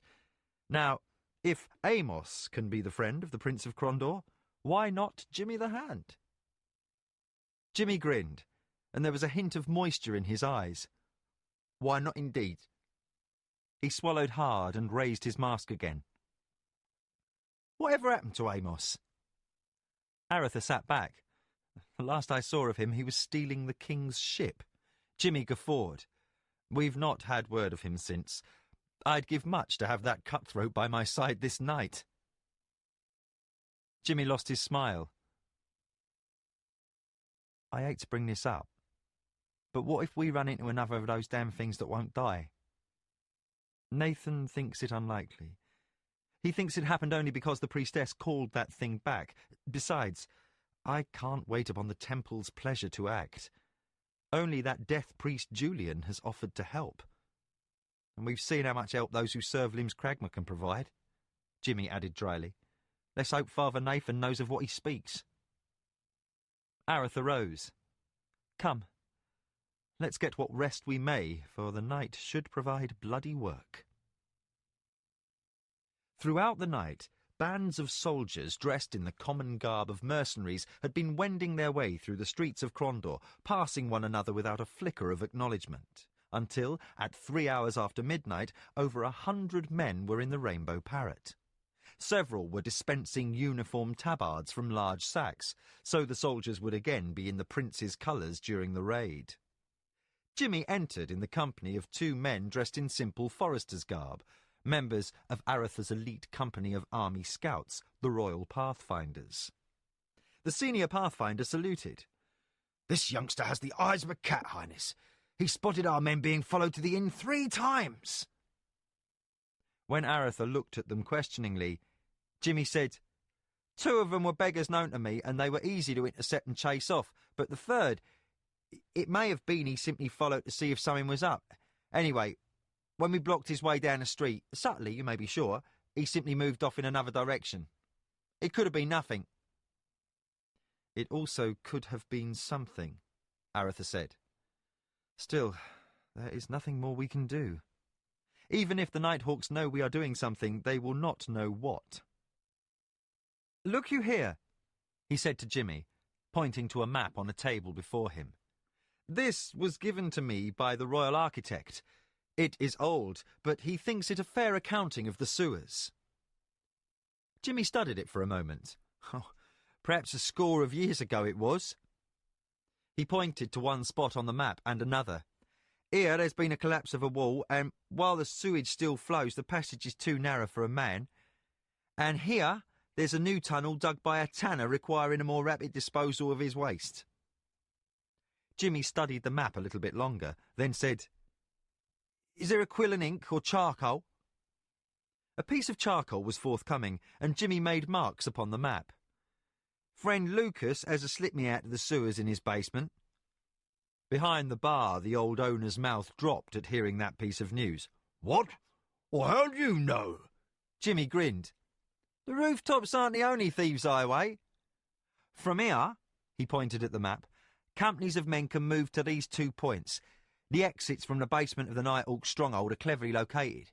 Each comes out in a tunnel not directly connected with the others.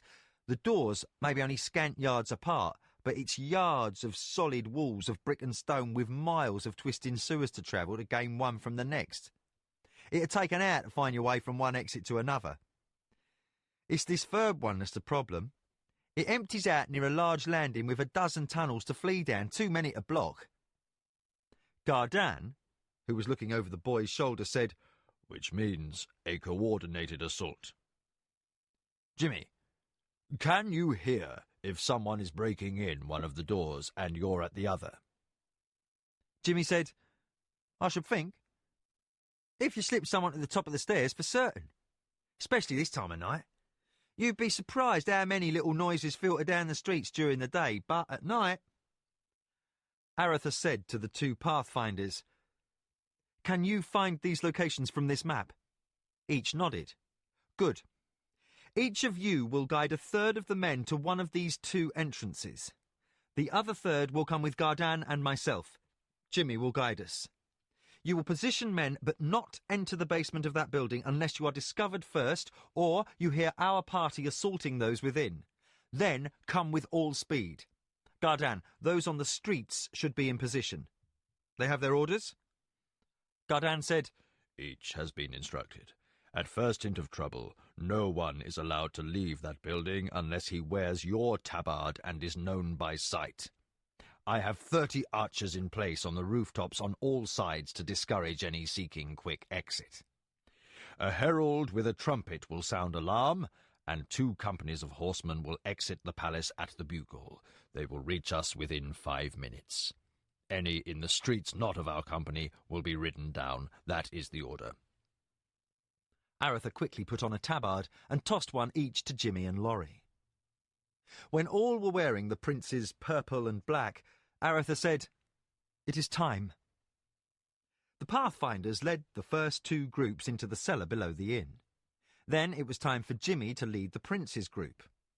He took them to the slip-me-out behind a false cask in the wall and led them down the narrow stairs to the sewers. The stench caused a few soldiers to gasp and utter soft oaths, but a single word from Gardan restored order to the ranks. Several shuttered lanterns were lit. Jimmy motioned for a single line to be formed and led the prince's raiders off towards the merchants' quarter of the city. After nearly a half-hour walking past slowly moving channels carrying waste and garbage towards the harbour, they found themselves approaching the large landing. Arutha ordered the lanterns shuttered. Jimmy went forward. Arutha tried to follow his movements but was astonished as the darkness seemed to swallow him up. Arutha strained to hear him, but Jimmy was noiseless. For the waiting soldiers, the strangest thing about the sewers was the stillness, broken only by the sound of slow water lapping. Each soldier had taken care to muffle all armour and weapons, so should there be a Nighthawk lookout he wouldn't be alerted. Jimmy returned after a moment and signalled that a single guard stood at the bottom of the stairs to the building. With his mouth near Arutha's ear, he whispered, You'll never get one of your men close enough before the guard gives alarm. I'm the only one who stands a chance. Just come running when you hear the scuffle begin. Jimmy pulled his dirk out of his boot and slipped away. Suddenly there was a painful grunt, and Arutha and his men were off, all thoughts of silence discarded. The prince was the first to reach the boy, who struggled with a powerful guard. The youth had come up behind the man and had leapt and grabbed him around the throat, but had only wounded him with the dirk which now lay upon the stones. The man was nearly blue from being choked, but had tried to smash Jimmy against the wall. Arutha ended the struggle with a single thrust of his blade, and the man slipped silently to the stones. Jimmy let go and smiled weakly. He had taken a terrible battering. Arutha whispered, "Stay here," to him, then signalled his men to follow. Ignoring his promise to Volney to wait behind while Gardan led the assault, Arutha silently hurried up the stairs. He halted before a wooden door with a single sliding latch, placed his ear next to it and listened. Muffled voices from the other side caused him to raise his hand in warning. Gardan and the others slowed their approach. Arutha quietly moved the door's latch and pushed gently. He peeked into a large, well-lit basement. Sitting around 3 tables were about a dozen armed men, Several were tending weapons and armour. The scene was more reminiscent of a soldier's commons than a basement. What Arutha found more incredible was that this basement was located below the most richly appointed and successful brothel in the city. The House of Willows, one frequented by most of the rich merchants and no small portion of the minor nobility of Krondor.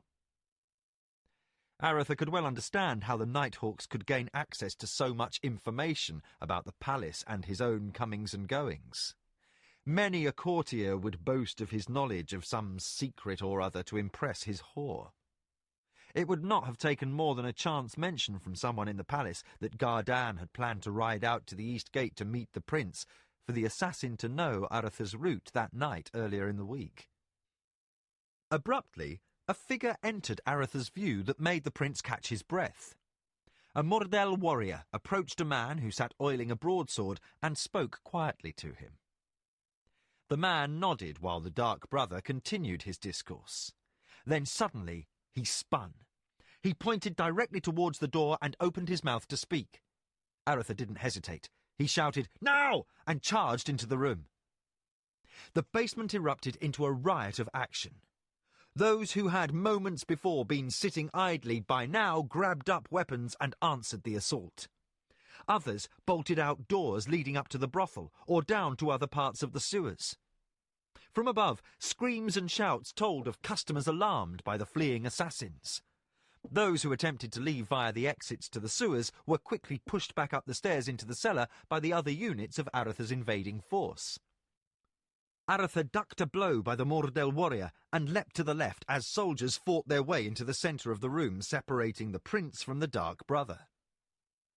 The few assassins who stood their ground charged into Arutha's men with complete disregard for their own lives, forcing the soldiers to kill them.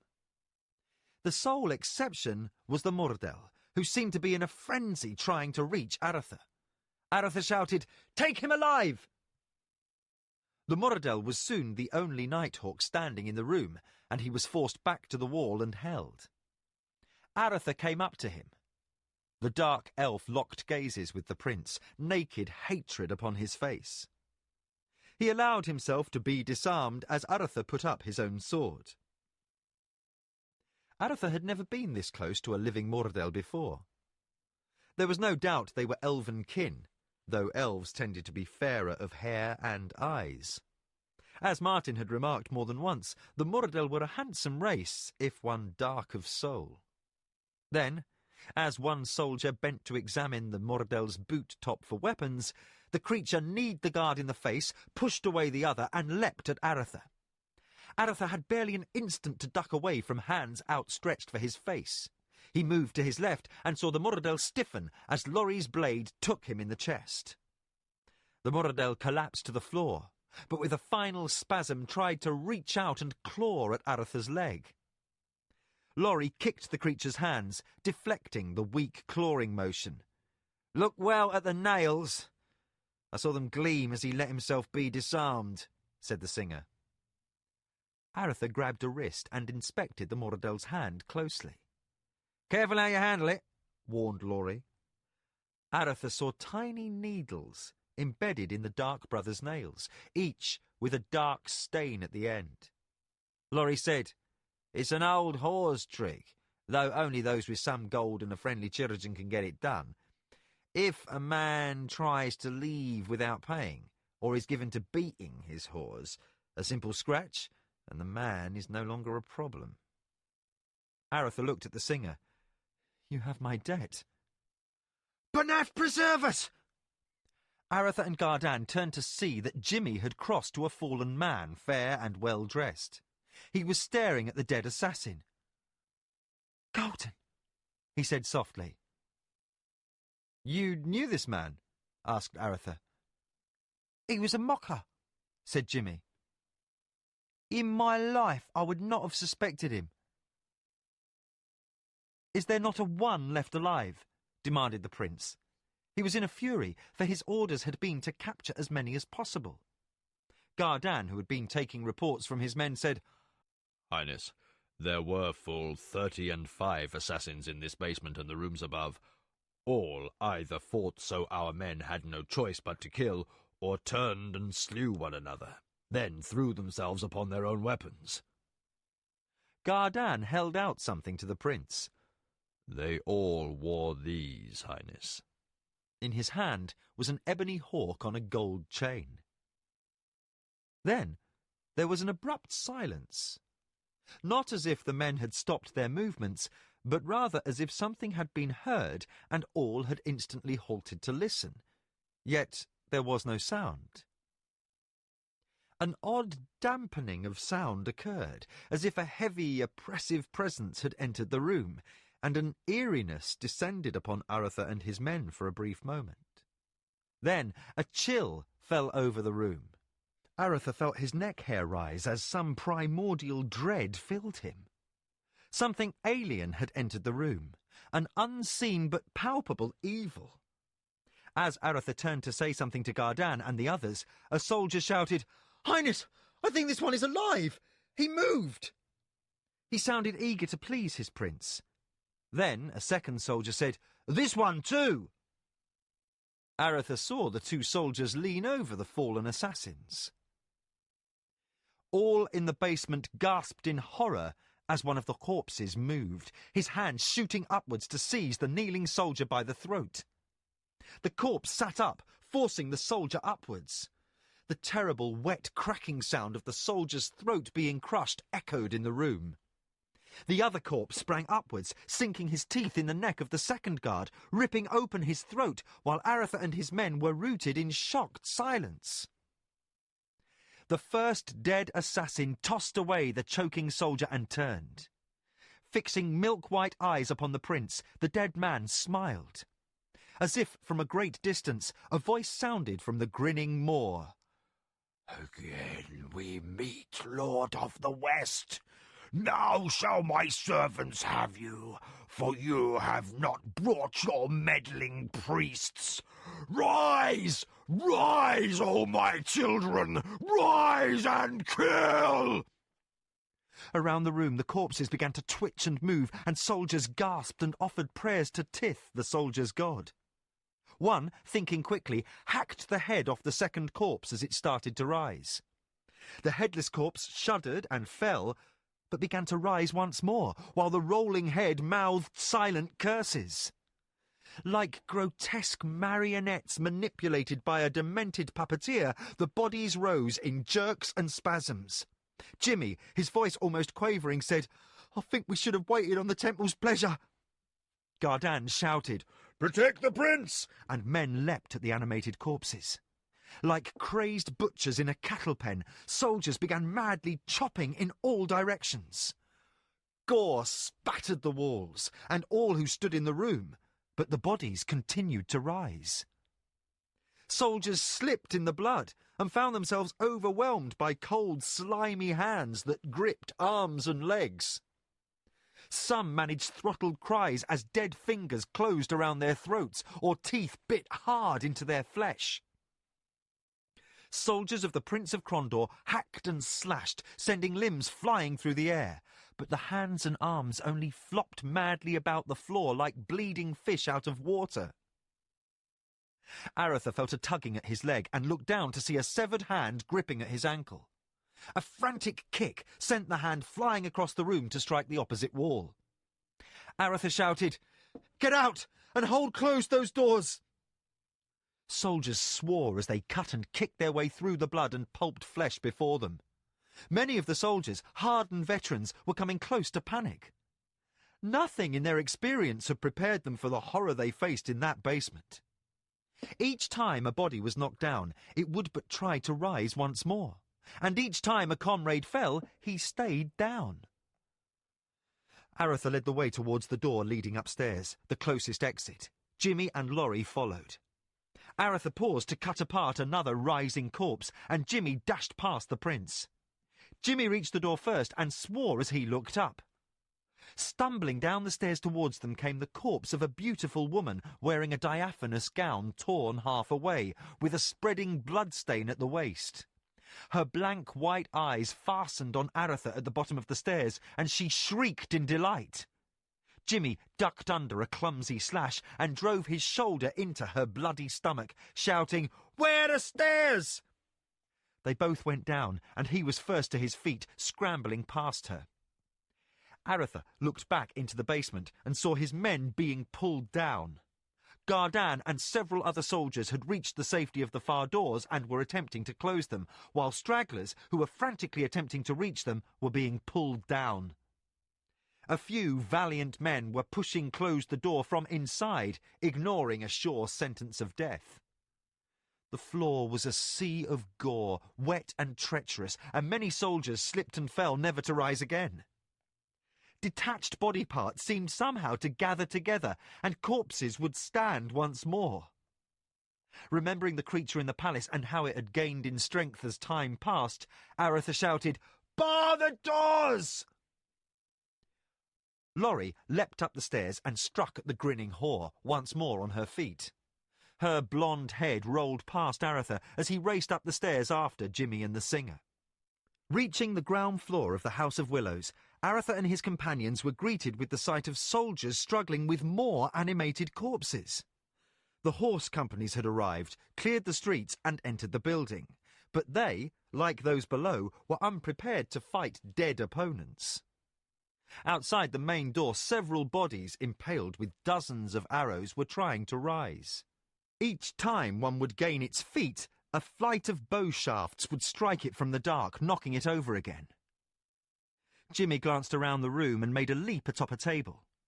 With an acrobat's spring, he jumped high over a guard being strangled by a dead nighthawk and grabbed at a wall covering. The tapestry held his weight for a moment, then the room filled with a loud tearing sound as it ripped free of its fastenings high overhead. Yards of fine cloth fell about Jimmy, and he quickly disentangled himself. He grabbed up as much cloth as he could and dragged the tapestry to the large fireplace in the main room of the brothel. He dumped it in the fireplace and then started overturning anything that would burn onto it. Within minutes, flames were spreading out into the room. Arutha shoved away a corpse and yanked down another tapestry, which he tossed to Laurie. The singer ducked as a dead assassin lunged at him and tangled the corpse in the fabric. Quickly spinning the dead creature, Laurie wrapped it in cloth and, with a kick, sent it stumbling towards Jimmy. Jimmy leapt aside and let the cloth-bound thing stumble into the rapidly spreading flames, tripping it as it went past. The dead man fell into the flames and began shrieking in rage. The heat in the room was becoming unbearable, as was the choking smoke. Laurie ran to the door and halted just before the threshold. "The prince!" he shouted to the bowmen atop the surrounding buildings. "The prince is coming through!" "Hurry!" came the answering shout as an arrow knocked down a rising corpse a few feet away from Laurie. Arutha and Jimmy came out of the firelit door, followed by a few coughing soldiers. Arutha shouted, "To me!" At once, a dozen guards were dashing across the street, past grooms brought along to hold the cavalry mounts. The stench of blood and burning bodies and the heat from the fire were causing the horses to nicker and tug at their reins as the grooms led them away. When the guards reached Arutha, several picked up arrow-studded bodies and tossed them through the windows into the fire. The shrieks of the burning corpses filled the night.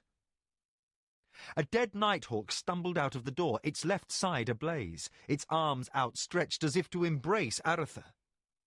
Two soldiers caught it and hurled it back through the door into the fire, disregarding the burns they suffered as a consequence. Arutha moved from the door while soldiers denied exit to those corpses seeking to flee the inferno.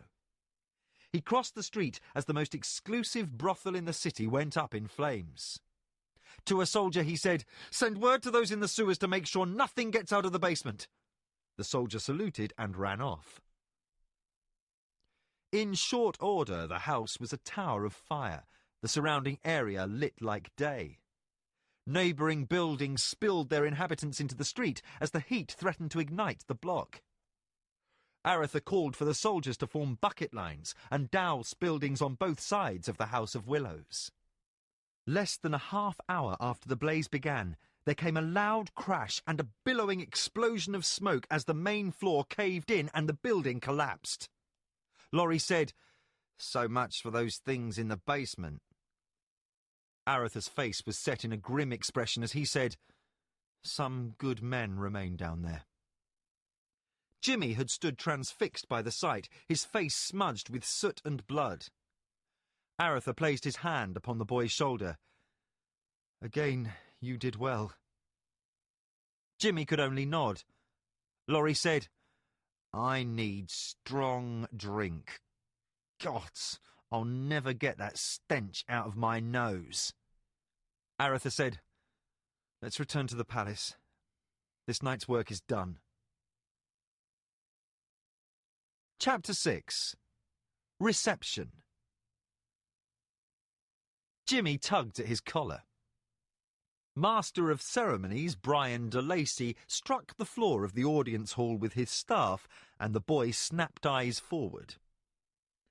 Ranging from 14 to 18 years of age, the squires of Arutha's court were being instructed upon the duties they would be performing during the forthcoming celebration of Anita and Arutha's wedding. The old master, a slow-speaking, impeccably attired man, said, "Squire James, if you can't remain still, we shall have to find something of an active duty for you. Say, running messages between the palace and the outer billets."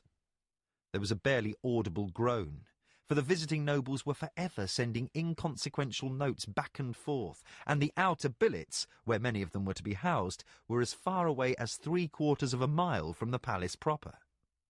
Such duty was mainly non-stop, running to and fro for 10 hours a day.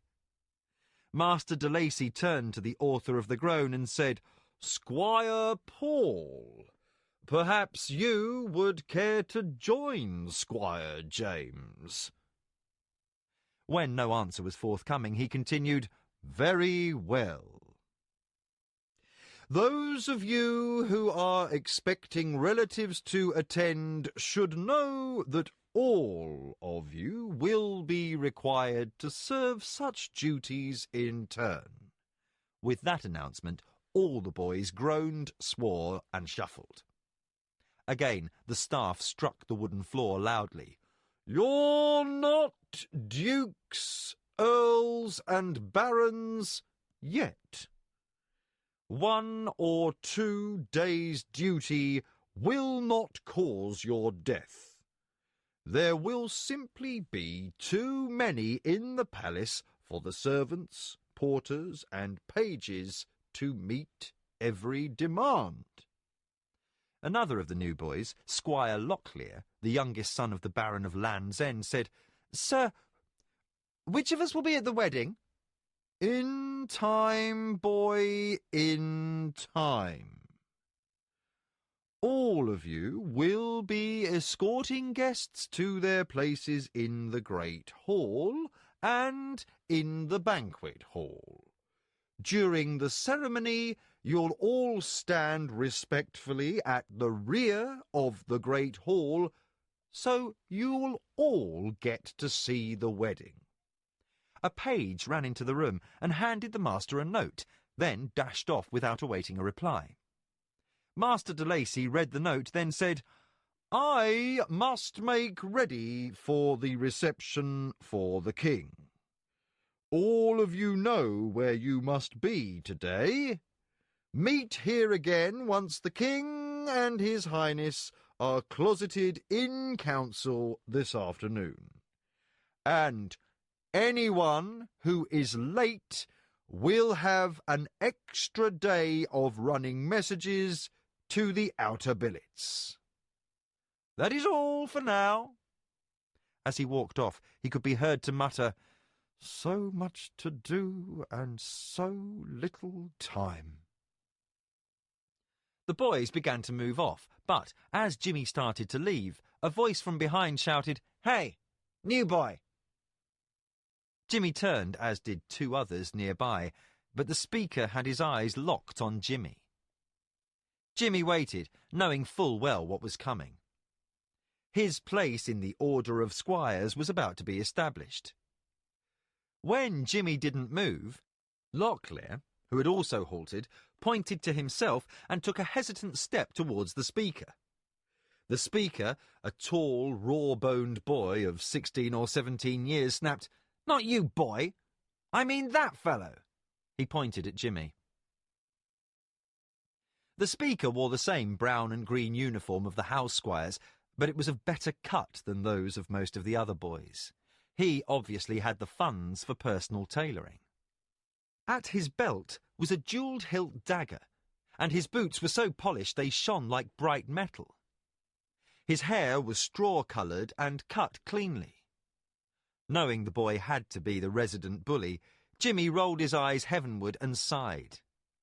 His uniform fit poorly, and his boots hurt, and his healing side itched constantly. He was in an ill-tempered mood to begin with. Best to get this over with quickly, he thought. Jimmy walked slowly towards the older boy, who was called Jerome. He knew Jerome's father was the squire of Ludland, a town up the coast from Crondor, a minor title, but one that garnered wealth for whoever held it.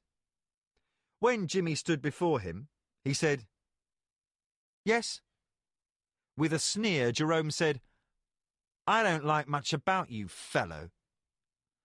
Jimmy slowly smiled, then suddenly drove his fist into Jerome's stomach. The taller boy doubled over and collapsed onto the floor.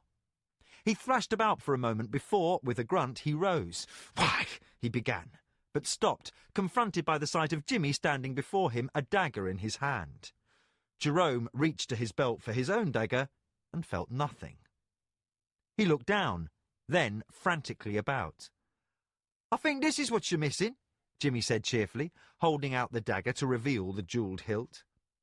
Jerome's eyes widened. Jimmy tossed the dagger with a flick of his wrist, and the blade stood quivering in the floor between Jerome's boots. "And the name isn't fellow, it's Squire James, Prince Arutha's squire."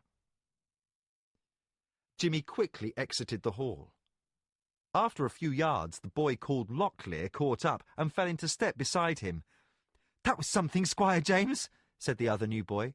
"Jerome's been making it hard on all the new boys." Jimmy stopped, in no mood for this. "That's because you let him, boy." Locklear stepped away and began to stammer an apologetic reply. Jimmy held up his hand. "Oh, wait a moment, I don't mean to be short of you.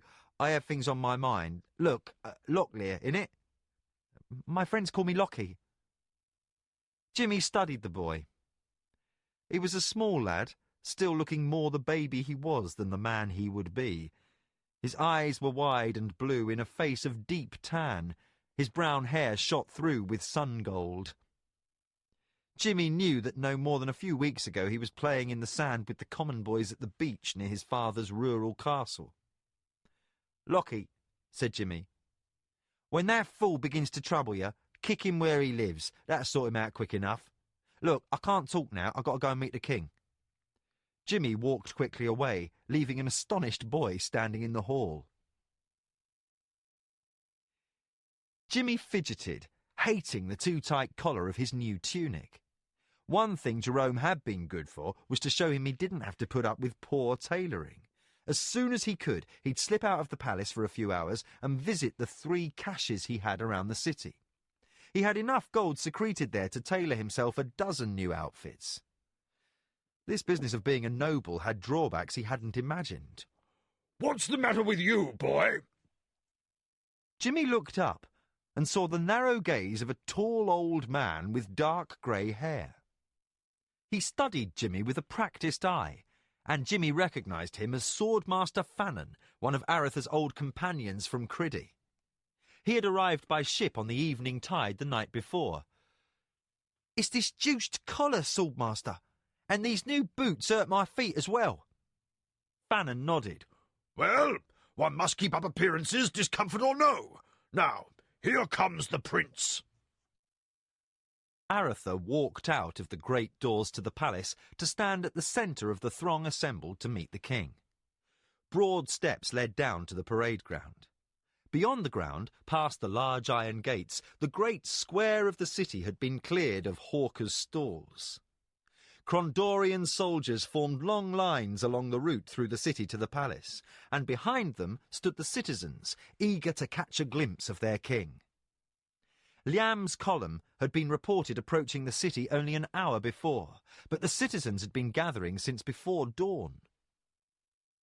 Wild cheering heralded the king's approach, and Liam was the first to ride into view, sitting astride a large chestnut warhorse.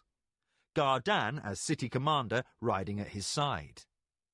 Behind them rode Martin and the attending nobles from the Eastern Realm, a company of Liam's royal household guard, and 2 richly appointed carriages. Arutha's lancers followed, with the baggage train bringing up the rear. As Liam reined in his mount before the steps, trumpets sounded flourishes. Grooms rushed to take the king's horse while Arutha hurried down the steps to meet his brother. Tradition held the Prince of Crondor to be second only to the king in rank, and therefore the least deferential noble in the kingdom. But all protocol was forgotten as the 2 brothers embraced in greeting. The first to dismount after Liam was Martin, and in a moment all 3 stood reunited. Jimmy watched as Liam introduced his riding companions while the 2 carriages rolled up to the steps. The doors to the first carriage opened, and Jimmy craned his neck to see. A stunning young woman alighted, and Jimmy gave a silent nod of approval. From the greeting she gave Arutha, Jimmy guessed her to be the Princess Carline. Jimmy stole a quick look to where Laurie stood and saw the singer waiting with open worship on his face. Jimmy nodded to himself. Yes, that was Carline. Behind her came an old noble who Jimmy expected would be Lord Caldric, Duke of Rilannon. The second carriage's door opened, and an older woman descended. Immediately after her came a familiar figure, and Jimmy smiled. He felt a slight flush at sight of Princess Anita, for he had once harboured a terrible infatuation for her. The older woman would be Princess Alicia, her mother. While they were greeted by Arutha, Jimmy thought back to when Anita, Arutha and he had all hidden together, and the boy grinned unself-consciously. "What's gotten into you, Squire?" Jimmy looked up at Swordmaster Fannin again. Covering his agitation, he said, "Boots, sir." Fannin said, "Well enough, boy, but you should learn to bear up under a little discomfort. I mean no disrespect to your teachers, but you're poorly prepared as squires go." Jimmy nodded, his eyes back on Anita. "New to the trade, sir. Last month I was a thief." Fannin's mouth popped open. After a moment, Jimmy took great delight in gently elbowing him in the ribs and saying, "The king's coming." Fannin's gaze snapped forward, years of military training overcoming any other distractions. Liam approached first, with Arutha at his side. Martin and Carline and the others followed as befitted their rank. Brian de Lacy was presenting members of Arutha's court to the king, and Liam ignored protocol several times to shake hands vigorously, even embrace several of the people waiting to be presented. Many of the Western lords were men who had served with Liam under command of his father during the Rift War, and he hadn't seen them since his coronation.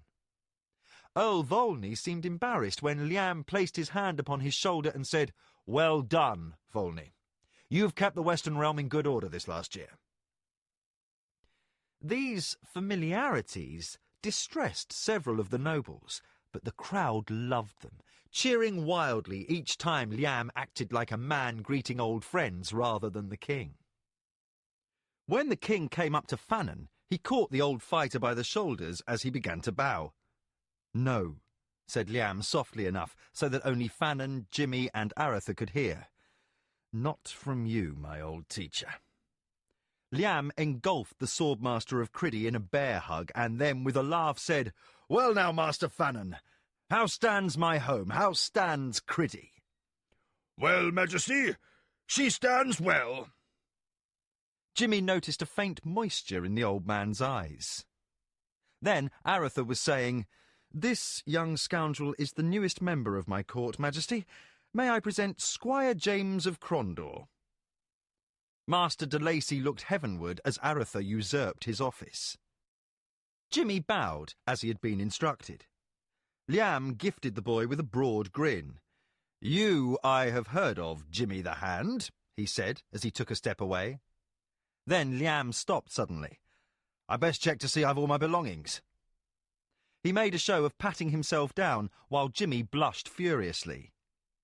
Just as he was reaching the height of embarrassment, Jimmy saw Liam cast a glance his way and wink at him. Jimmy laughed with the others. Then Jimmy turned and found himself looking into the bluest eyes he had ever seen, as a soft, feminine voice said, "Don't let Liam upset you, Jimmy. He's always been a tease." Jimmy began to stammer, being caught by surprise after the king's jest, then executed a ragged bow. Martin said, "I'm glad to see you again, Jimmy," and gripped his hand. "We've often spoken of you and wondered if you were faring well." He presented the boy to his sister. Princess Carline nodded to Jimmy and said, "My brothers and the Princess Anita have spoken well of you. I'm pleased to finally meet you." Then they moved off. Jimmy stared after, overwhelmed at the remarks. "She's had that effect on me for a year," came a voice from behind, and Jimmy turned to see Laurie hurrying to keep abreast of the royal party as it moved towards the palace entrance. The singer touched his forehead in salute to the boy as he hurried to the crowd, having mistaken Jimmy's astonishment at Carline's and Martin's remarks for his being thunderstruck by the princess's beauty. Jimmy returned his attention to the passing nobles, and his face split into a broad grin. "Hello, Jimmy," said Anita, now standing directly before him. Jimmy bowed. "Hello, Princess." Anita returned Jimmy's smile and said, "Mother, my Lord Caldric, may I present an old friend? Jimmy," she noted his tunic, "now a squire, I see." Jimmy bowed again before the Princess Alicia and the Duke of Rilannan. Anita's mother presented her hand, and Jimmy awkwardly took it. "I've wished to thank you, young Jimmy, since I heard how you aided my daughter," said Alicia. Jimmy felt eyes upon him and blushed. He found within himself no hint of the braggadocio that had sheltered him for most of his short life.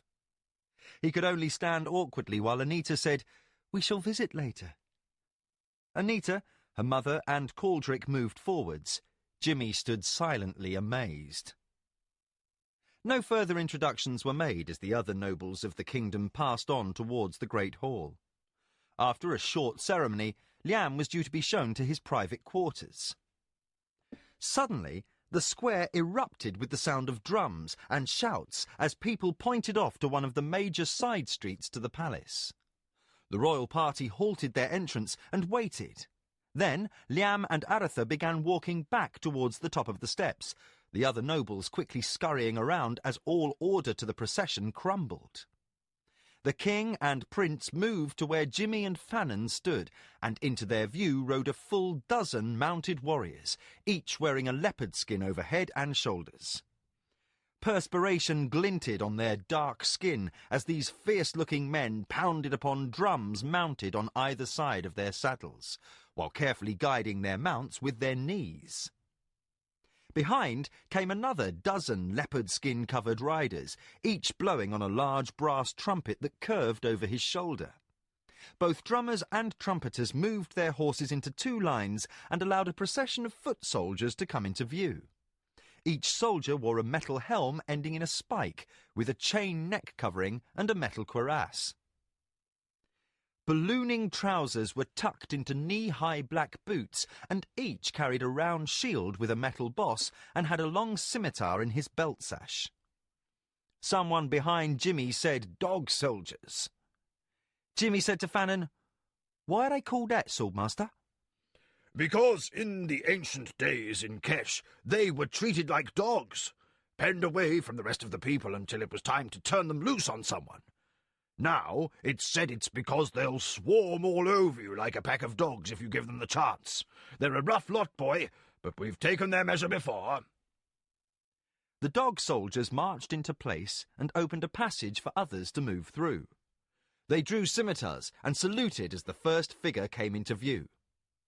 He was on foot, a giant of a man, taller than the king and broader of shoulder. His ebony skin reflected the bright sunlight, for he wore only a metal-studded vest above the waist. Like the soldiers, he wore the odd trousers and boots, but at his belt he wore a flasher, a curved sword half again the size of a scimitar. His head was uncovered, and in place of a shield he carried an ornamental staff of office. 4 men rode behind him, mounted on the small, fast horses of the desert men of the Jalpur. They wore the dress of desert men, not unseen but rare in Krondor.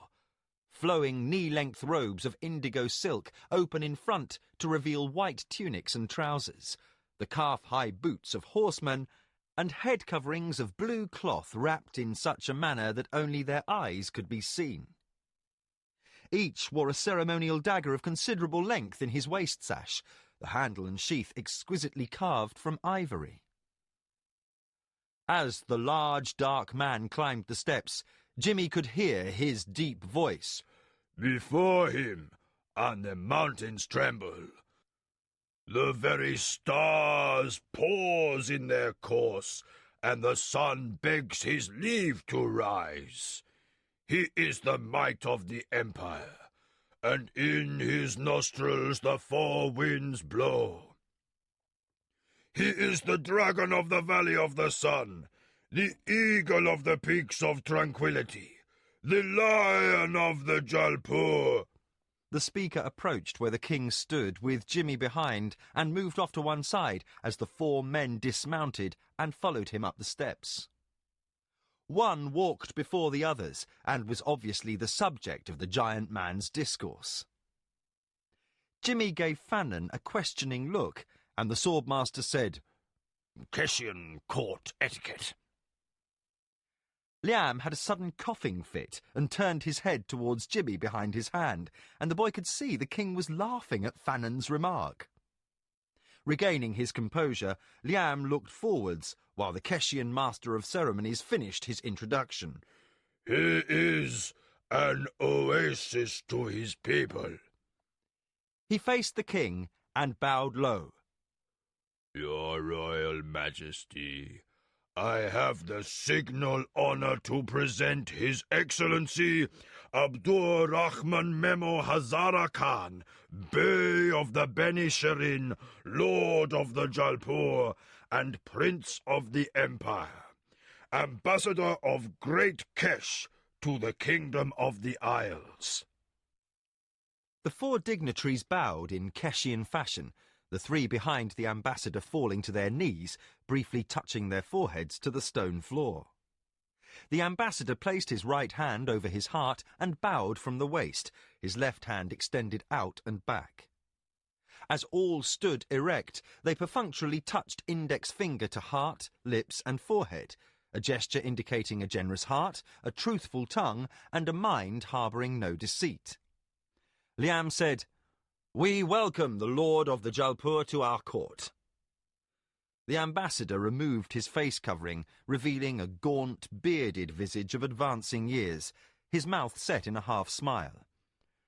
Your Royal Majesty, Her Most Imperial Majesty, blessings upon her name, sends greeting to her brother, the Isles. Dropping his voice to a whisper, he added, I would have chosen to make a less formal entrance, Majesty, but... He shrugged with a faint toss of his head towards the Keshian Master of Ceremonies, indicating he had no control over such matters. The man's a tyrant. Liam grinned. We return warm greetings to Great Kesh. May she always prosper and her bounty increase. The ambassador inclined his head in thanks. If it pleases your Majesty, may I present my companions? Liam nodded slightly, and the Keshian indicated the leftmost man. This worthy is my senior aide and advisor, Lord Kamal Mishwa Daud Khan, Sharif of the Benitullah. And these other are my sons, Shandun and Jehansus, Sharifs of the Beni Shirin, and also my personal bodyguards. We are pleased you could join us, my lords, said Liam. As Master de Lacy attempted to restore some order to the milling nobles, another commotion broke out along a different street leading to the market square. The king and prince turned away from the master of ceremonies, and de Lacy's hand went up. "What now?" the old man said aloud, then quickly regained his nearly vanished poise. A drumming more furious than the Keshians could be heard as brightly coloured figures came into view. Prancing horses led a parade of soldiers in green, but each wore a shield of vivid hue upon his arm, with strange blazons depicted. Loud pipes played a polytonal melody, alien but bright and infectious in rhythm. Soon many of the citizens of Crondor had taken up the beat with hand-clapping or impromptu dancing around the edge of the square. The first rider came before the palace, and his banner blew out in the wind. Arutha laughed and slapped Liam upon the shoulder. "It's Vandross of Yarbon and Kasumi's Tsurani garrison from Lamut." Then marching foot soldiers came into view, and they could be heard singing loudly. When the Tsurani garrison of Lamut had come to stand before the Keshians, they halted. Martin observed, "Look at them, eyeing one another like tomcats. I warrant each side would love an excuse to test the other." "Not in my city," said Arutha, obviously not finding the notion amusing. Liam laughed. "Well, it would be a show. Ho, Vandross!" The Duke of Yarbon rode up and dismounted. He hurried up the stairs and bowed. "I beg forgiveness for being tardy, Majesty. We were inconvenienced on the road. We chanced upon a band of goblins raiding south of Zun." "How many in the band?" asked Liam. "No more than 200. Arutha said, "Inconvenienced, he calls it. Vandross, you have been with the Tsurani too long." Liam laughed. "Where is the Earl Kasumi?" "He comes now, Majesty." Carriages could be seen entering the square as he spoke. Arutha took aside the Duke of Yarbon and said, "Tell your men to billet with the city garrison, Vandross. I want them close. When you have them bedded down, come to my quarters and bring along Brukel and Kasumi." Vandross caught the serious tone and said, "As soon as the men are billeted, Highness." The carriages from Yarbon were halted before the stairs, and Lord Brukel, Duchess Felina, Countess Megan, and their ladies-in-waiting got out. Earl Kasumi, formerly a force commander in the Tsurani army during the Rift War, dismounted his horse and walked quickly up the stairs. He bowed before Liam and Arutha. Vandross quickly presented his party, and Liam said, "Unless that pirate the King of Queg is going to arrive in a war galley pulled by 1,000 little seahorses, we shall retire."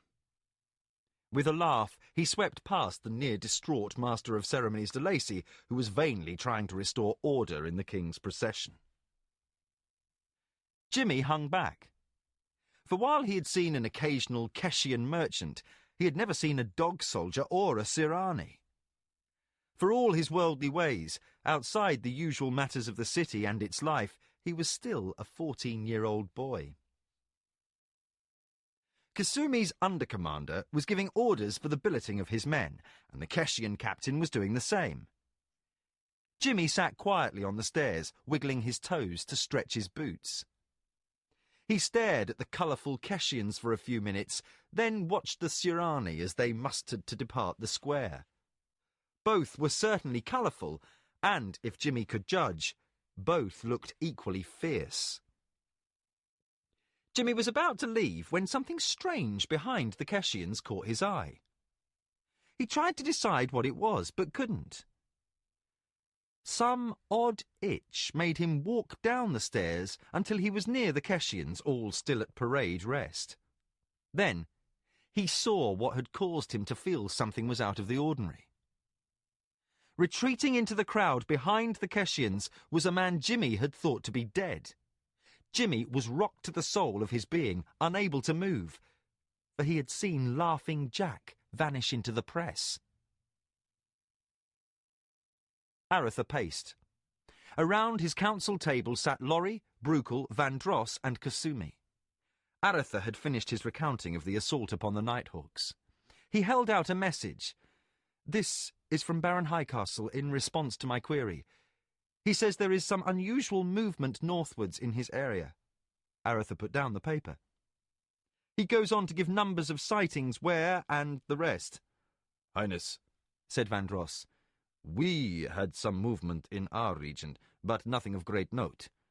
In Yarbon, clever dark brothers and goblins can avoid the garrisons by turning westwards once they've passed the northern limits of the elven forests. By skirting to the west of the Lake of the Sky, they avoid our patrols. We send few companies into that sector. The elves and the dwarves at Stone Mountain keep that area quiet. Ha! Or so we like to think, snorted Bruchel. The old former Duke of Yarbon had resigned his office in favour of Vandross when the latter had married Bruchel's daughter. But he was still a fine military mind, and had been battling the Mordel all his life. No, if they move in small bands, the Brotherhood can come and go almost at will through the smaller passes. We've few enough men to keep the trading routes clear, and a hell of a lot more ground to cover than that. All they must do is move at night and stay clear of the Hadati clan villages and the major roads. Let's not delude ourselves by thinking otherwise. Arutha smiled. That's why I wanted you here. Kasumi said, Highness, perhaps it is as Lord Bruchel states. We've had little contact with them in recent times. They may have tired of our steel and now move in small, stealthy bands. Laurie shrugged. Yarbon-born and raised, the singer from Tir Sog knew as much about the Moradel as any in the room. It is something to consider that we have all these strange reports of goings-on to the north at a time when Moradel hands can be seen involved with the attempts to kill Arutha. I would be less troubled, said Arutha, if I knew that crushing them in Krondor would prove sufficient. Until we've uncovered the mystery of who is behind all this, I think we are not through with the Nighthawks. They may take months to reform and be a menace, but I think they'll return. And, as I sit here, I am certain there's some connection between the Nighthawks and what is occurring in the north. A knock at the door preceded Gardan's entrance. I have searched everywhere, Highness, and can find no sign of Squire James. Laurie said, Last I saw him, he was standing upon the steps next to Swordmaster Fannin while the Sirani were making their entrance. Gardan said, He was sitting on the steps after I dismissed the troops. From a high window, a voice said, He's now sitting above you. All eyes turned to see the boy sitting in a high-arched window overlooking Arutha's chamber. Before anyone could speak, he nimbly leapt down. Arutha's expression showed mixed disbelief and amusement. When you asked to explore the roofs, I thought you would be needing ladders and help. Jimmy's manner was serious. I saw little sense in waiting, Highness, and besides, what sort of thief needs ladders or help to climb walls? He came up to Arutha. This place is a warren of nooks and niches a man could secrete himself in. But first he must get onto the grounds, said Gardan. Jimmy gave the captain a look indicating that that feat presented no difficulty. Gardan lapsed into silence. Laurie picked up the dropped thread of conversation. Well, while we don't know what's behind the Nighthawks, at least they've been destroyed here in Krondor. So I thought myself, said Jimmy, looking about the room. But this afternoon, as the crowd began to break up, I saw an old friend in the square. Laughing Jack. Arutha looked hard at Jimmy. It was my understanding you left that traitor to the mockers dead. As dead as any man with a 6-inch hole in his chest from a steel bolt is likely to be. It's difficult getting out and about with half your lungs missing, but after what we saw at the Orhouse, if my own dear dead mum came to tuck me in tonight, I wouldn't be surprised. Jimmy spoke in a distracted fashion as he prowled around the room. With a slightly theatrical show, he said, Aha! And pressed down on something behind a decorative shield on the wall. With a groan, a section of wall 2 feet wide and 3 high swung open. Arutha went over to the opening and peered in. What is this? he asked Jimmy. One of many secret passages throughout the palace.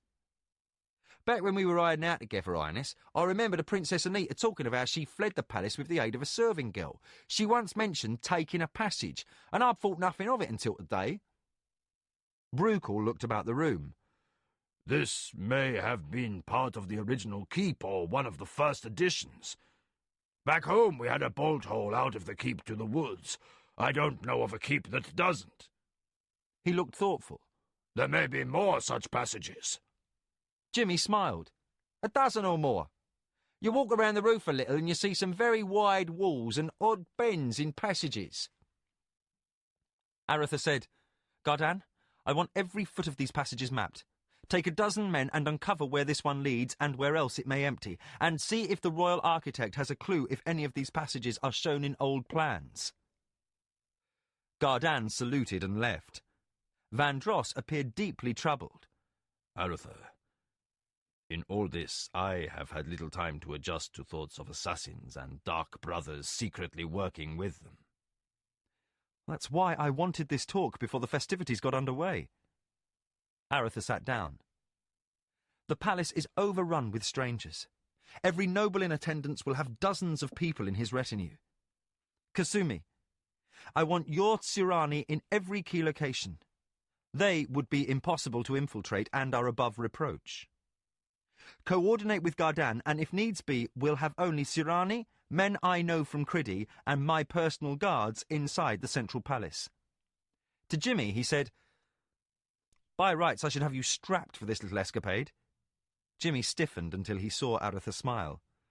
But I warrant anyone who tried would end up with a dagger in the ribs to show for his efforts. I heard of your confrontation with Squire Jerome. That snot thinks himself boss cocky at a yard. Well, his father's very upset, and while he's not a very important member of my vassalage, he is certainly very loud. Look, you leave Jerome to play head rooster all he wants. From now on, you stay close to me. I'll tell Master de Lacy you're relieved of further duty until I say otherwise, but keep your prowling under control until you tell Gardan or myself you're going up on the roof. One of my more excitable guards might put an arrow into you before he recognized you. Things have been somewhat tense around here of late, in case you failed to notice. Jimmy ignored the sarcasm. The feller would have to see me first, Highness. Bruchel slapped the table. Got a tongue in his head, that one, he said with a guffaw and approving nod. Arutha smiled as well. He found it difficult to stay out of sorts with the young rogue. Enough.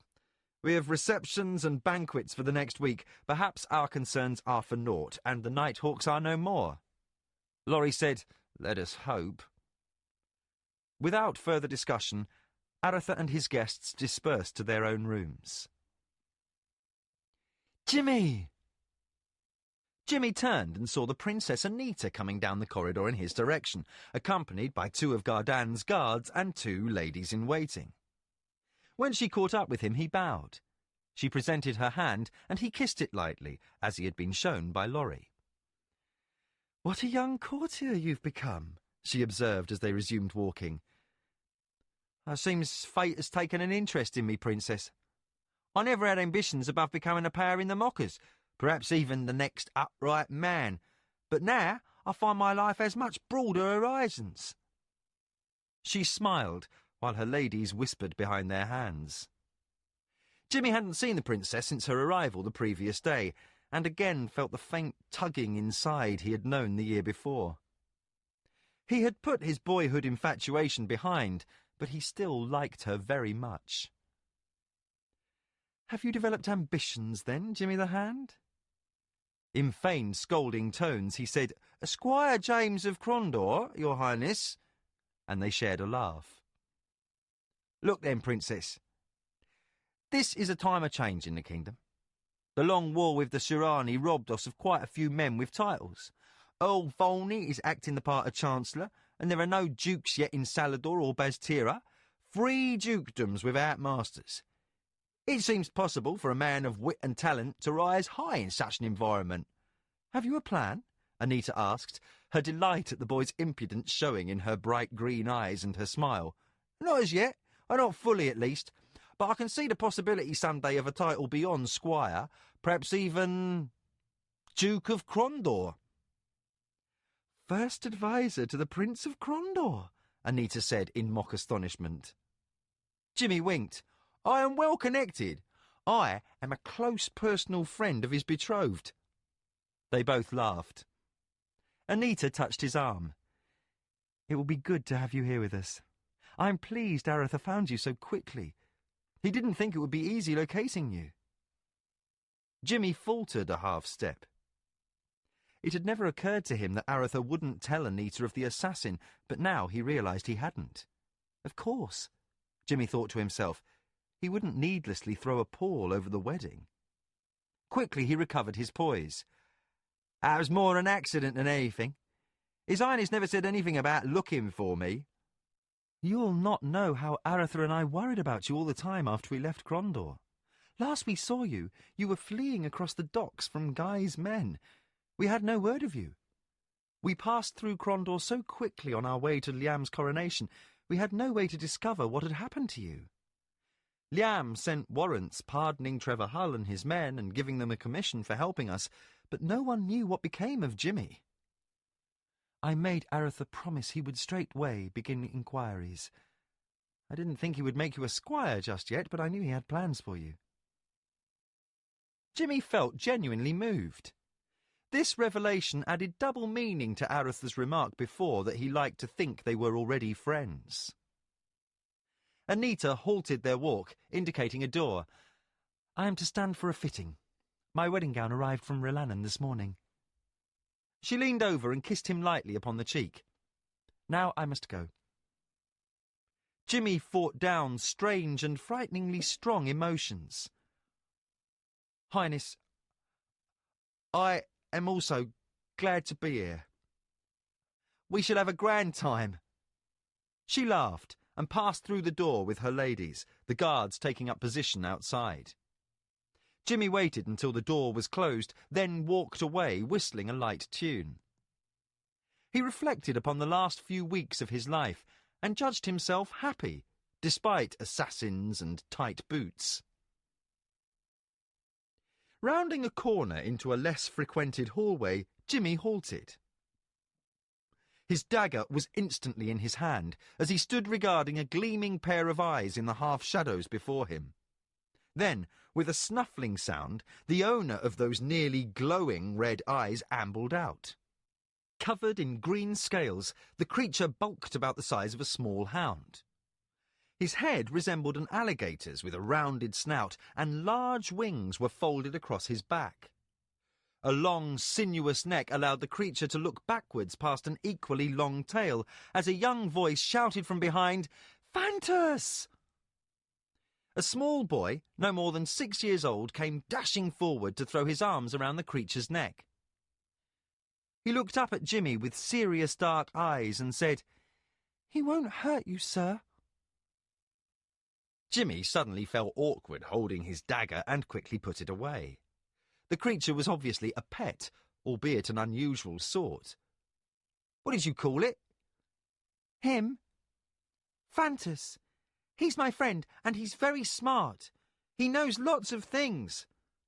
"I guess he does," agreed Jimmy, still uncomfortable about the creature's gaze. "What is he?" The boy looked at Jimmy as if he were the living incarnation of ignorance, but said, "A fire drake. We just got here, and he followed from home. He can fly, you know." Jimmy only nodded. "We have to get back. Mama will be angry if we're not in our room." Pulling the creature around, the boy led him away without another word. Jimmy didn't move for a full minute, then looked around as if seeking someone to validate the vision he had witnessed. Shrugging off his astonishment, the boy thief continued walking along. After a little while, he could hear the sound of lute strings being plucked. Jimmy left the hallway and entered a large garden where Laurie was tuning his lute. The boy sat upon the edge of a planter, crossing his feet under him, and said, "For a minstrel, you're a sorry sight." "I'm a sorry sort of minstrel." Laurie did look less than his usual spirited self. He fiddled with his lute strings and began a solemn tune. After a few minutes, Jimmy said, "Enough of this dirge, singer. This is supposed to be a time of cheer. What's made you so long in the face?" Laurie sighed, his head cocked to one side. "You're a bit young to understand." "Ha! Try me," interrupted Jimmy. Laurie put up his lute. "It's the Princess Carline. Still wants to marry you, huh?" Laurie's jaw dropped. "How?" Jimmy laughed. "You've been around nobles too long, singer. I'm new to all this. I still know how to talk to servants. More important, I still know how to listen. Those maids from Rilannan were fit to burst to tell the maids here all about you and Princess Carline. You're quite an item." Laurie seemed unamused by Jimmy's mirth. "I suppose you've heard the whole tale." Jimmy took on an indifferent manner. "The princess is a prize, but I grew up in a whorehouse, so my views on women are less, idealised." As he thought of Anita, his voice dropped a little. "Still, I must admit, princesses seem different from the rest." "Nice that you noticed," Laurie commented dryly. "Well, I'll say this. Your princess is the finest-looking woman I've seen, and I've seen a lot of them, including your better-paid courtesans, and some of them are pretty special. Most men I know would sell their darling mothers to get her attention. So then, what's your problem?" Laurie looked at the boy for a minute. "My problem is this business of being a noble."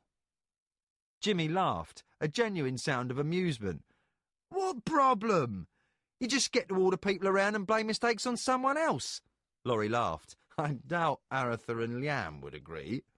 Where kings and princes are a different sort, but most of the nobles around here show me nothing. Old Volney has some wits, but he's not too anxious to be here anyway. The rest just want to be important. Hell, musician, you should marry her. You might improve the breed." Laurie swung playfully at Jimmy, laughing as the brash youngster easily ducked away, also laughing. A third laugh caused Laurie to turn. A short, slender, dark-haired man in fine clothing of simple cut stood observing the proceedings. "Pug!" Laurie exclaimed, jumping up to embrace the man. "When did you arrive?" "About 2 hours ago. I've had a brief meeting with Arutha and the king. They're off with old Volney just now, discussing preparations for tonight's welcoming banquet. But Arutha hinted there was something strange going on and suggested I look for you." Laurie indicated Pug should take a seat, and he sat beside Jimmy. Laurie made the introduction, then said, "I've much to tell, but first, how are Katala and the boy?" "Fine. She's in our suite now, gossiping with Carline." Laurie again looked depressed at mention of the princess. "William ran off somewhere after Fantas." "That thing's yours?" exclaimed Jimmy. "Fantas?" Pug laughed. "You've seen him, then?" "No, Fantas belongs to no one. He comes and goes as he pleases, which is why he's here without anyone's leave." Laurie said, "I doubt he's on De Lacy's guest list. Look, I'd best catch you up on matters of importance." Pug glanced at Jimmy, and Laurie said, "This fount of trouble here has been at the centre of things since the first. He'll hear nothing he doesn't already know." Laurie told of what happened, with Jimmy adding a few bits of information the singer missed. When they were done, Pug said, "This business of necromancy is an evil thing. If nothing else you said speaks of dark powers at work, that does. This is more the province of priests than magicians, but Culgan and I will aid in whatever way we can." "Well, then Culgan came from Stardock as well. There would have been no stopping him. Arutha was his student, remember? And besides, though he'd never admit to it, I think he misses his arguments with Father Tully, and there was no doubt Tully would officiate at Arthur's wedding. I think that's where Culgan is now, arguing with Tully." Laurie said, "I've not seen Tully, but he was due to arrive this morning with those from Rilannan travelling at a more sedate pace than the King's party. At his age, he tends to prefer things quiet. He must be past 80 now. Closer to 90, but he hasn't lost a step. You should hear him around the palace in Rilannan. Let a squire or page fail at his lessons and he'll talk blisters on the boy's back. Pug laughed. Then, as an afterthought, he said, "Laurie, how fare things with you and Carline?" Laurie groaned, and Jimmy hid a chuckle. That is what we were speaking of when you appeared. Good, bad, I don't know. Sympathy showed in Pug's dark eyes. "I know the feeling, friend. When we were children back at Criddy, just remember, you were the one who held me to my promise to introduce you if we ever returned to Midkemia from Kellowan." He shook his head and with a laugh added, "It's good to know some things never change." Jimmy leapt off the bench. "Well, I must be off. Pleased to make your acquaintance, magician. Cheer up, singer. You'll either marry a princess or you won't." He dashed off, leaving Laurie struggling with the logic of that statement while Pug laughed aloud. Chapter 7. Wedding. Jimmy prowled the great hall. The prince's throne room was being readied, and the other squires were supervising the activities of the pages and porters as all the last-minute touches were being applied. Everyone had their minds upon the ceremony due to get underway in less than an hour's time. Jimmy found that the price of his being excused duty was having nothing to do at the last, and, as Arutha certainly didn't want him underfoot right now, he was left to find his own distraction. Jimmy couldn't shake the feeling that in the rush of excitement few were mindful of the past dangers to the prince. The horrors found at the House of Willows had been hidden behind masses of bridal flowers and festive bunting. Jimmy noticed a black, sidelong glance from Squire Jerome and, irritated, took a menacing step in the older boy's direction. Jerome immediately had a need to be somewhere else and hurried off. A laugh sounded from behind. Jimmy saw a grinning Squire Locklear carrying a huge bridal wreath past a Surani guard who carefully checked it. Of all the other squires, only Lockie showed Jimmy the slightest hint of friendship. The others were either indifferent or outright hostile. Jimmy liked the younger boy, though he tended to prattle on about the most insignificant things. He's the youngest child, thought Jimmy. His mother's darling. He'd last a fast 5 minutes on the streets. Still, he was a cut above the rest, whom Jimmy judged a boring lot. The only amusement Jimmy gained from them was their woeful imitations of worldly knowledge. No, Arutha and his friends were far more interesting folk than the squires, with their lewd jokes and salacious speculations about this serving girl or that, and their little games of intrigue. Jimmy threw Lockie a wave and headed towards another door. Jimmy waited to pass through the door as one of the porters came through. A small bunch of flowers fell from the man's load. Jimmy bent to pick it up. As he handed it to the porter, Jimmy was struck by a sudden realization. The blooms, white chrysanthemums, shone with a faint amber tint.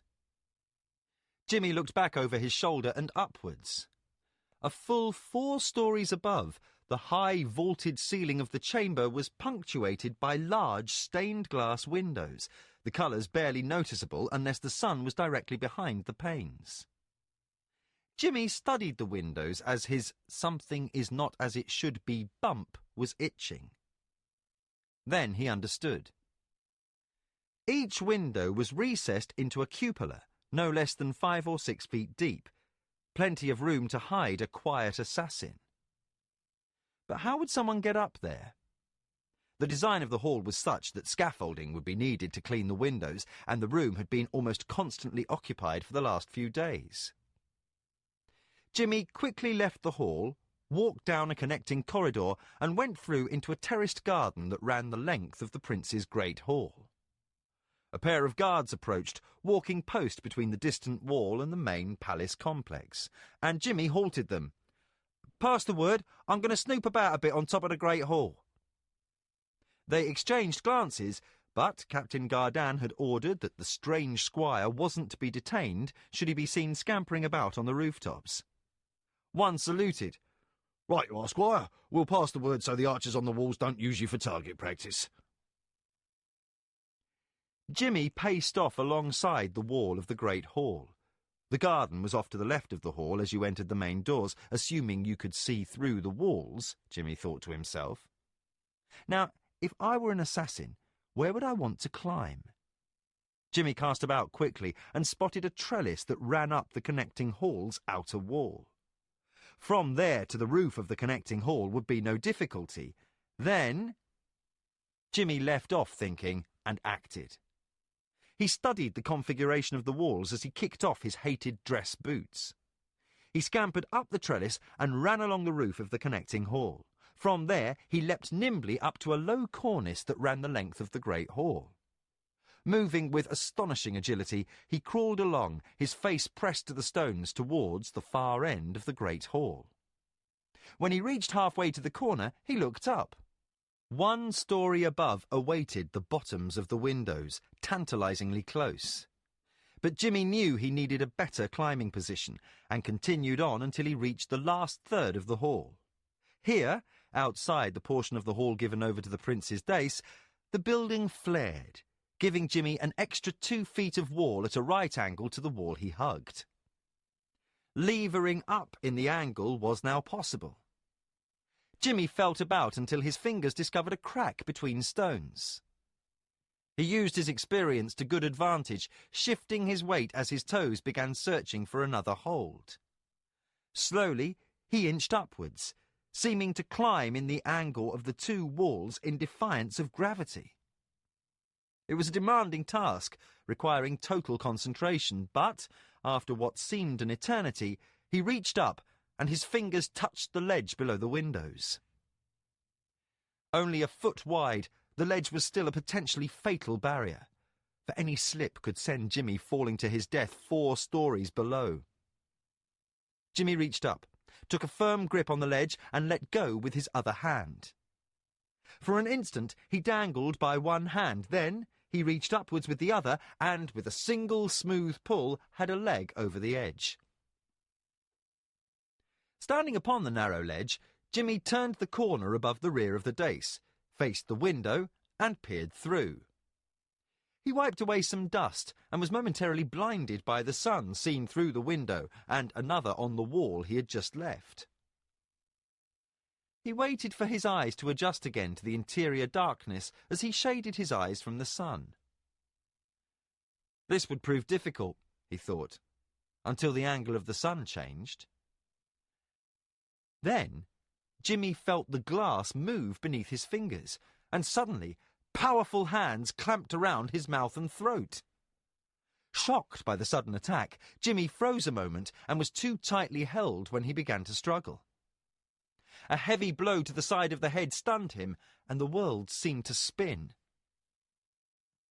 When his vision finally cleared, Jimmy could see the snarling face of laughing Jack before him.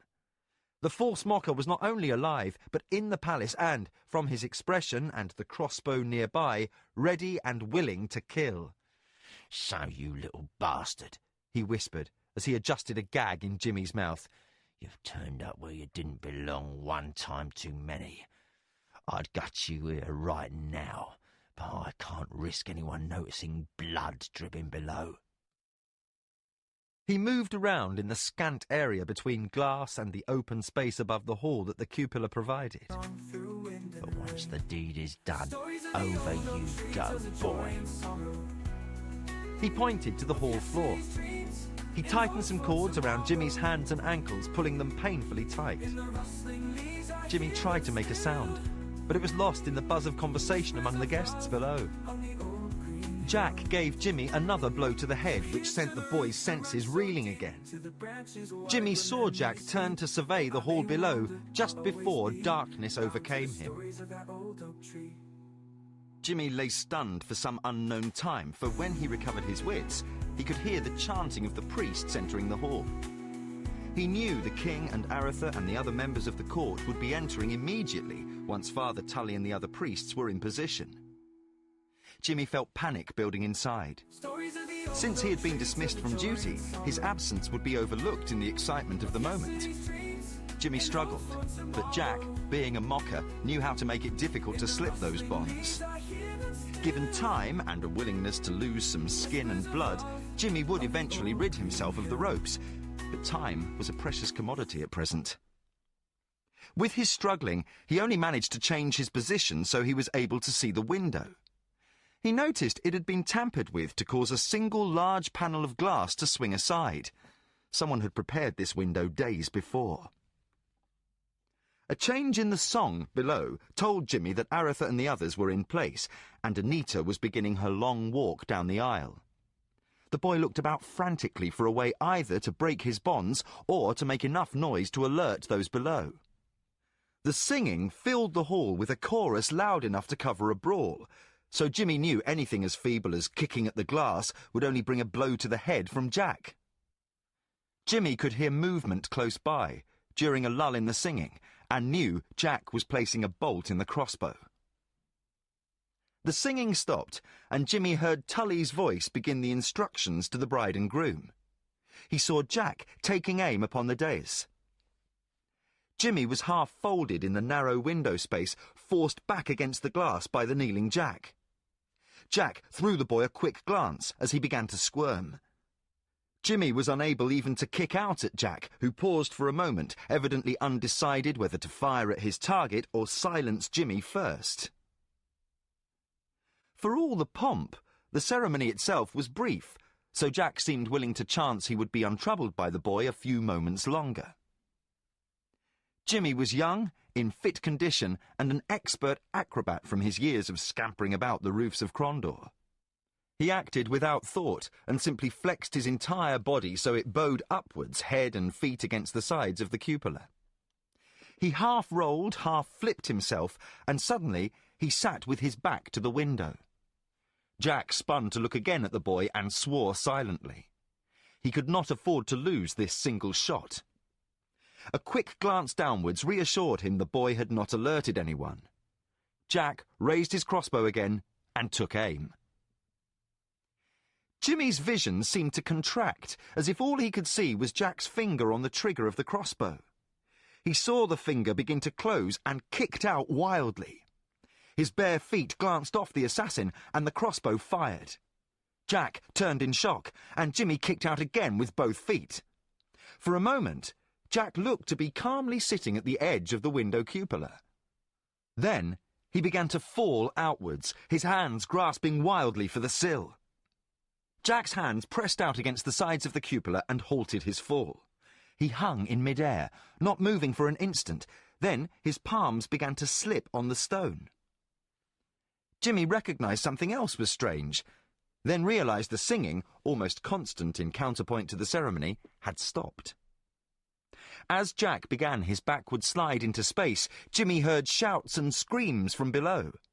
Then Jimmy felt a shock and his head struck stone. His legs felt as if they were being torn from his hips, and the boy knew Jack had grabbed the only thing he could reach, Jimmy's ankles. Jimmy was dragged outwards as Jack's weight moved them both towards death.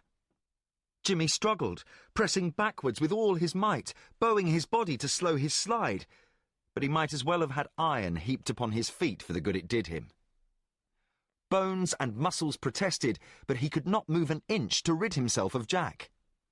He was dragged outwards slowly, his legs, hips and back scraping on the stone. The cloth of his trousers and tunic keeping skin intact.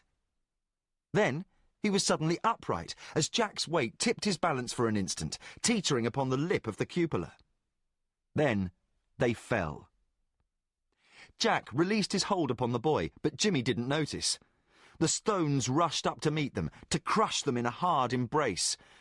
Jimmy thought his mind must be going, at the last, for the stones seemed to slow in their approach, as if some agency had ordered the boy's last seconds of life to be prolonged. Then Jimmy realized some force had control of him and was slowing his descent.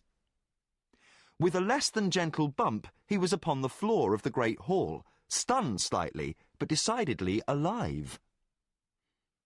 Guards and priests surrounded him, and hands quickly lifted him as he wondered at this miracle. He saw the magician Pug moving his hands in incantation and felt the strange slowness vanish.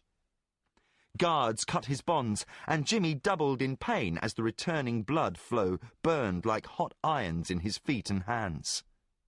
He nearly fainted. 2 soldiers seized his arms and kept him from falling.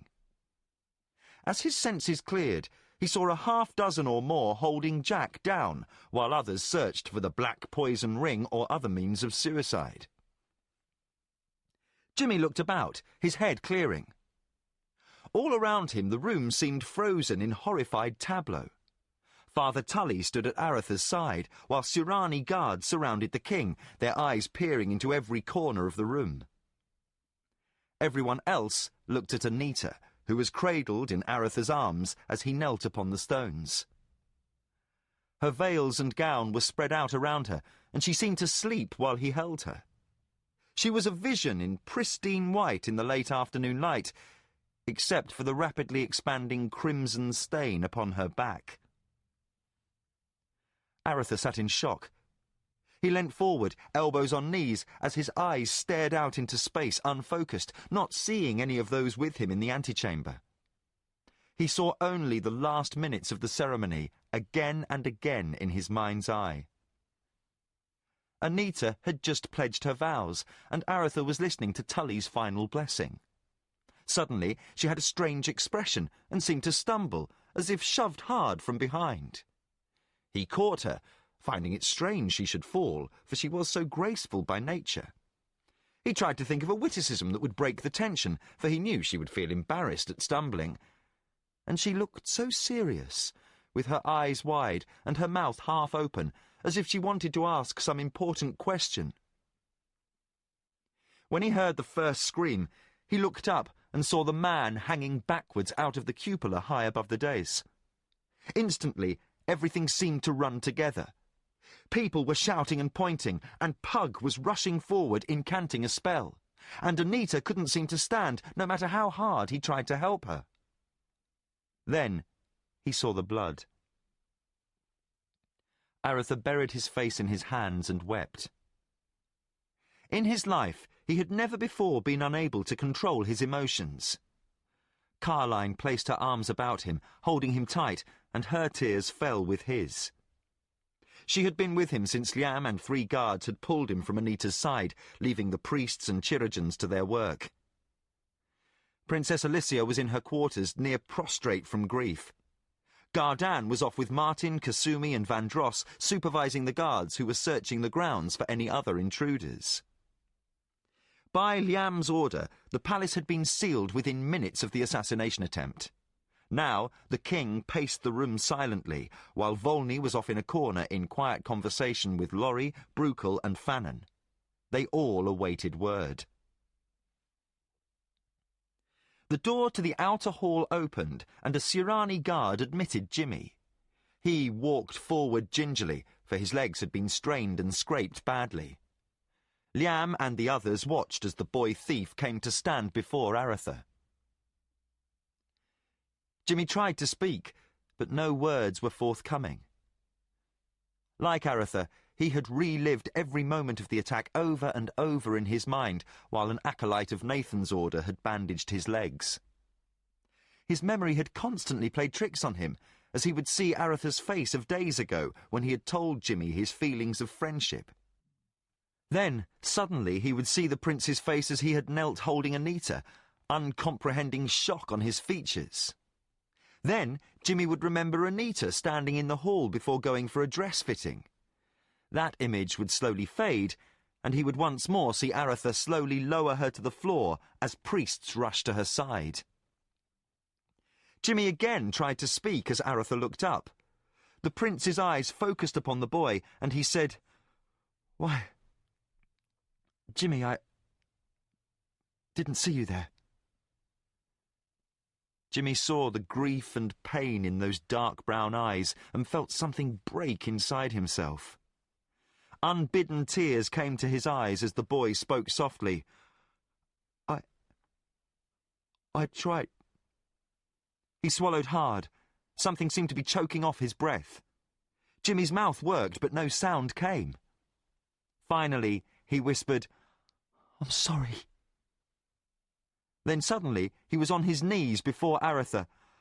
I'm sorry. Arutha looked on uncomprehendingly for a moment, then shook his head. He put his hand upon Jimmy's shoulder and said, "It's all right. It wasn't your fault." Jimmy knelt with his head cradled in his arms upon Arutha's knees, sobbing loudly while Arutha awkwardly tried to comfort him. Laurie knelt beside him and said, "You couldn't have done anything more." Jimmy raised his head and looked at Arutha. "But I should have." Carline leaned over and gently ran her hand down the side of his face, wiping away the tears. "You went to investigate, which no one else did. Who knows what would have happened if you hadn't?" She left unspoken the thought that Arutha might be lying dead had Jimmy not kicked at Laughing Jack when he fired. Jimmy was disconsolate. He said, "I should have done more." Liam crossed to where Laurie, Carline and Arutha were clustered around Jimmy. He also knelt beside the boy as Laurie made room. "Son, I've seen men who would fight goblins go pale at the thought of climbing out where you did. Each of us has fears," he said softly. "But when something terrible happens, each of us always thinks, 'I should have done more.'" He placed his hand over Arutha's, which still rested upon Jimmy's shoulder. "I've just had to order the Surani guards responsible for searching the hall not to kill themselves. At least you don't have that twisted a sense of honour." Seriously, Jimmy said, "If I could trade places with the princess, I would." Liam spoke solemnly. "I know you would, son. I know you would." Arutha, as if slowly returning from some distant place, said, "Jimmy, just so you know, you did well. Thank you." He tried to smile. Jimmy, with tears still on his cheeks, hugged Arutha's knees hard, then sat back, wiping at his face, returning Arutha's smile. "I've not cried since the night I saw my mum murdered." Carline's hand went to her mouth and her face turned white. The door to the antechamber opened and Nathan came through. He wore only his white knee-length undertunic, having stripped off his ceremonial robes to supervise the care of the princess. He was wiping his hands upon a cloth and he looked haggard. Arutha slowly rose, Liam holding his arm. Nathan looked grim as he said, "She lives, though the wound is severe. The bolt struck at a glancing angle that saved her spine. Had the bolt hit full on, death would have been instantaneous. She is young and healthy, but—" "But what?" asked Liam. "The bolt was poisoned, Your Majesty. And it is a poison fashioned with foul arts, a concoction using evil spells. We have been able to do nothing to counter it. Alchemy or magic, nothing works." Arutha blinked, comprehension seeming to elude him. Nathan looked at Arutha, his eyes reflecting his sorrow. "I'm sorry, Highness. She's dying." The dungeon lay beneath sea level, damp and dark, the air musty with the sour smells of moulds and algae. A guard moved aside while another pulled open a protesting door as Liam and Arutha passed through the portal. Martin waited off to one side in the torture chamber, speaking softly with Vandross and Kasumi. This room had not been used since before Prince Erland's time, except for a short period when Jocko Radburn's secret police had used it to interrogate prisoners during Dubaz Tira's reign. The room had been cleared of the usual instruments of torture, but a brazier had been returned to its former place and irons were heating within. One of Gardan's soldiers tended the burning coals. Laughing Jack stood chained to a pillar of stone, his hands above his head. Standing in full circle around him were 6 Surani, close enough that the groaning prisoner touched them as he moved. Each faced outwards, maintaining a level of vigilance unmatched by even the most loyal of Arutha's household guard. From another part of the chamber, Father Tully left the side of several other priests, all of whom had been present at the wedding. He said to Liam, "We have established protective spells of the most powerful sort." He pointed at Jack. "But something seeks to gain access to him. How fares Anita?" Liam shook his head slowly. The bolt was poisoned in some arcane fashion. Nathan says her time grows short. "Then we must question the prisoner quickly," said the old priest. "We have no idea what we are combating." Jack groaned aloud. Arutha's rage rose up, and he nearly choked with fury. Liam pushed past his brother, motioned for a guard to step aside, and looked the thief in the eyes. Laughing Jack looked back, with eyes wide with fear. His body gleamed, and sweat dripped off his hooked nose. Each time he moved, he groaned. The Sirani had obviously not been gentle when they searched him. Jack tried to speak, wetted his lips with his tongue, then said, "Please." His voice was hoarse. "Don't let him take me." Liam stepped up beside him and grabbed Jack, his hand closing on the man's face like a vice. Shaking Jack's head, he said, "What poison did you use?" Jack was near tears when he spoke. "I don't know. I swear it."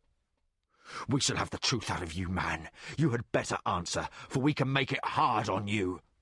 Liam indicated the burning irons. Jack tried to laugh, but it became a bubbling sound. "Hard? You think I fear irons? Listen, you, king of the bloody damn kingdom. I'll gladly let you burn out my liver if you promise you won't let him take me." The last statement had a hysterical note in it. Liam threw a quick glance around the room. "Let who take him?" Tully said, "He's been yelling for an hour not to let him take him." The priest's expression betrayed a thought. "He's made a compact with dark powers. Now he fears to pay," he said with sudden certainty. Jack nodded his head emphatically, eyes wide. With a half-laugh, half-sob, he said, "Aye, priest, as would you if you had ever been touched by that darkness." Liam grabbed Jack by his stringy hair and jerked his head back. "What are you speaking of?" Jack's eyes grew round. "Mermandamus," he whispered.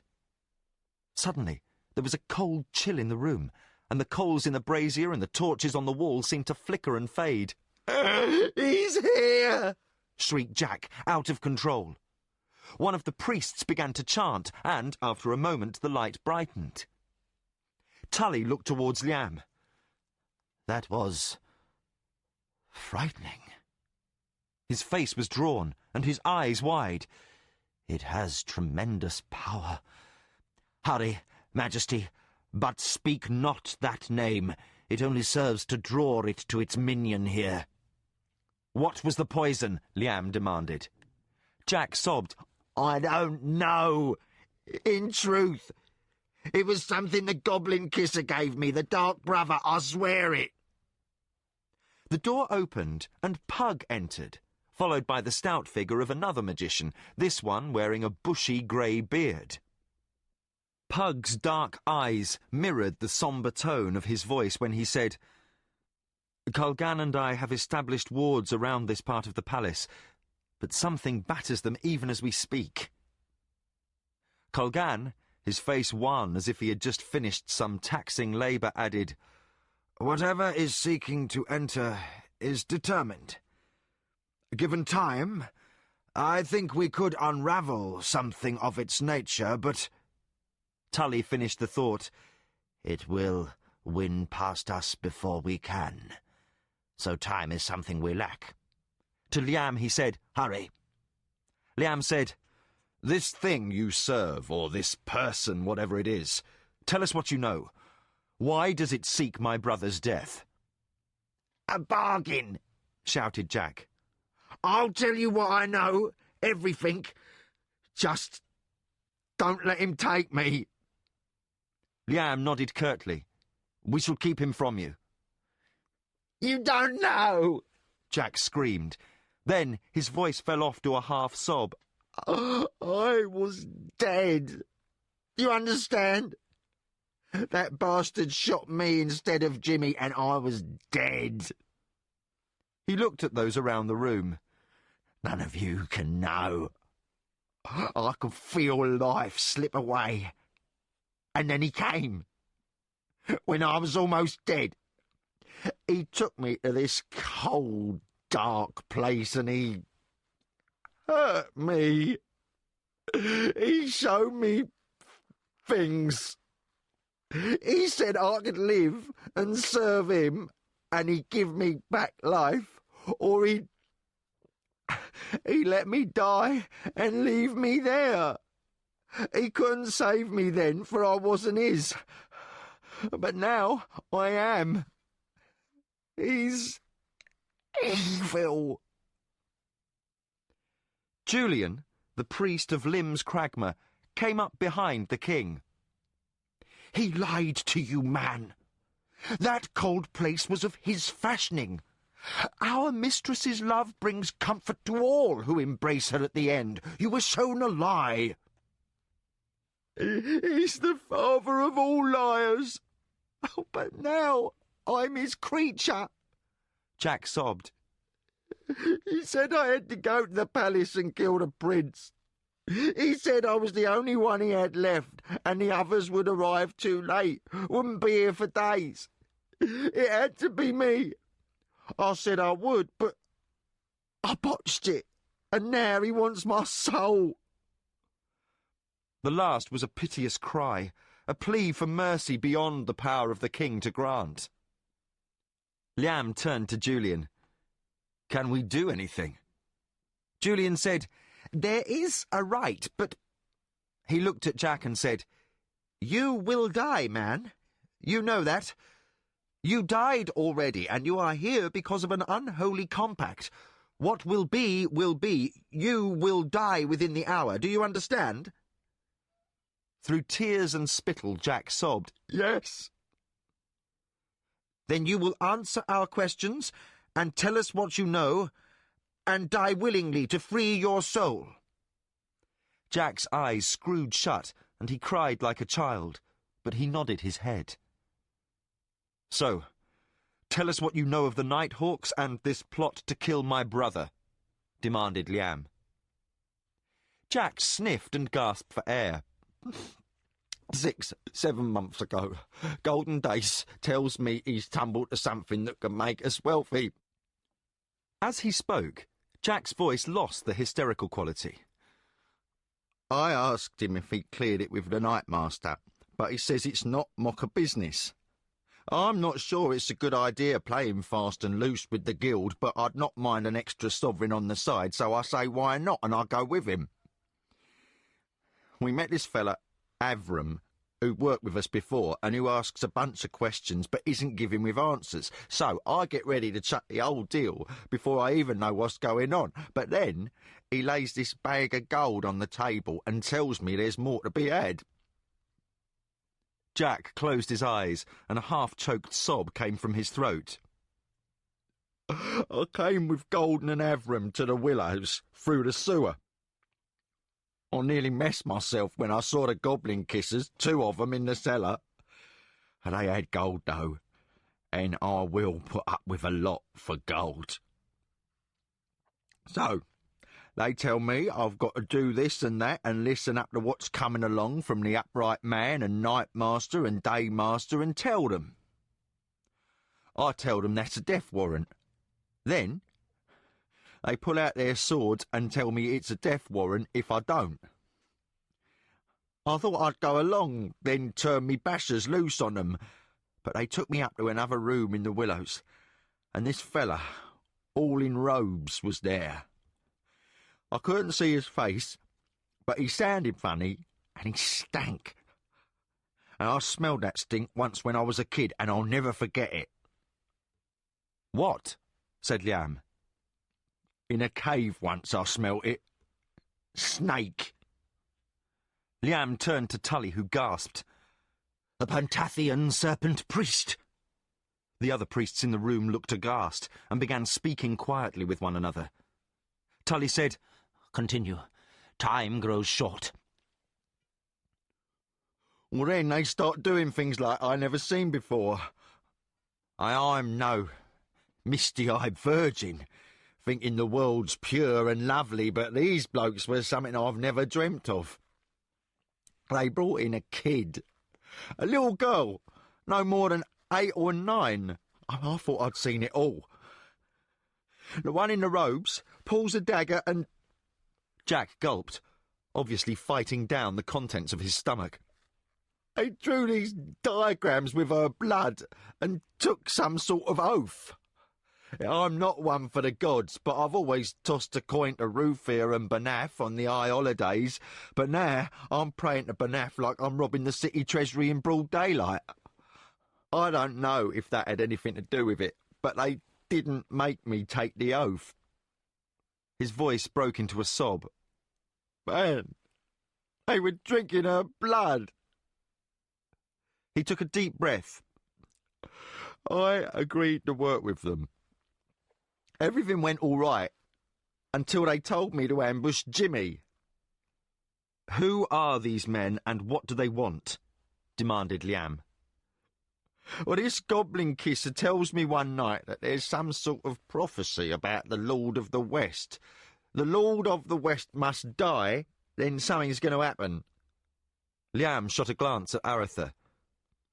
You said they called you the Lord of the West. Arutha had regained some measure of self-control and said, Yes, they have. Twice. Liam returned to the questioning. What else? I don't know, said Jack, nearly exhausted. They would talk among themselves. I wasn't properly one of them. Again the room shuddered, and the coals and torches flickered. He's here! Jack shrieked. Arutha came to stand at Liam's shoulder. What about the poison? He demanded. I don't know, Jack sobbed. It was something the goblin kisser gave me. He nodded. One of the others called it Silverthorn.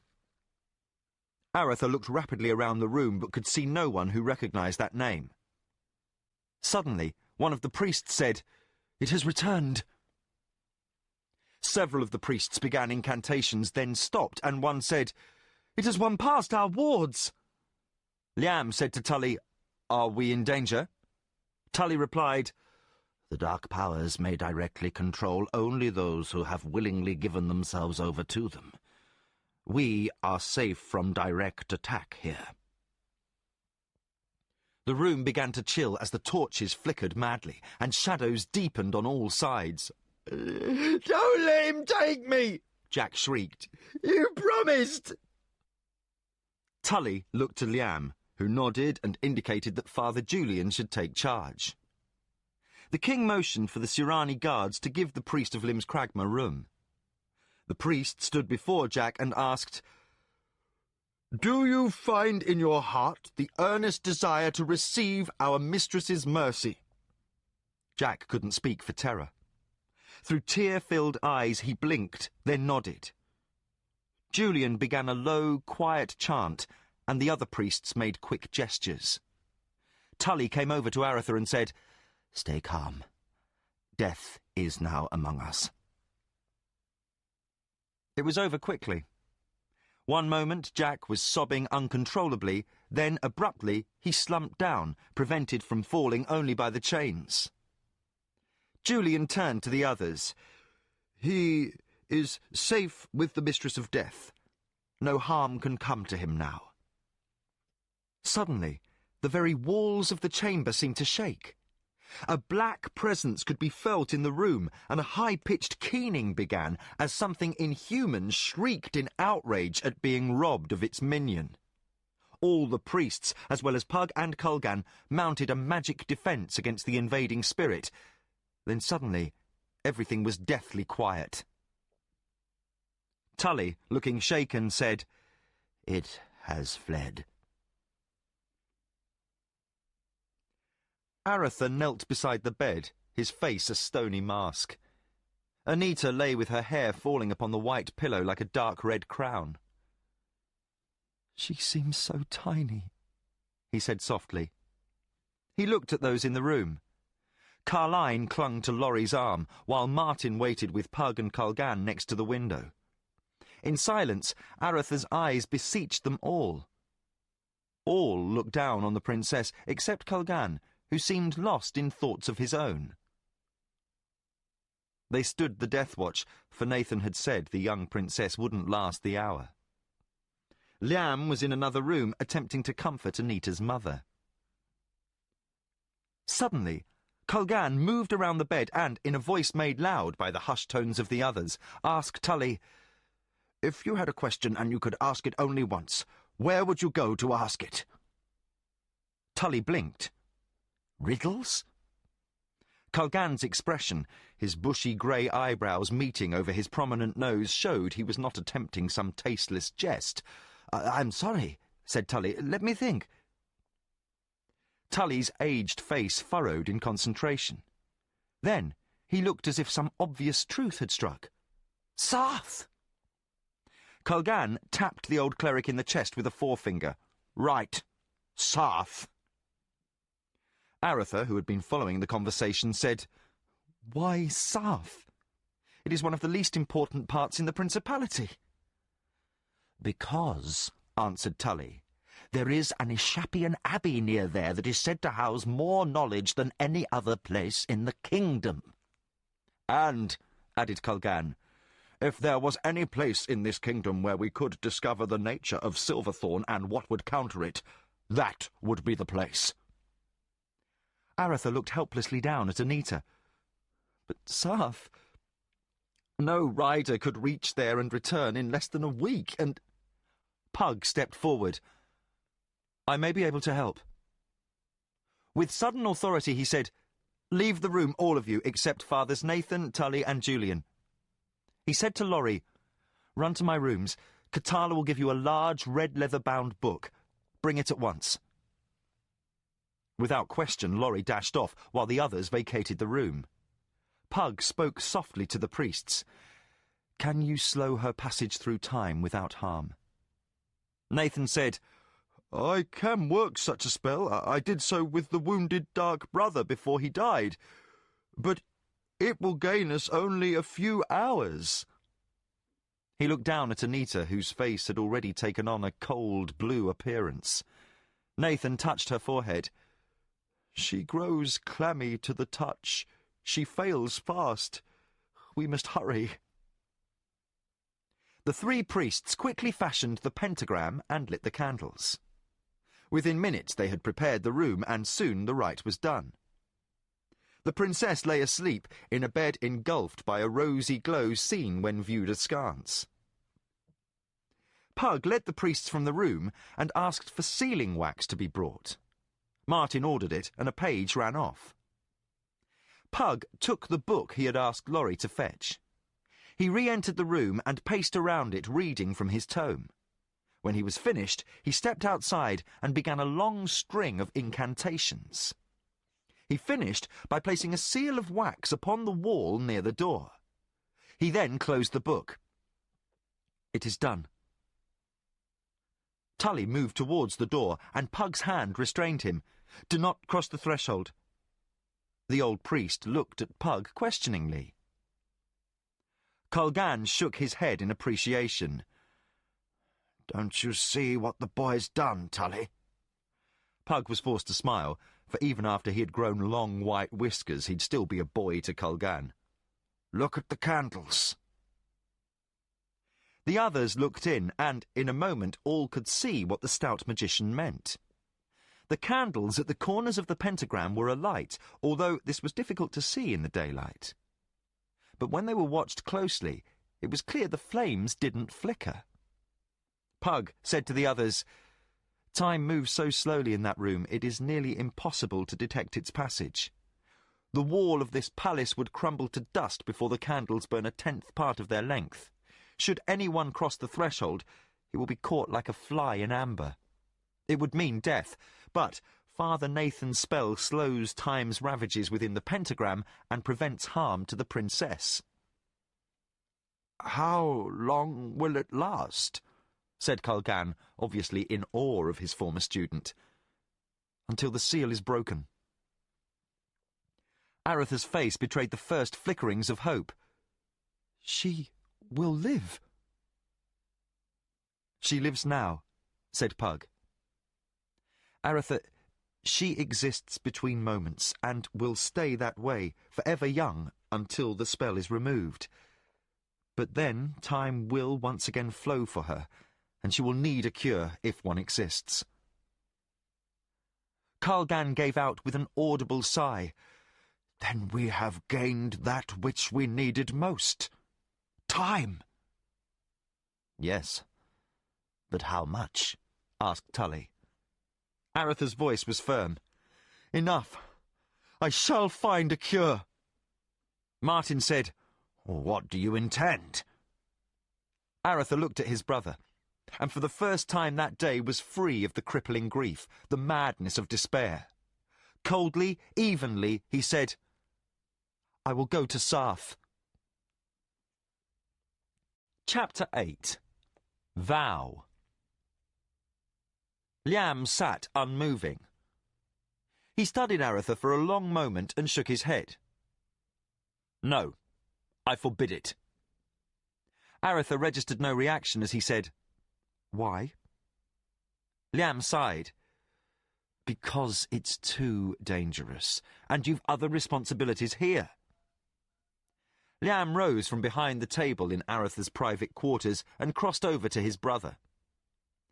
Gently placing his hand on Arutha's arm, he said, "I know your nature, Arutha.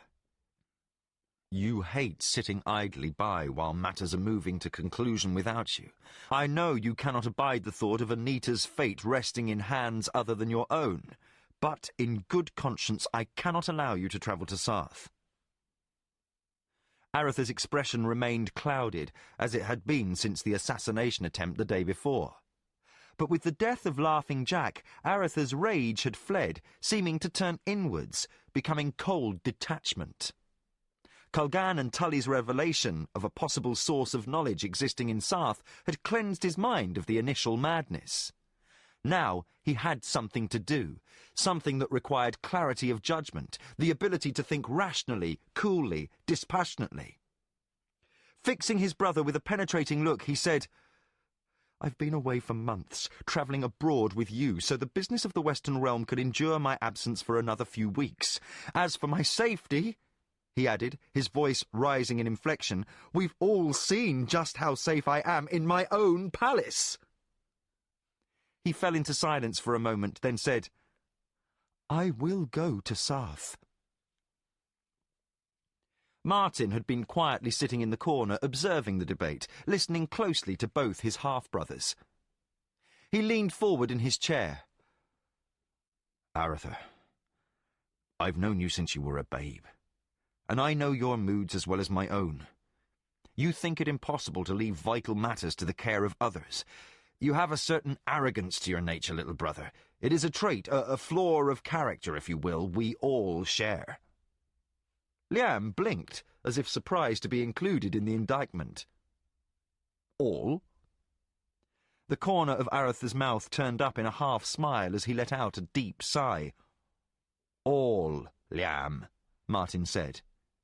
"We're all three Boric's sons, and, for his good qualities, Father could be arrogant. Arutha, in temper, you and I are as one. I simply mask myself better. I can think of little to make me chafe more than sitting while others are about tasks I feel better able to accomplish. But at the last, there is no reason for you to go. There are others better suited. Tully, Culgan and Pug can set pen to parchment with all the questions required for the abbot at Sarth, and there are those better suited to carry such messages quickly and without notice through the woods between here and Sarth. Liam scowled. Such as a certain duke from the west, I expect. Martin smiled his crooked smile, a reflection of Arutha's. Not even Arutha's pathfinders are as adept at travelling through the woods as one elven taught. If this Mermandamus has agents along the woodland trails, there is no one south of Elvendar more likely to win past them than I. Liam cast his eyes heavenward in disgust. You are no better than he! He crossed to the doors and pulled them open. Arutha and Martin followed behind.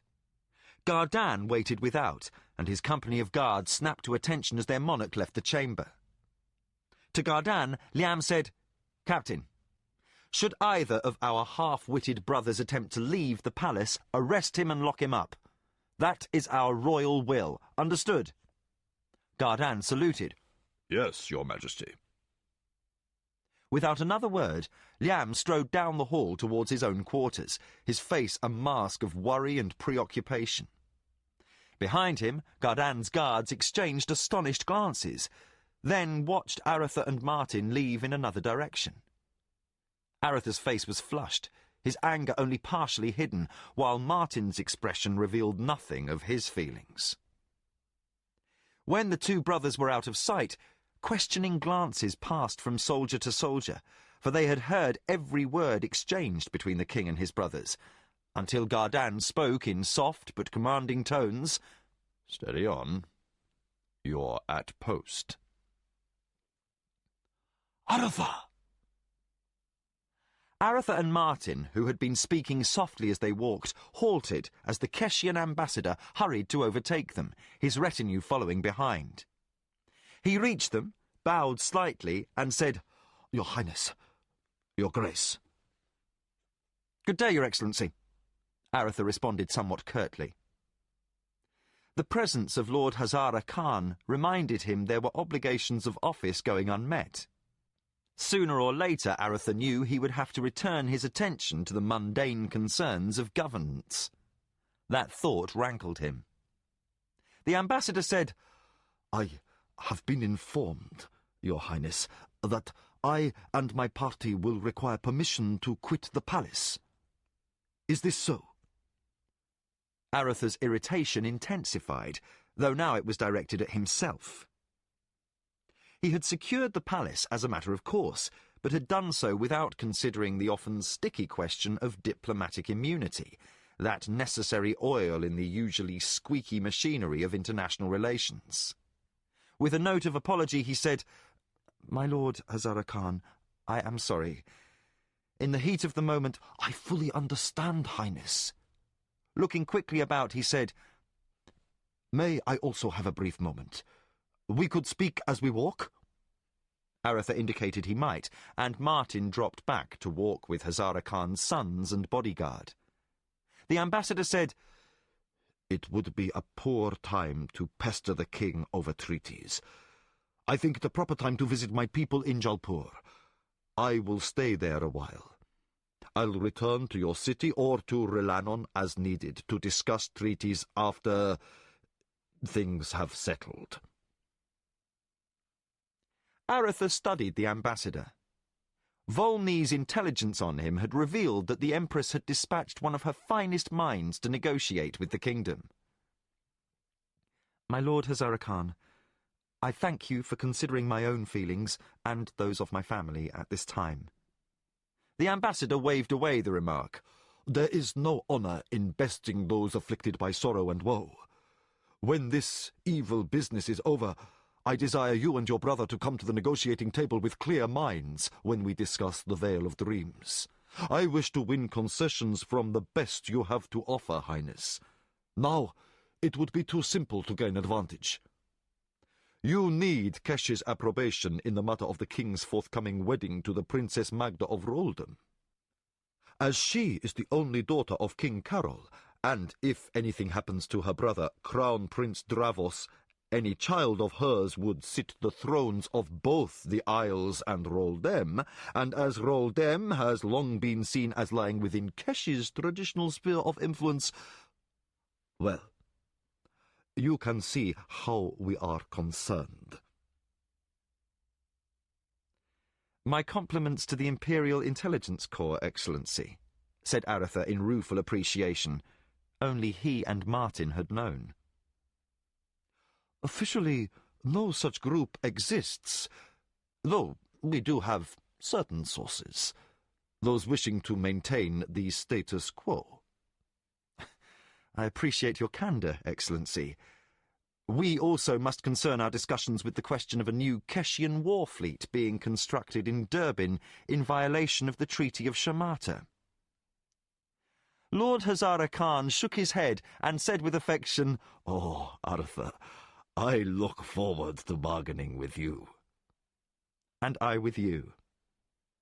I'll order the guards to allow your party to leave at will.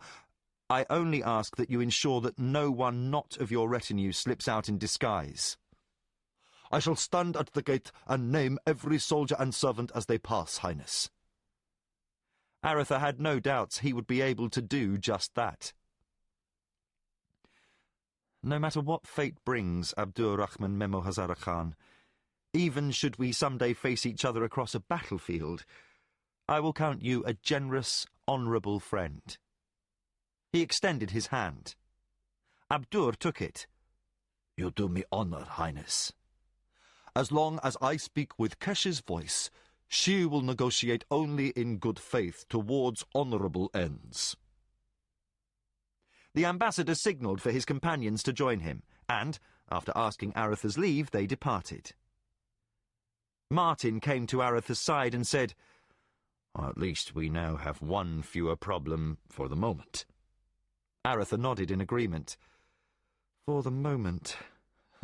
That wily old fox will probably end up with this palace for his embassy, and I'll be left with some flophouse near the docks to hold court in. Then we shall have need to have Jimmy recommend one of the better ones to us. Suddenly struck by a thought, Martin said, "Where is he? I've not seen him since we questioned Laughing Jack." "Out and about. I had a few things for him to do." Martin indicated understanding, and the two brothers continued down the hall.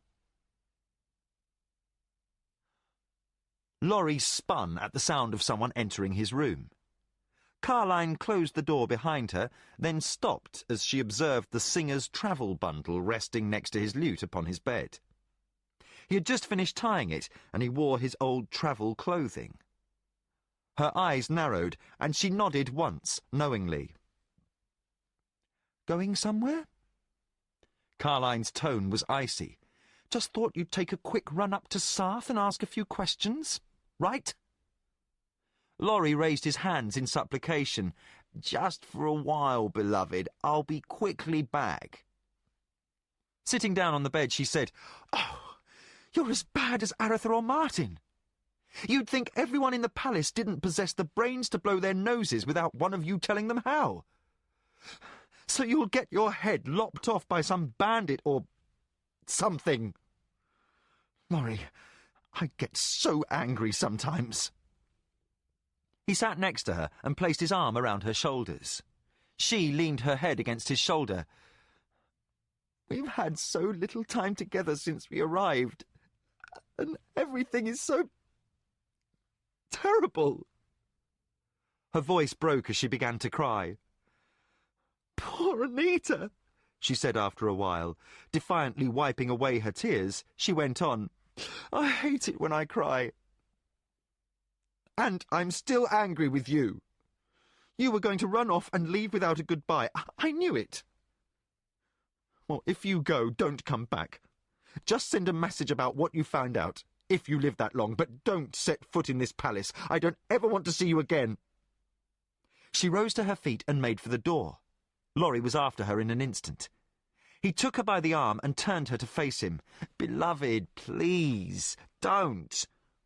With tears in her eyes, she said, "If you loved me, you'd ask Liam for my hand. I'm done with sweet words, Laurie. I'm done with vague unease. I am done with you. Laurie felt panic overtake him. He had been ignoring Carline's earlier threat to be through with him or married to him by the time she returned to Rilannon, as much from choice as from the pressure of events.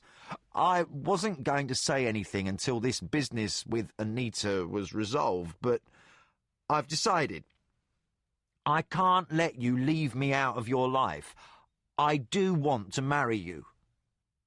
Suddenly her eyes were wide. What? I said, I want to marry. She covered his mouth with her hand. Then she kissed him.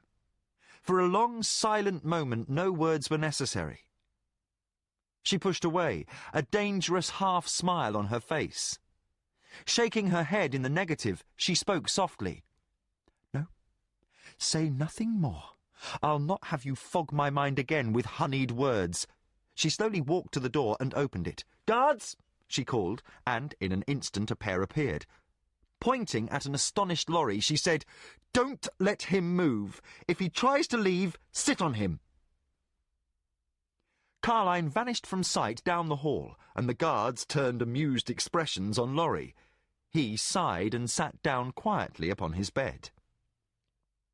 A few minutes later the princess was back, an irritated Father Tully in tow. The old prelate had his night robe hastily gathered about him, as he had been almost ready for sleep. Liam, looking equally inconvenienced, followed his sister. Laurie fell backwards onto the bed with an audible groan as Carline marched into the room and pointed at him. He told me he wants to marry me. Laurie sat up.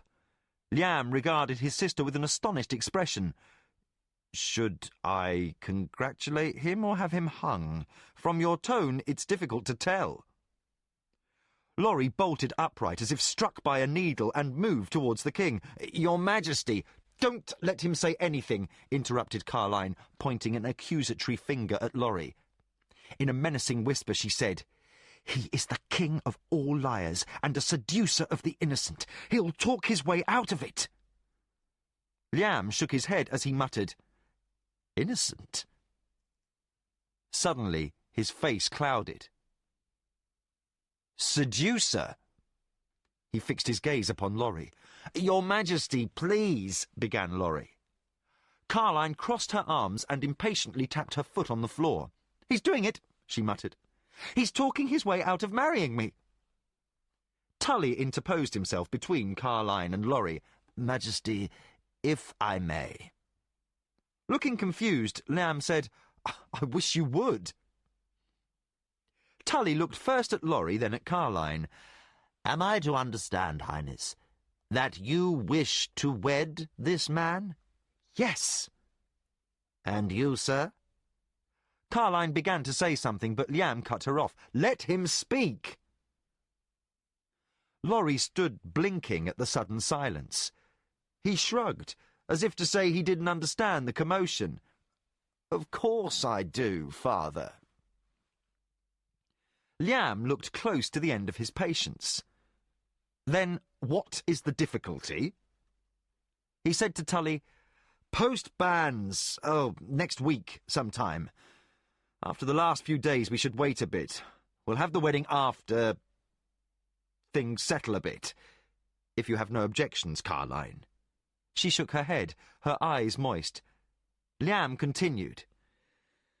Some day, when you're an old married lady with dozens of grandchildren, you'll have to explain all this to me. To Laurie he said, You're a braver man than most. Then, with a glance at his sister, added, And luckier than most. He kissed her on the cheek. Now, if there's nothing else, I'll retire. Carline threw her arms around his neck and gave him a fierce hug. Thank you. Still shaking his head, Liam left the room. Tully said, There must be a reason for this urgent need of betrothal at this late hour. He held his hands, palms out, and quickly added, But I'll wait to hear it some other time. Now, if you'll excuse me. He gave Carline no opportunity to say anything as he almost dashed from the room. The guards followed after, closing the door behind them. Carline smiled at Laurie after they were alone. Well, it is done. Finally. Laurie grinned down at her as he put his arms about her waist. Yes, and with little pain. Little pain? She said, punching him in the stomach with not inconsiderable effect. Laurie doubled over, the wind knocked out of him. He fell backwards, landing upon his bed. Carline came to the edge of the bed and knelt next to him. As he tried to sit up, she pushed him back on the bed with her hand on his chest. What am I? Some dowdy drudge you must endure for the sake of political ambitions? She playfully pulled at the leather thongs of his tunic. I should have you thrown in the dungeon. Little pain, you monster. Gripping a handful of her dress, he yanked her forward, bringing her face close enough to be kissed. With a grin he said, Hello, my love. Then they were in each other's arms. Later, Carline roused from a half-doze to say, Happy? Laurie laughed, causing her head to jiggle on his chest where it lay. Of course. Stroking her hair, he said, What was all that about with your brother and Tully? She chuckled. After almost a year of trying to get you to marry me, I wasn't about to let you forget you proposed. For all I knew, you were simply trying to get rid of me so you could sneak away to Sarth. Sweet good night, said Laurie, jumping out of bed. Arutha! Carline turned and settled back into the just-vacated pillow. So you and my brother are both sneaking off? Yes, no, I mean, oh, hell. Laurie pulled on his trousers and stood looking about. Where is my other boot? Oh, I'm at least an hour overdue. When he was dressed, he came to sit next to her on the bed. I must go. Arutha won't let anything stop him. You knew that. She held tightly to his arm. I knew you'd both go. How do you plan to get out of the palace? Jimmy. She nodded. There's an exit he forgot to mention to the royal architect, I expect. Something like that. I must go. She clung to his arm for a moment. You didn't take your vows lightly, did you? Never. He bent over to kiss her. Without you, I am nothing. Silently she cried, feeling at once filled and empty, knowing for certain she had found her life's mate and fearing to lose him. As if reading her thoughts, he said, I'll be back, Carline. Nothing could keep me from you. If you don't, I'll come after you. With a quick kiss, he was gone, the door closing quietly behind him. Carline burrowed deeply into the bed, holding on to the last remaining warmth of him as long as she could. Laurie slipped through the door into Arutha's suite while the guards in the hall were at the far end of their walking tour. In the dark he heard his name whispered. Yes, he replied. Arutha unshuttered a lantern lighting the room. The single light source made the antechamber of Arutha's suite appear cavernous. Arutha said, You're late. To Laurie, he and Jimmy appeared alien figures as they stood lit from below by the yellow lantern glow. Arutha wore simple mercenary garb, knee-high cavalier boots, heavy woolen trousers, a heavy leather jerkin over a blue tunic, and his rapier belted at his side. Over all, he wore a heavy grey cloak, the deep hood thrown back over his shoulders. But what caused Laurie to stare for a moment was the light that seemed to come from Arutha's eyes. About to embark upon the journey to Sarth at last, he was afire with impatience. Lead the way. Jimmy showed them to a low hidden door in the wall, and they entered. Through the ancient tunnels of the palace, Jimmy moved quickly, down to a level deeper than even the damp dungeon. Arutha and Laurie kept quiet, though the singer was given to an occasional silent oath when something he stepped on scampered away or squished.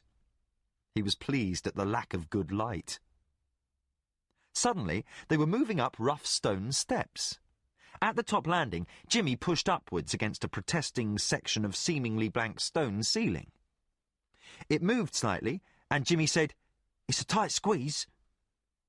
He wriggled through and took their belongings as they passed them along. The base of an outer stone wall had been cleverly counterweighted to swing from one side, but age and disuse had made it stubborn.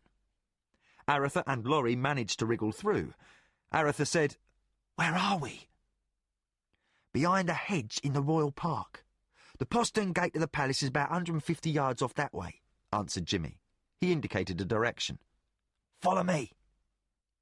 He led them through thick shrubbery and into a stand of trees in which 3 horses waited. Arutha said, "I didn't ask you to purchase 3 mounts." With an insolent grin visible in the moonlit night, Jimmy said, "But you didn't tell me not to, Highness." Laurie decided it was best not to get involved, so he busied himself tying his bundle to the nearest mount. Arutha said, "We move quickly, and I've no patience for this. You may not come, Jimmy." Jimmy moved towards one of the mounts and nimbly jumped up into the saddle. "I don't take orders from nameless adventurers and unemployed bravos. I'm the Prince of Crondor's squire." He patted his bundle behind the saddle and removed his rapier, the very one Arutha had given him. "I'm ready. I've stolen enough horses to be a fair rider. Besides, things seem to happen wherever you are. It may get very dull around here without you." Arutha looked at Laurie, who said, "Better bring him along where we can watch him. He'll only follow behind if we don't." Arutha seemed about to protest when Laurie said, "We can't call the palace guards to have him arrested." Arutha mounted, obviously not pleased. Without further conversation, they turned their horses and rode away from the park. Down darkened alleys and narrow streets they moved, riding at a moderate pace so as not to attract undue attention. Jimmy said, "This way lies the eastern gate. I assumed we would leave by the north." Arutha said, "We'll be heading north soon enough. Should anyone see me leave the city, I'd just as soon have word passed I've gone east." "Who's going to see us?" said Jimmy lightly, knowing full well that anyone seen riding through the gate at this hour would be noticed. At the eastern gate, 2 soldiers watched from the gatehouse to see who passed, but as there was neither curfew in effect nor alarm being sounded, they barely stirred to watch the 3 riders pass. Beyond the walls, they were in the outer city, erected when the ancient walls could no longer contain the population. Leaving the main eastern roadway, they moved between darkened buildings towards the north. Then Arutha pulled up his horse and ordered Jimmy and Laurie to do likewise. Coming around the corner were 4 riders dressed in heavy black cloaks. Jimmy's sword was out instantly, the chance of 2 groups of travellers innocently happening across one another on this minor street at this hour being very slight. Laurie began to draw his also, but Arutha simply said, "Put away your weapons." When the riders closed, Jimmy and Laurie exchanged questioning looks. "Well met," said Gardan, as he turned his horse to come alongside Arutha. "All is ready." "Good," said Arutha. Studying the riders with Gardan, he said, 3? Gardan's good-natured chuckle could be heard in the gloom. "As I hadn't seen him about for some time, I thought Squire Jimmy might have decided to come along with or without your permission, so I took precautions. Am I incorrect?" "You are not, Captain," said Arutha, taking no pains to hide his displeasure. "In any event, David here is your shortest guardsman, and should any attempt pursuit from a distance, he will resemble the boy." He waved the 3 riders along, and they headed back down the street towards the eastern road. Jimmy chuckled as they rode away, for one of the guards had been a slender, dark-haired fellow, and the other a blonde, bearded man with a lute over his back. "The guards at the gate seem to pay scant attention," said Arutha. "Have no fears on that account, Highness. They're the 2 biggest gossips in the City Watch. Should word of your departure leak from the palace, within hours the entire city will know you were seen riding east." Those 3 riders will continue on until they reach Darkmoor, if they are not troubled before then. If I may suggest, we'd best be leaving at once. We? Said Arutha. Orders, sire. Princess Carline instructed me that should any harm befall either of you, He indicated Lorry and Arutha, I needn't return to Crondor. Sounding a note of mock injury, Jimmy said, Well, she said nothing about me. The others ignored the remark. Arutha looked at Lorry, who sighed deeply. She had it figured out hours before we left. Gardan indicated that this was so. Besides, she can be circumspect when the occasion warrants. Sometimes. Gardan added, The princess wouldn't betray her brother or fiancé. Fiancé? Said Arutha. This has been a busy night. Well, you would end up either driven from the palace or married to her, but I'll never understand her taste in men. Very well. It looks as if there's no getting rid of any of you. Let's be off. The 3 men and a boy spurred their mounts and resumed their ride, and within minutes were through the outer city, heading north towards Sarth. Near midday, the travellers rounded a bend in the coast road to find a lone traveller sitting by the edge of the King's Highway. He wore a hunter's outfit of green-dyed leather. His dappled horse cropped grass a short way off, and he whittled at a piece of wood with his hunting knife. Seeing the band approach, he put away his knife, tossed the wood aside, and gathered up his belongings. He was cloaked, and had his longbow over his shoulder when Arutha reined in. "Martin," said Arutha in greeting. The Duke of Criddy mounted. "Took you a lot longer to get here than I thought it would." Jimmy said, "Is there anyone in Crondor who doesn't know the prince has left?" "Not so as you would notice," answered Martin with a smile. They commenced riding, and Martin said to Arutha, "Liam said to tell you he will lay as many false trails as possible." Laurie said, "The king knows." "Of course," said Arutha. He indicated Martin. "The 3 of us planned this from the start. Gardan had an unusually large number of guards posted near the door to my study when Liam forbade my going." Martin added, "Liam has some of his personal guards impersonating each of us. There's a long-faced fellow and a blonde, bearded lout impersonating Arutha and Laurie. With one of his rare grins, he said, and there's this handsome brute of a man staying in my suite. Liam's even managed to borrow that tall, loud-voiced master of ceremonies from the Kashian ambassador. He's to sneak back into the palace after the Kashians leave today. Fitted with a false beard, he's a fair likeness for the captain here. At least he's the right colour. He'll be seen popping up here and there in the palace." Gardan laughed. "Then you've not attempted to leave unnoticed, in truth?" said Laurie, in admiration. "No," said Arutha. "I seek to leave under a cloud of confusion. We know whoever is behind this is sending more assassins this way, or so Laughing Jack believed. So, if there are spies in Crondor, they'll not know for days what is happening. When we are discovered out of the palace, they'll be unsure of the direction taken. Only those few with us when Pug ensorcelled Anita's suite know we need to travel to Sarth." Jimmy laughed. "A masterstroke of misdirection. Should someone here have gone one way then another, they'll not know what to believe." Martin said, "Liam was thorough. He has another band dressed like you 3 heading down south towards Stardock with Kulgan and Pug's family today. They'll be just clumsy enough in hiding to be noticed." To Arutha he added, "Pug says he will search for a cure for Anita in Macross's library." Arutha reined in his horse and the others halted. "We are a half-day's ride from the city. If we're not overtaken by sundown, we can count ourselves free of pursuit. We need then only worry about what may lie ahead." He paused, as if what he was about to say was difficult. "Behind all the bantering words, you have chosen danger, all of you." He looked from face to face. "I count myself fortunate for such friendship." Jimmy seemed the most embarrassed by the prince's words, but he fought back the urge to gulp. "We have had a vow in the Mockers. It's from an old proverb. You can't be sure the cat is dead until the cat is skinned. When a difficult task lay ahead, and a man wished to let others know he was willing to stick it out to the last, he'd say, 'Until the cat is skinned.' He looked at the others and said, 'Until the cat is skinned.' Laurie said, 'Until the cat is skinned,' and the statement was quickly echoed by Gardan and Martin. At the last, Arutha said, 'Thank you all.'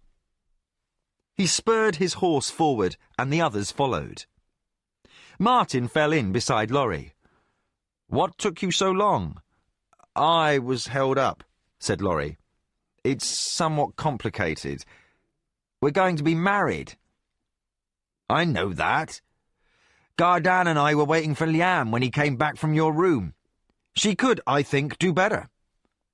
Laurie's face betrayed his discomfort. Then Martin smiled slightly as he added, "But then, maybe she couldn't." Leaning over, he extended his hand. "May you always be happy." After they shook, he said, "That still doesn't account for the delay."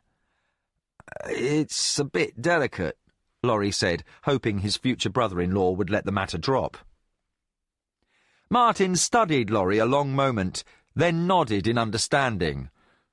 "A proper goodbye can take a while."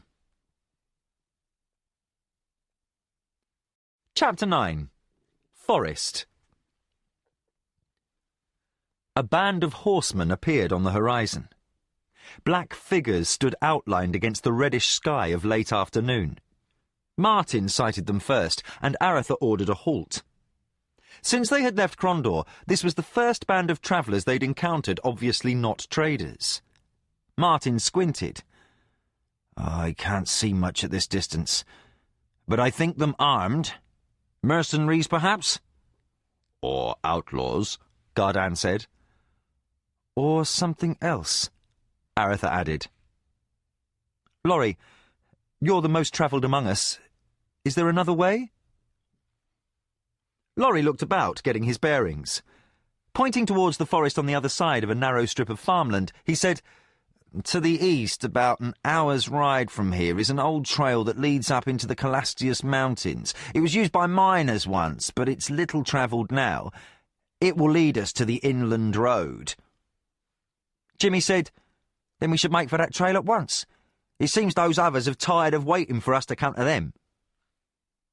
Arutha saw the riders on the horizon start in their direction.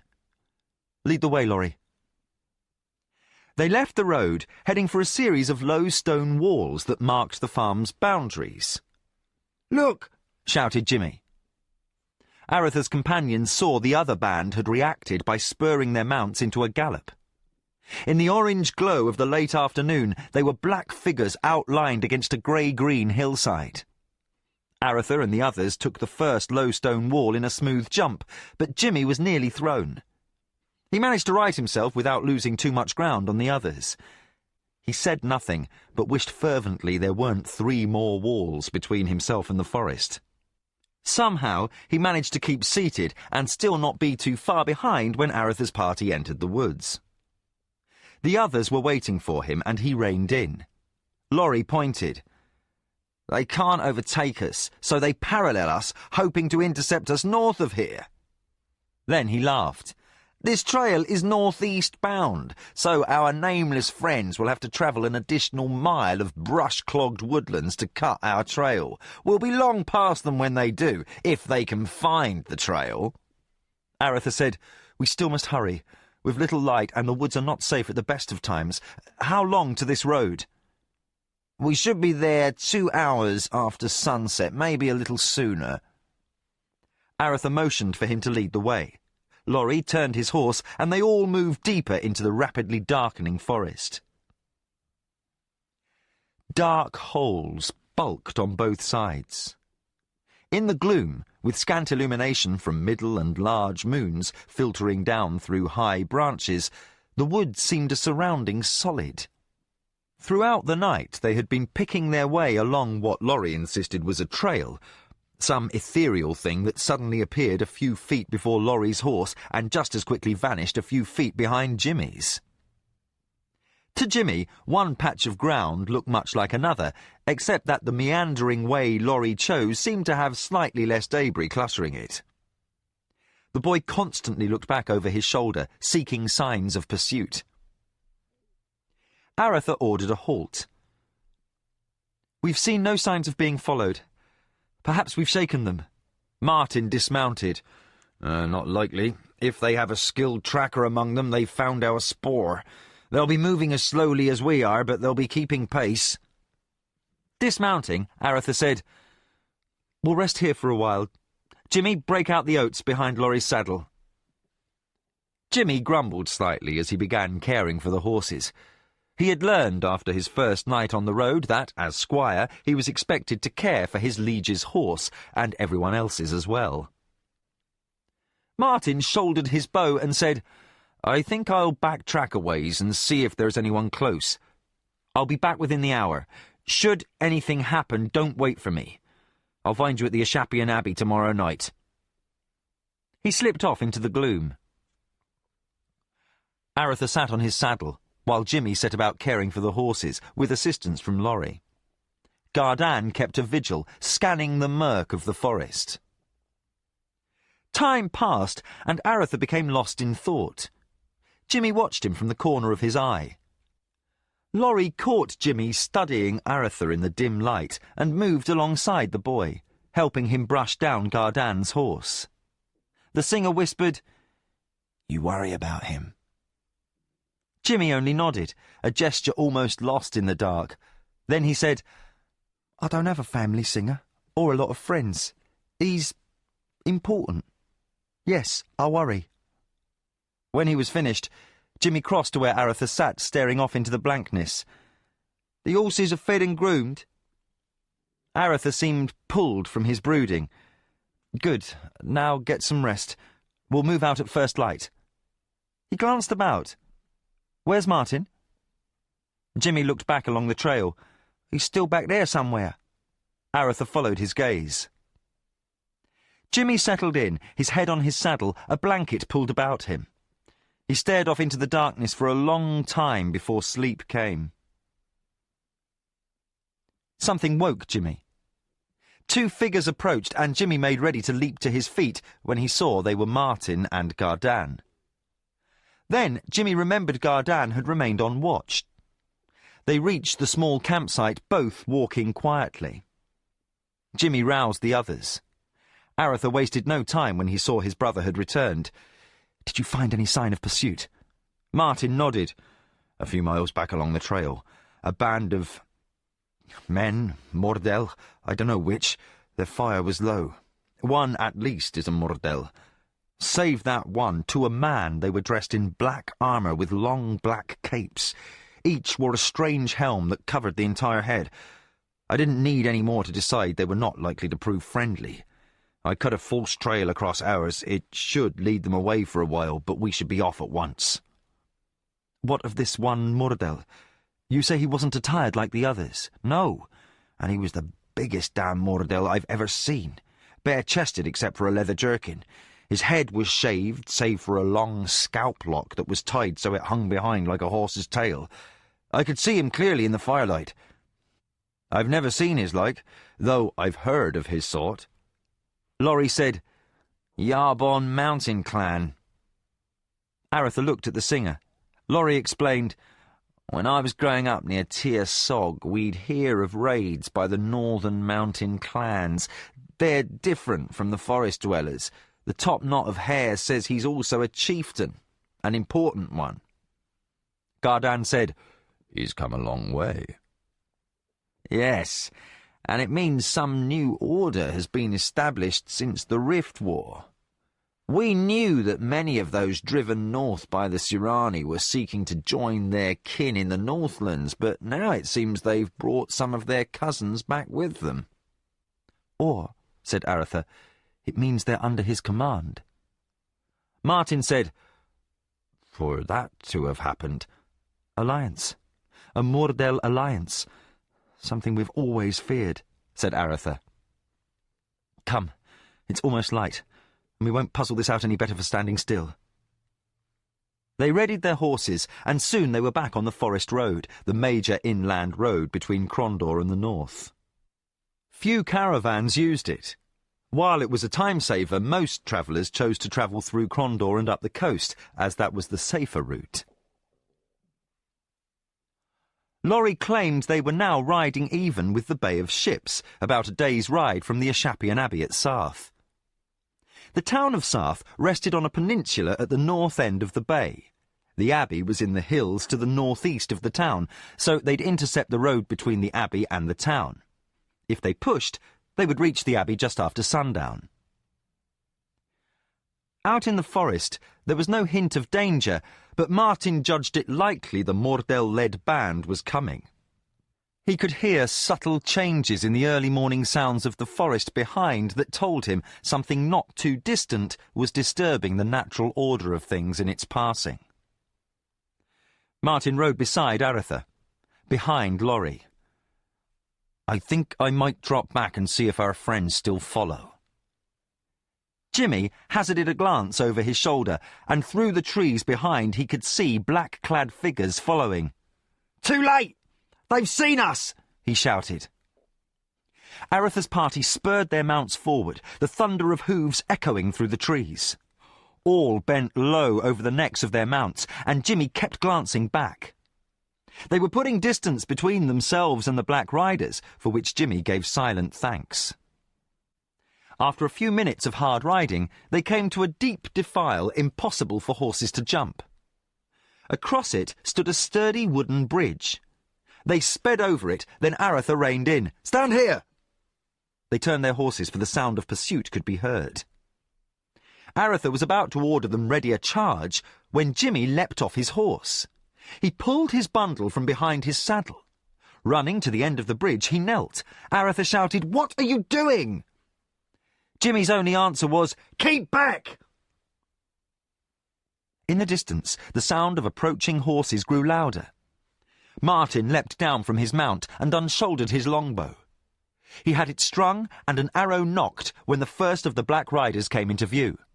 Without hesitation, he loosed the cloth-yard shaft and, without error, it flew, striking the black-armoured figure full in the chest with the thundering force only a longbow could deliver at such a distance. The rider was propelled backwards out of his saddle. The second horseman avoided the fallen man, but a third was thrown as his mount stumbled over the body. Arutha moved forwards to intercept the second rider who was about to cross the bridge. "No!" shouted Jimmy. "Keep back!" Suddenly, the boy was dashing away from the bridge as the Black Rider crossed. The horseman was almost upon the spot where Jimmy had knelt when a loud whooshing noise sounded, accompanied by a large cloud of smoke. His horse shied and spun on the narrow bridge, then reared up. The animal stumbled back a step, its rump striking the rails of the bridge. The black-clad warrior was tossed backwards over the rail while his horse pawed the air. Then he fell, hitting the rocks below the bridge with an audible thud. The horse turned and fled back the way it had come. Arutha's and the others' horses were far enough away from the explosion of smoke not to panic, though Laurie had to ride forward and quickly grab the reins of Jimmy's mount while Gardan held Martin's. The bowman was busy shooting at the approaching riders, whose animals bucked and shied as their masters fought to bring them back under control. Jimmy was now racing back towards the bridge, a small flask in his hands. He pulled a stopper from its end and tossed it at the smoke. Suddenly, the near end of the bridge erupted in flames. The Black Riders pulled up, their horses nickering at sight of the flames. The balking animals rode in circles as their riders sought to force them across the bridge. Jimmy stumbled away from the blaze. Gardan swore. "Look, the fallen ones rise!" Through the smoke and flame, they could see the rider with the arrow in his chest staggering towards the bridge, while another that Martin had felled was slowly rising to his feet. Jimmy reached his horse and mounted. Arutha said, "What was all that?" "The smoke bomb I carry out of habit. Many of the mockers use them to cover escape and create confusion. They make a little fire and a great deal of smoke." What was in the flask? Asked Laurie. Distillation of naphtha. I know an alchemist in Krondor who sells it to farmers to start fires when they slash and burn. That's damn dangerous stuff to be toting around, said Gardan. Do you always carry it? No, said Jimmy as he mounted. but then I usually don't travel where I'm likely to run into things you can only stop by roasting. After that business at the whorehouse, I thought it might come in handy. I have one more in my bundle. Then toss it, shouted Laurie. The bridge is not caught yet. Jimmy pulled out the other flask and nudged his horse forward. With careful aim, he tossed the flask into the fire. Flames rose up 10, 12 feet in height as the wooden bridge became engulfed. On both sides of the defile, horses whinnied and tried to run as the fire rose higher and higher in the sky. Arutha looked across the bridge at the enemy horsemen, who now sat patiently waiting for the flames to burn out. From behind them, another figure rode into view, the unarmoured Mordell with the scalp lock. He sat watching Arutha and the others, no expression evident on his face. Arutha could feel blue eyes boring into his soul, and he felt hate. Here, then, for the first time, he saw his enemy, saw one of those who had harmed Anita. Martin began shooting at the Black Riders, and, with a silent signal, the unarmoured Mordell led his companions back into the trees. Martin mounted and came to his brother's side. Arutha watched as the Mordell vanished into the trees. Arutha said, "He knows me. We were so clever, and they knew where I was all along." "But how?" asked Jimmy. "There were so many diversions." Some black art, said Martin. There are powers at play here, Jimmy. "Come," said Arutha. "They'll be back. This will not stop them. We've gained only a little time." Laurie led the way towards the northbound road to Sarth. They did not look back as the fire crackled loudly. For the rest of that day they rode nearly continuously. Of their pursuers they saw nothing, but Arutha knew they were close behind. Near sundown, light fog filled the air as they neared the coast again, where the Bay of Ships turned the road eastwards. According to Laurie, they would reach the Abbey after sundown. Martin moved up to ride next to Gardan and Arutha, who stared out into the shadows, absently directing his horse. "Remembering the past?" Arutha looked at his brother thoughtfully. "Simpler times, Martin. Just remembering simpler times. I rage to be done with this mystery of Silverthorn and have Anita return to me. I burn for it." He spoke with sudden passion. With a sigh, his voice softened as he said, "I was wondering what Father would have done in my place." Martin glanced at Gardan. The captain said, "Exactly what you're doing now, Arutha. Man and boy, I knew Lord Boric, and I'll say there's not another more like him in temper than you. All of you are like him. Martin, in the way he watches things closely. Liam reminds me of him when the lighter moods were upon him, before he lost his Lady Catherine." Arutha asked, "And I?" It was Martin who answered. "Why, you think like him, little brother, more than Liam or I do. I'm your eldest brother. I don't take orders from you only because you wear the title Prince to my Duke. I follow your lead because more than any man I've known since Father, you make the right choices." Arutha's gaze was distant as he said, "Thank you. That is high praise." A sound came from the trail behind, just loud enough to be heard without being identified. Laurie tried to lead as quickly as he could, but the darkened fog confounded his sense of direction. The sun was close to setting, so little light penetrated the deep woods. He could see only a small part of the trail in front of him. Twice he was forced to slow down to separate the true trail from false ones. Arutha rode up beside and said, "Keep it steady. Better to continue at a crawl than halt." Gardan fell back next to Jimmy. The boy peered into the woods, seeking a glimpse of whatever might be hiding just behind the boles of the trees, but only wisps of grey fog in the last light of the setting sun could be seen.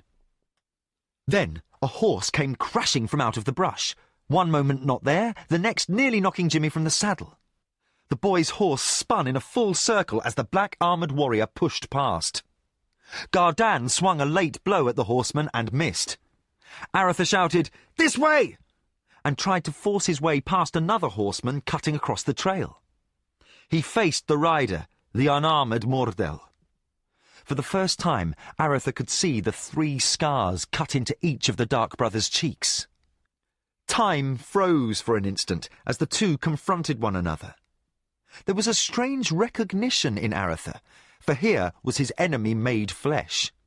No longer did he struggle with unseen assassins, hands in the dark, or mystic powers without substance. Here was someone he could vent his rage upon. Without sound, the Mordell swung a vicious blow at Arthur's head, and the prince avoided being decapitated only by ducking over the neck of his horse. Arutha lashed out with his rapier and felt its point dig in.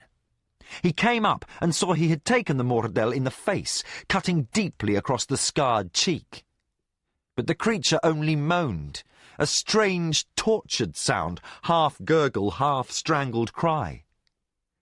Then Arutha realized the Mordell possessed no tongue. The creature looked at Arutha for a brief moment and turned his horse away. "Try to break free!" shouted Arutha, spurring his own horse forward. Suddenly Arutha was away, the others behind. For an instant it seemed the Mordell-led company was too shocked to react to the break, but then the pursuit began. Of all the mad rides in Arutha's life, this one stood out as the maddest. Through the forest, shrouded with fog and night's black cloak, they dashed among trees, following a road little wider than a path. Laurie passed Arutha, taking the lead. For long minutes they raced through the woods, somehow avoiding the certainly fatal error of leaving the roadway. Then Laurie was shouting, "The road to the Abbey!" Slow to react, Arutha and the others behind Laurie barely made the turn onto a larger road. As they steered their mounts onto the new path, they could see the faint large moon rising.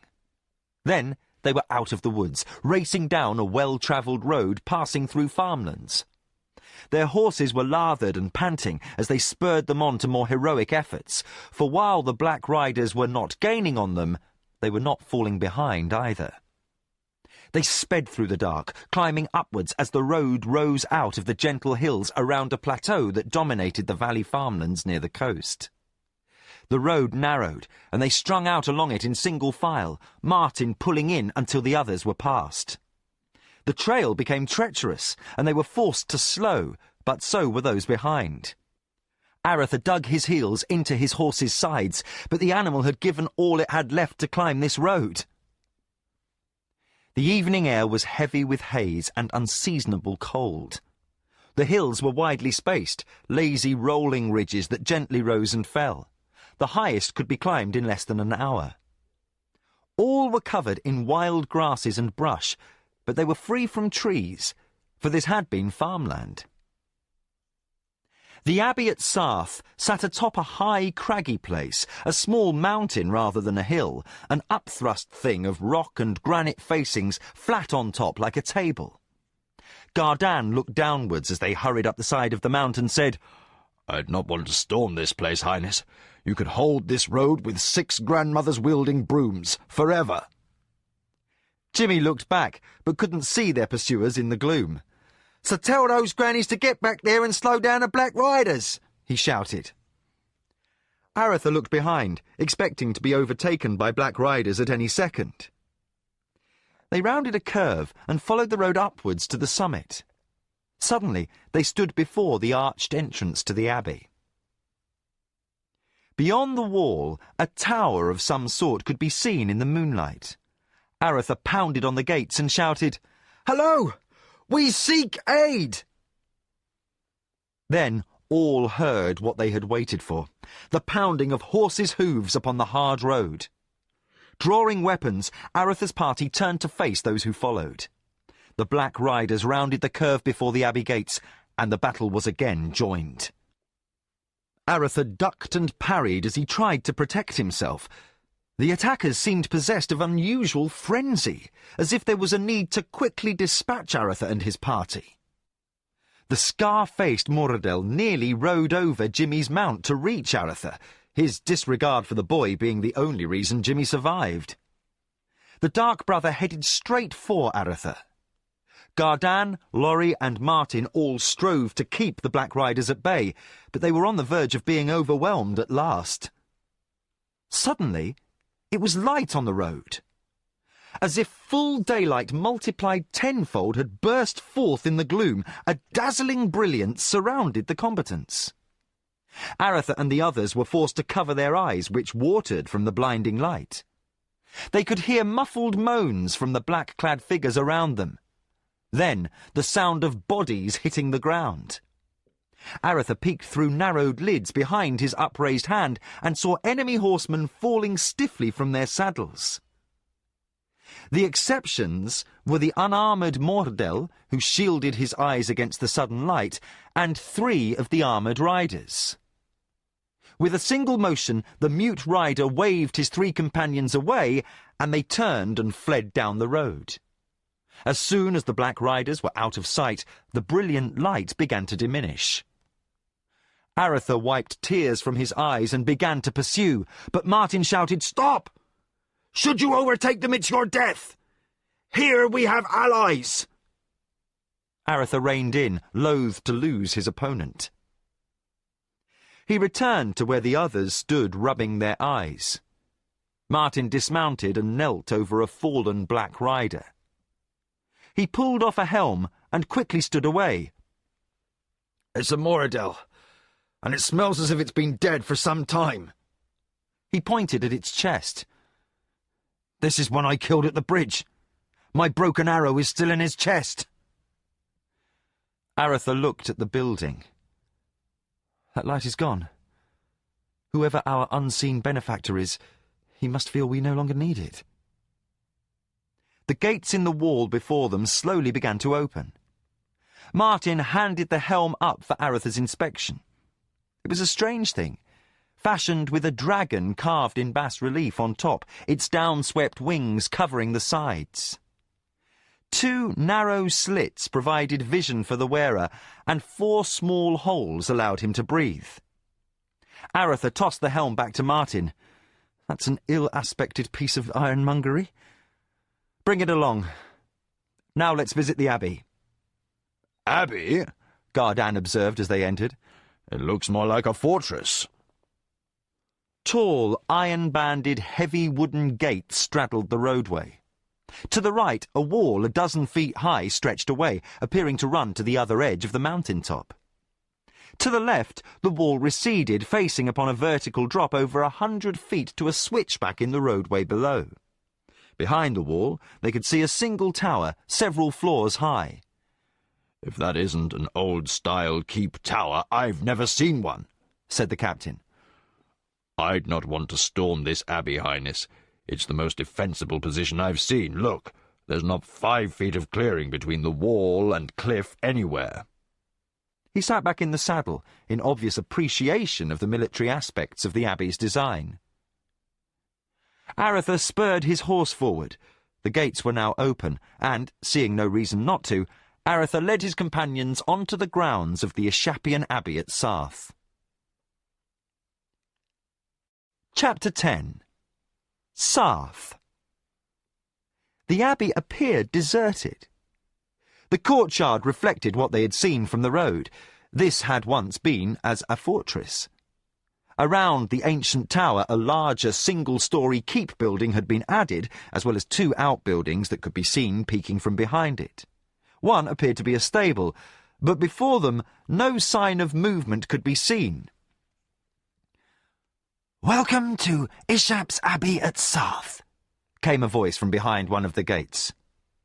Arutha had his sword halfway from its scabbard before the speaker added, "You have nothing to fear." The speaker stepped from behind the gate. Arutha put away his weapon. As the others dismounted, the prince studied the man. He was stocky, of middle years, short, with a youthful smile. His brown hair was cut close and ragged, and his face was clean-shaven. He wore a simple brown robe gathered around the waist with a single leather thong. A pouch and some manner of holy symbol hung at his waist. He was unarmed, but Arutha got the impression that the man moved like one who had been trained in arms. Finally, Arutha said, "I am Arutha, Prince of Krondor." The man looked amused, though he didn't smile. "Then, welcome to Ishap's Abbey at Sarth, Highness." "You mock me." "No, Highness. We of the Order of Ishap maintain little contact with the outside world, and few visit with us, let alone royalty. Please forgive my insult, if your honour permits, for none was intended." Arutha dismounted and, fatigue in his voice, said, "It is I who asks forgiveness." "Brother Dominic, but please, no apologies. It is clear from the circumstances of your arrival you were hard-pressed." Martin said, "Do we have you to thank for that mystic light?" The monk nodded. Arutha said, "There seems a great deal to speak of, Brother Dominic." "There are many questions. You'll have to wait upon the Father Abbot's pleasure for most answers, Highness. Come, I'll show you to the stable." Arutha's impatience wouldn't let him wait a moment longer. "I came on a matter of the utmost urgency. I need to speak with your abbot now." The monk spread his hands in a gesture indicating it was outside his authority to decide. "The Father Abbot is unavailable for another 2 hours. He is meditating and praying in the chapel with the others of our order, which is why I am alone here to greet you. Please, come with me." Arutha seemed ready to protest, but Martin's hand upon his shoulder settled him. "Again, I am sorry, Brother Dominic. We are, of course, guests." Dominic's expression indicated that Arutha's temper was a matter of no consequence. He led them to the second of the smaller buildings behind what was once a central keep. It was indeed a stable. The sole occupants at the moment were another horse and a stout little donkey, which cast an indifferent eye upon the newcomers.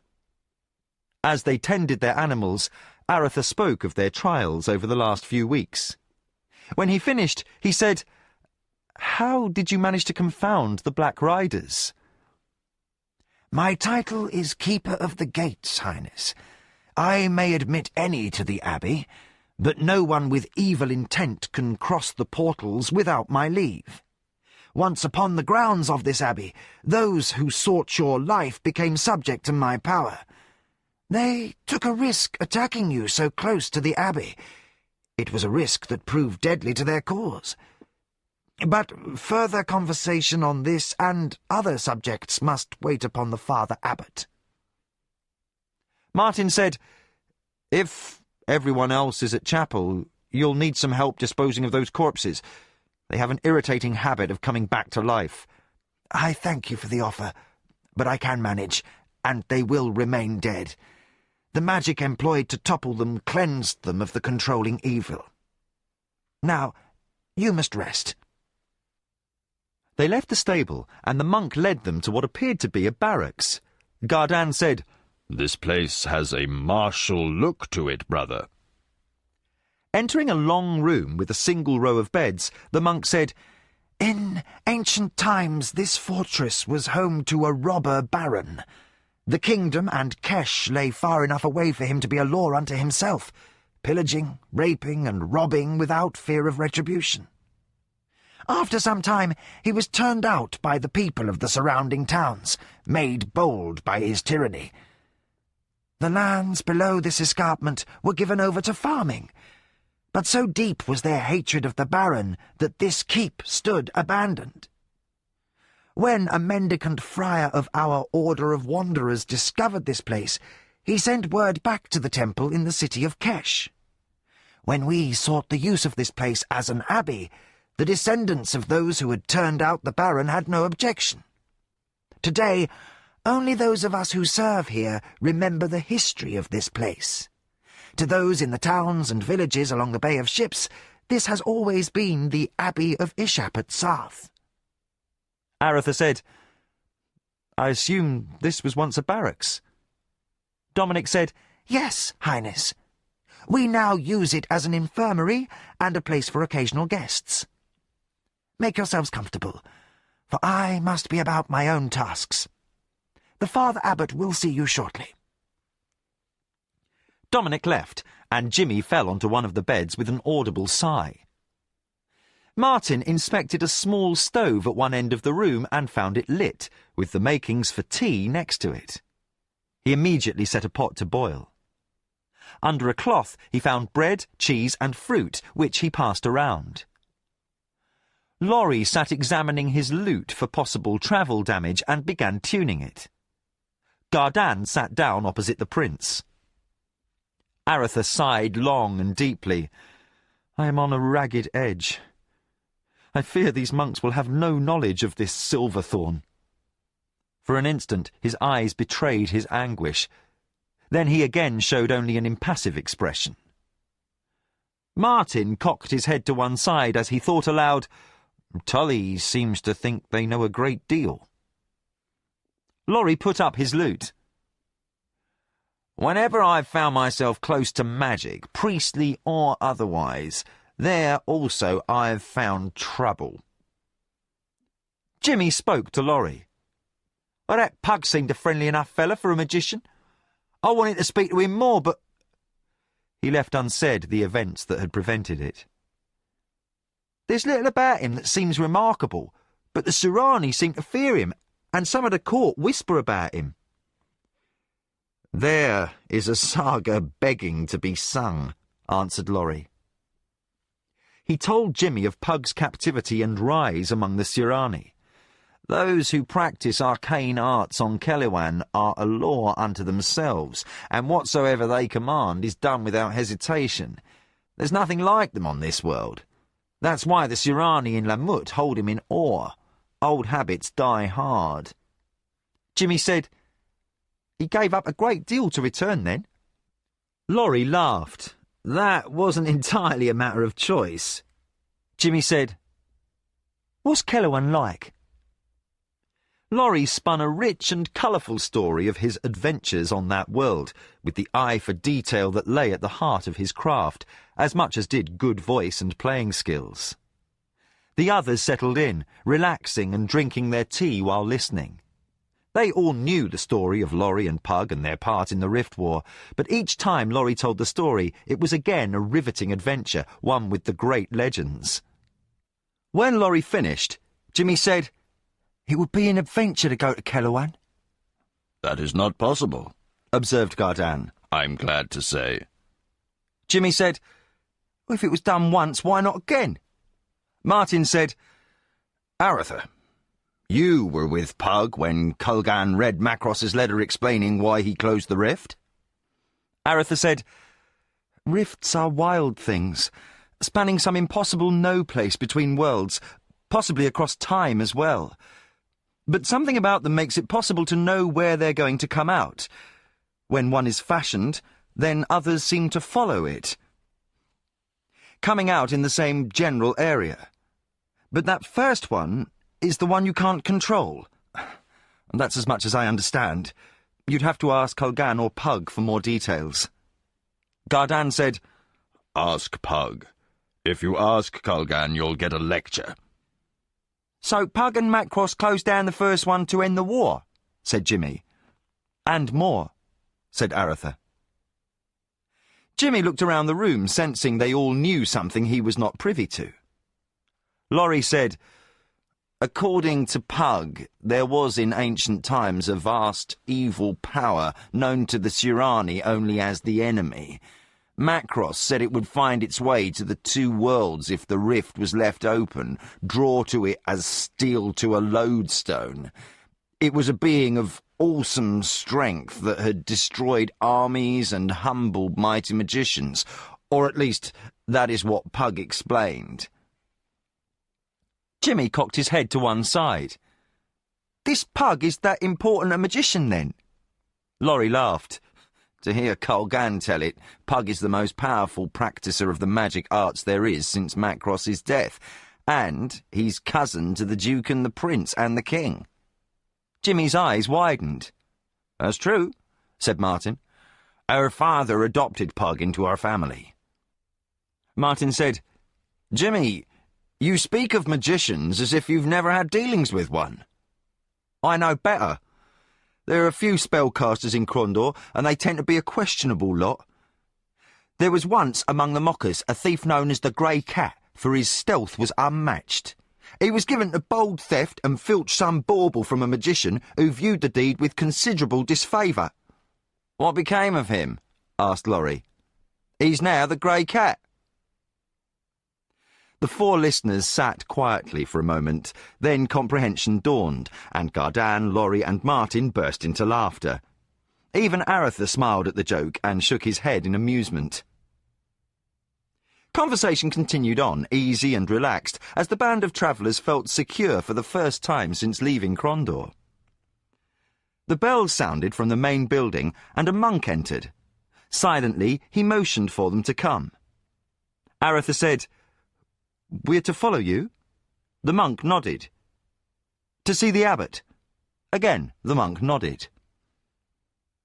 Arutha was off his bed, all fatigue forgotten. He was the first out of the door behind the monk. The abbot's chamber befitted one given to a life of spiritual contemplation. It was austere in every aspect. But what was surprising about it was the bookshelves upon the walls, dozens of volumes at every hand. The abbot, Father John, seemed a kindly man of advancing years, slender and ascetic in appearance. His grey hair and beard showed in stark contrast to dark skin that was lined and wrinkled like carefully carved mahogany. Behind him stood two men, Brother Dominic and one Brother Anthony, a tiny, stoop-shouldered fellow of indeterminate age who constantly squinted at the prince. The abbot smiled, his eyes crinkly at the corners, and Arutha was suddenly put in mind of paintings of old Father Winter, a mythical figure who gave sweets to children at the Midwinter's festival. In a deep, youthful voice, the abbot said, Welcome to Ishap's Abbey, Highness. How may we help you? Arutha quickly outlined the history of the last few weeks. The abbot's smile vanished as Arutha's story unfolded. When the prince was finished, the abbot said, Highness, we are gravely troubled to hear of this necromancy at the palace. But as to the tragedy that has befallen your princess, how may we aid you? Arutha found himself reluctant to speak, as if at the last his fear of there being no aid overwhelmed him. Sensing his brother's reticence, Martin said, A conspirator to the assassination attempt claims a Mordel gave him the poison used, one prepared with arcane skills. He called the substance Silverthorn. The abbot sat back, sympathy evident in his expression. Brother Anthony? The little man said, Silverthorn? I'll begin looking in the archives at once, Father. With a shuffling step, he quickly departed the abbot's chambers. Arutha and the others watched the bent figure leave the room. Arutha asked, How long will it take? The abbot said, That depends. Brother Anthony has a remarkable ability to pull facts seemingly from out of the air, remembering things read once in a passing a decade before. That is why he has risen to the rank of head archivist, our keeper of knowledge. But the search could take days. Arutha clearly didn't understand what the abbot was speaking about, and the old priest said, Brother Dominic, why don't you show the prince and his companions a little of what we do here at Sarth? The abbot rose and bowed slightly to the prince as Dominic moved towards the door. Then bring him to the base of the tower. He added to Arutha, I will meet with you shortly, Highness. They followed the monk out into the main hall of the abbey. Dominic said, This way. He led them through a door, then down a flight of stairs to a landing from which 4 passages branched off. He took them past a series of doors. As they walked, he said, "This hill is unlike those around, as you must have noticed when you rode here. It is mostly solid rock. When the first monks came to Sarth, they discovered these tunnels and chambers underneath the keep." "What are they?" asked Jimmy. They came to a door, and Dominic produced a large ring of keys which he used to open the heavy lock. The door swung open ponderously, and after they'd stepped through, he closed it behind. "The original robber baron used these excavations as storage rooms against siege and to hoard booty. He must have grown lax in his defence, for the villagers to have laid successful siege. There is enough room here for stores to last years.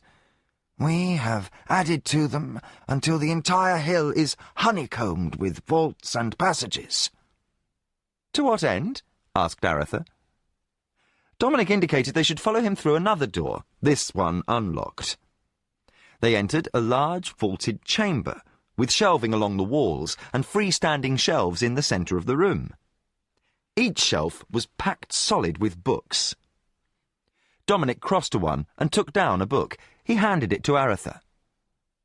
Arutha studied the old volume. It had faded gilt lettering burned into the binding. There was a faint resistance when Arutha carefully opened it, as if it had not been handled in years.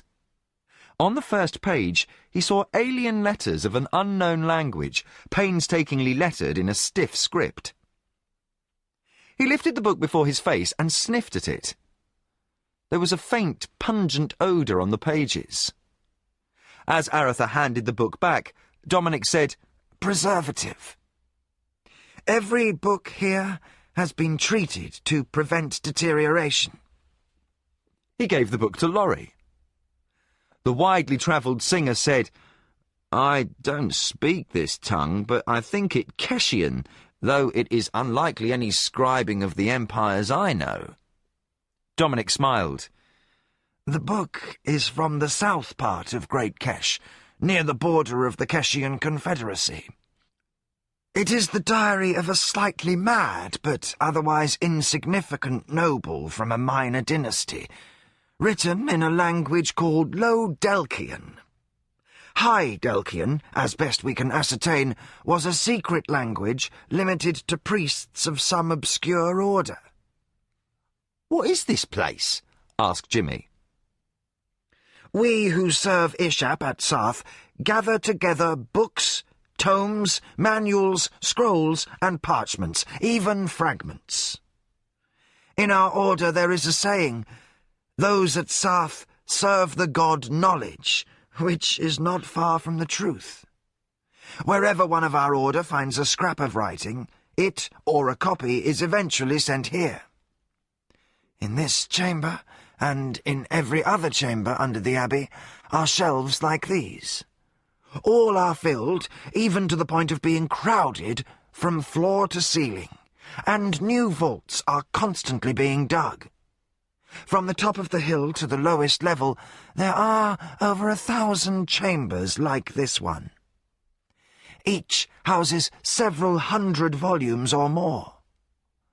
Some of the larger vaults hold several thousand.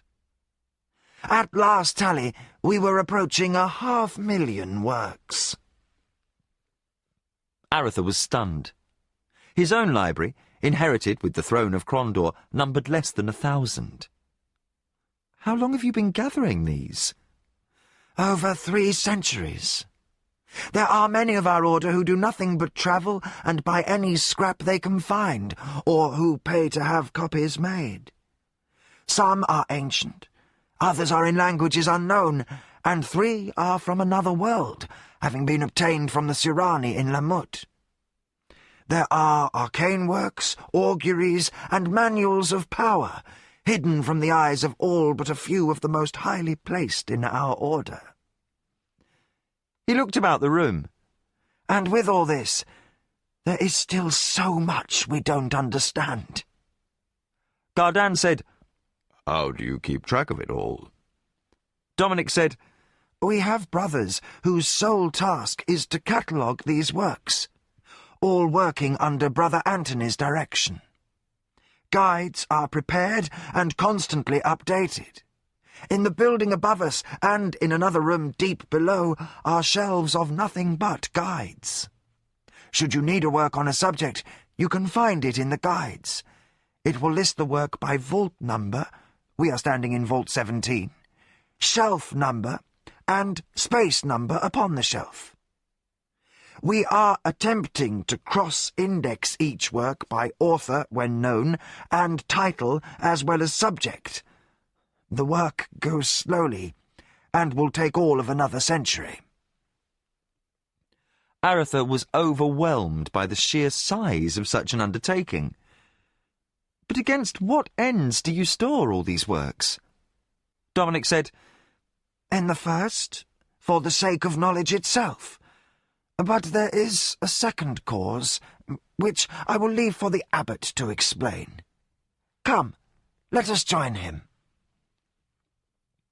Jimmy was the last through the door, and he cast a rearward glance at the books in the room.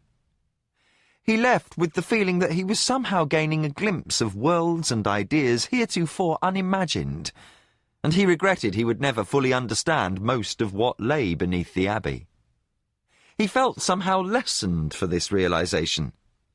For the first time, Jimmy felt his world a small one, with a much larger yet to be discovered. Arutha and his companions waited for the abbot in a large chamber. Several torches threw flickering illumination upon the walls. Another door opened, and the abbot entered, followed by two men. Brother Dominic was the first through, but the other was unknown to Arutha. He was an old man, large and still erect in his bearing, who, despite his robes, seemed to resemble a soldier more than a monk, an impression heightened by a war hammer hanging from his belt. His grey-shot black hair had been left to grow to shoulder length, but, like his beard, it was neatly trimmed. The abbot said, "It is time for plain speaking." Arutha said with a bitter edge, "That would be appreciated." The unnamed monk broke into a broad grin. "You have your father's gift for blunt speech, Arutha." Arutha studied the man again, surprised by his tone. Then recognition struck. It had been more than 10 years since he had seen this man. Julanic! "No longer, Arutha. Now I'm simply Brother Micah, defender of the faith, which means I crack heads for Ishap now, as I used to for your cousin Erland." He patted the hammer at his waist. "We thought you dead." Duke Julanic, former Knight Marshal of Krondor, had vanished when Guy de Bastira had assumed the viceroyalty over Krondor during the last year of the Rift War. The man called Micah seemed surprised. "I thought everyone knew. With Guy on the throne of Krondor and Erland near death from coughing sickness, I feared civil war. I retired from office rather than face your father in the field or betray my king, two unthinkable choices. But I made my retirement no secret." Arutha said, "With Lord Barry dead, it was assumed you'd both fallen by Guy's hand. No one knew what had become of you." "Strange. Barry died of a seizure of the heart, and I informed Bastira of my intention to take holy vows. His man Radburn stood at his side when I gave my resignation." Martin said, "Oh, that would explain it then. With Jocko Radburn drowned off the Keshian coast and Guy banished from the kingdom, who would have the truth to tell?" The abbot spoke. "Brother Micah came to us a troubled man, called by some agency of Ishap to our service. We tested him and found him worthy, so that now his former life as a noble of the kingdom is a thing of the past.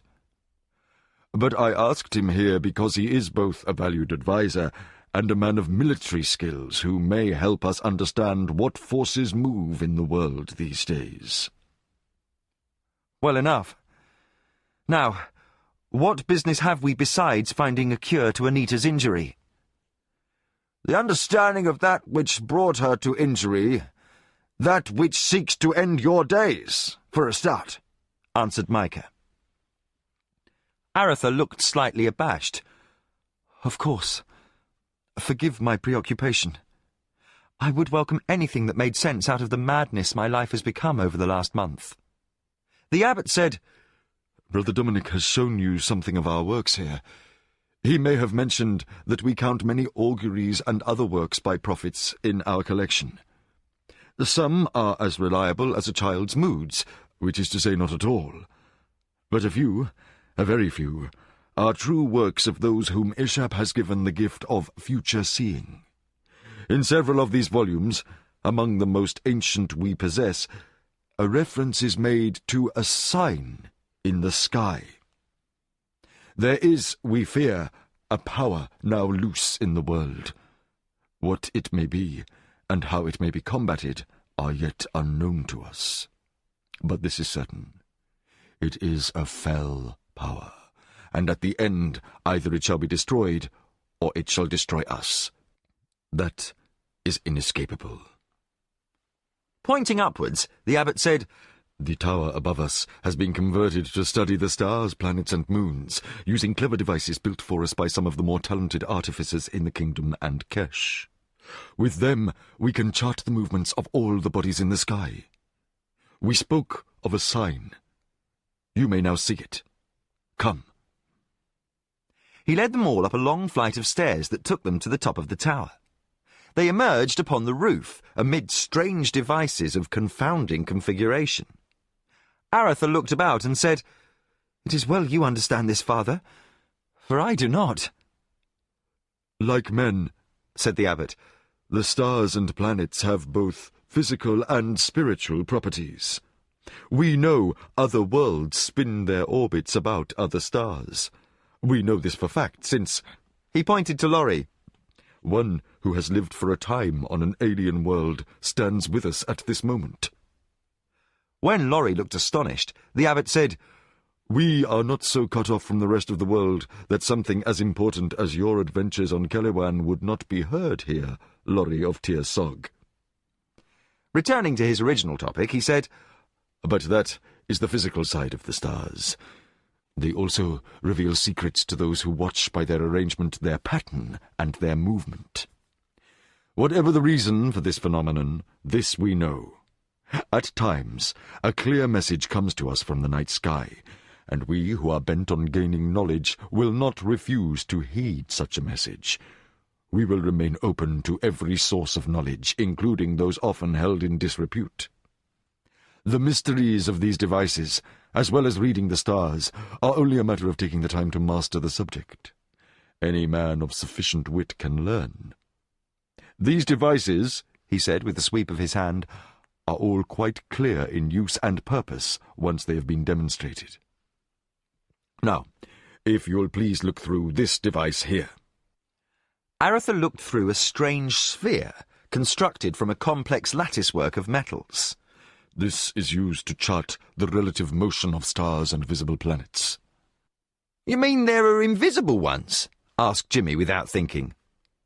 Correct, said the abbot, overlooking the interruption. Or at least there are those we can't see, though if we were close enough they would be visible.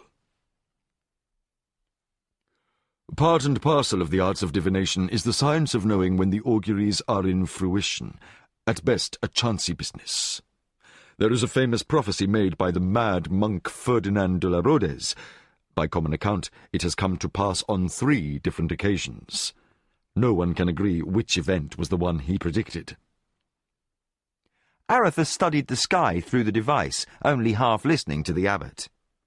Through the eye-hole, he saw a sky ablaze with stars, overlaid with a faint network of lines and notations, which he assumed were somehow inscribed on the inside of the sphere. In the centre was a configuration of 5 stars, reddish in colour, one in the centre, with lines connecting them in a bright red X. "What am I seeing?" he asked. He relinquished his place to Martin, and the former hunter looked through the device. The abbot said, "Those 5 stars are called the Bloodstones." Martin said, "I know them." but I've never seen them that pattern before. Nor shall you again for another 11,000 years, though that is a guess, and we shall have to wait until it occurs again to be sure. He seemed unperturbed by the duration. In fact, he seemed quite willing to wait. What you see is a pattern called the Fiery Cross, or Cross of Fire. There is an ancient prophecy concerning it. What is this prophecy? And what has it to do with me? Said Arutha. The prophecy comes from near the time of the Chaos Wars. It says, "When the cross of fire lights the night, and the Lord of the West dead is, shall then return the power." It's quite well constructed poetically in the original, though it loses in translation. What we take it to mean is that some agency seeks your death to cause this prophecy's fulfillment, or at least seeks to convince others the prophecy's near fruition. Another germane fact is that the prophecy is one of the few things we have that were created by the Pantathian serpent people. We know little about these creatures. We know that on those rare occasions when they appear, they herald troubles, for they are clearly agents of evil working towards ends only they understand. We also know that the prophecy says the Lord of the West is also called Bane of Darkness. So, someone wants Arutha dead because he is fated to defeat them if he lives? Asked Martin. Or so they believe, answered the abbot. But who? Or what? Said Arutha. That someone wishes me dead comes as no revelation. What more can you tell me? Little, I'm afraid. Laurie said, Still, it gives some small reason behind the Nighthawk's attacks upon you. Religious fanatics, said Jimmy, shaking his head. Then he looked at the abbot. Sorry, Father. The abbot ignored the remark. What is important to understand is that they will try again and again and again. You will not be done with them until you root out the ultimate author of the order to kill you. Well, said Martin, we also know that the Brotherhood of the Dark Path is involved. North, said Brother Micah. Arutha and the others looked at him questioningly. Your answers lie northward, Arutha. Look there, he said, his voice still containing a note of command. To the north lie the high ranges, all barriers against the denizens of the Northlands. In the west, above Elvendar, perch the great northern mountains. In the east, the northern guardians, the high fastness, and the dreaming mountains. And across the centre lies the greatest range of all, the teeth of the world, 1,300 miles of nearly impassable crags. Who knows what lies beyond? What man, save renegade or weapons runner, has ventured there and returned to tell of the Northlands? Our ancestors created the border baronies ages ago to bottle up the passes at High Castle, North Warden, and Iron Pass. The Duke of Yarbon's garrisons block the only other major pass to the west of the Thunderhell Steppes, and no goblin or dark brother treads upon the Thunderhell and lives, for the nomads do our guarding for us. In short, we know nothing of the Northlands. But that is where the Mortadel live, and that is where you'll find your answers. Or I'll find nothing, said Arutha. You may be concerned about prophecy and portents, but I care only for finding the answer to the riddle of Silverthorn. Until Anita is again safe, I shall put my efforts to nothing else. The abbot appeared disturbed by this. Arutha said, That there is a prophecy I have no doubt, and that some madman with arcane powers is seeking my death is also not in doubt. But that this spells some great danger to the kingdom is a long reach, too long for me. I'll need more proof. The abbot was about to answer when Jimmy said, What's that? All eyes turned to look where he pointed.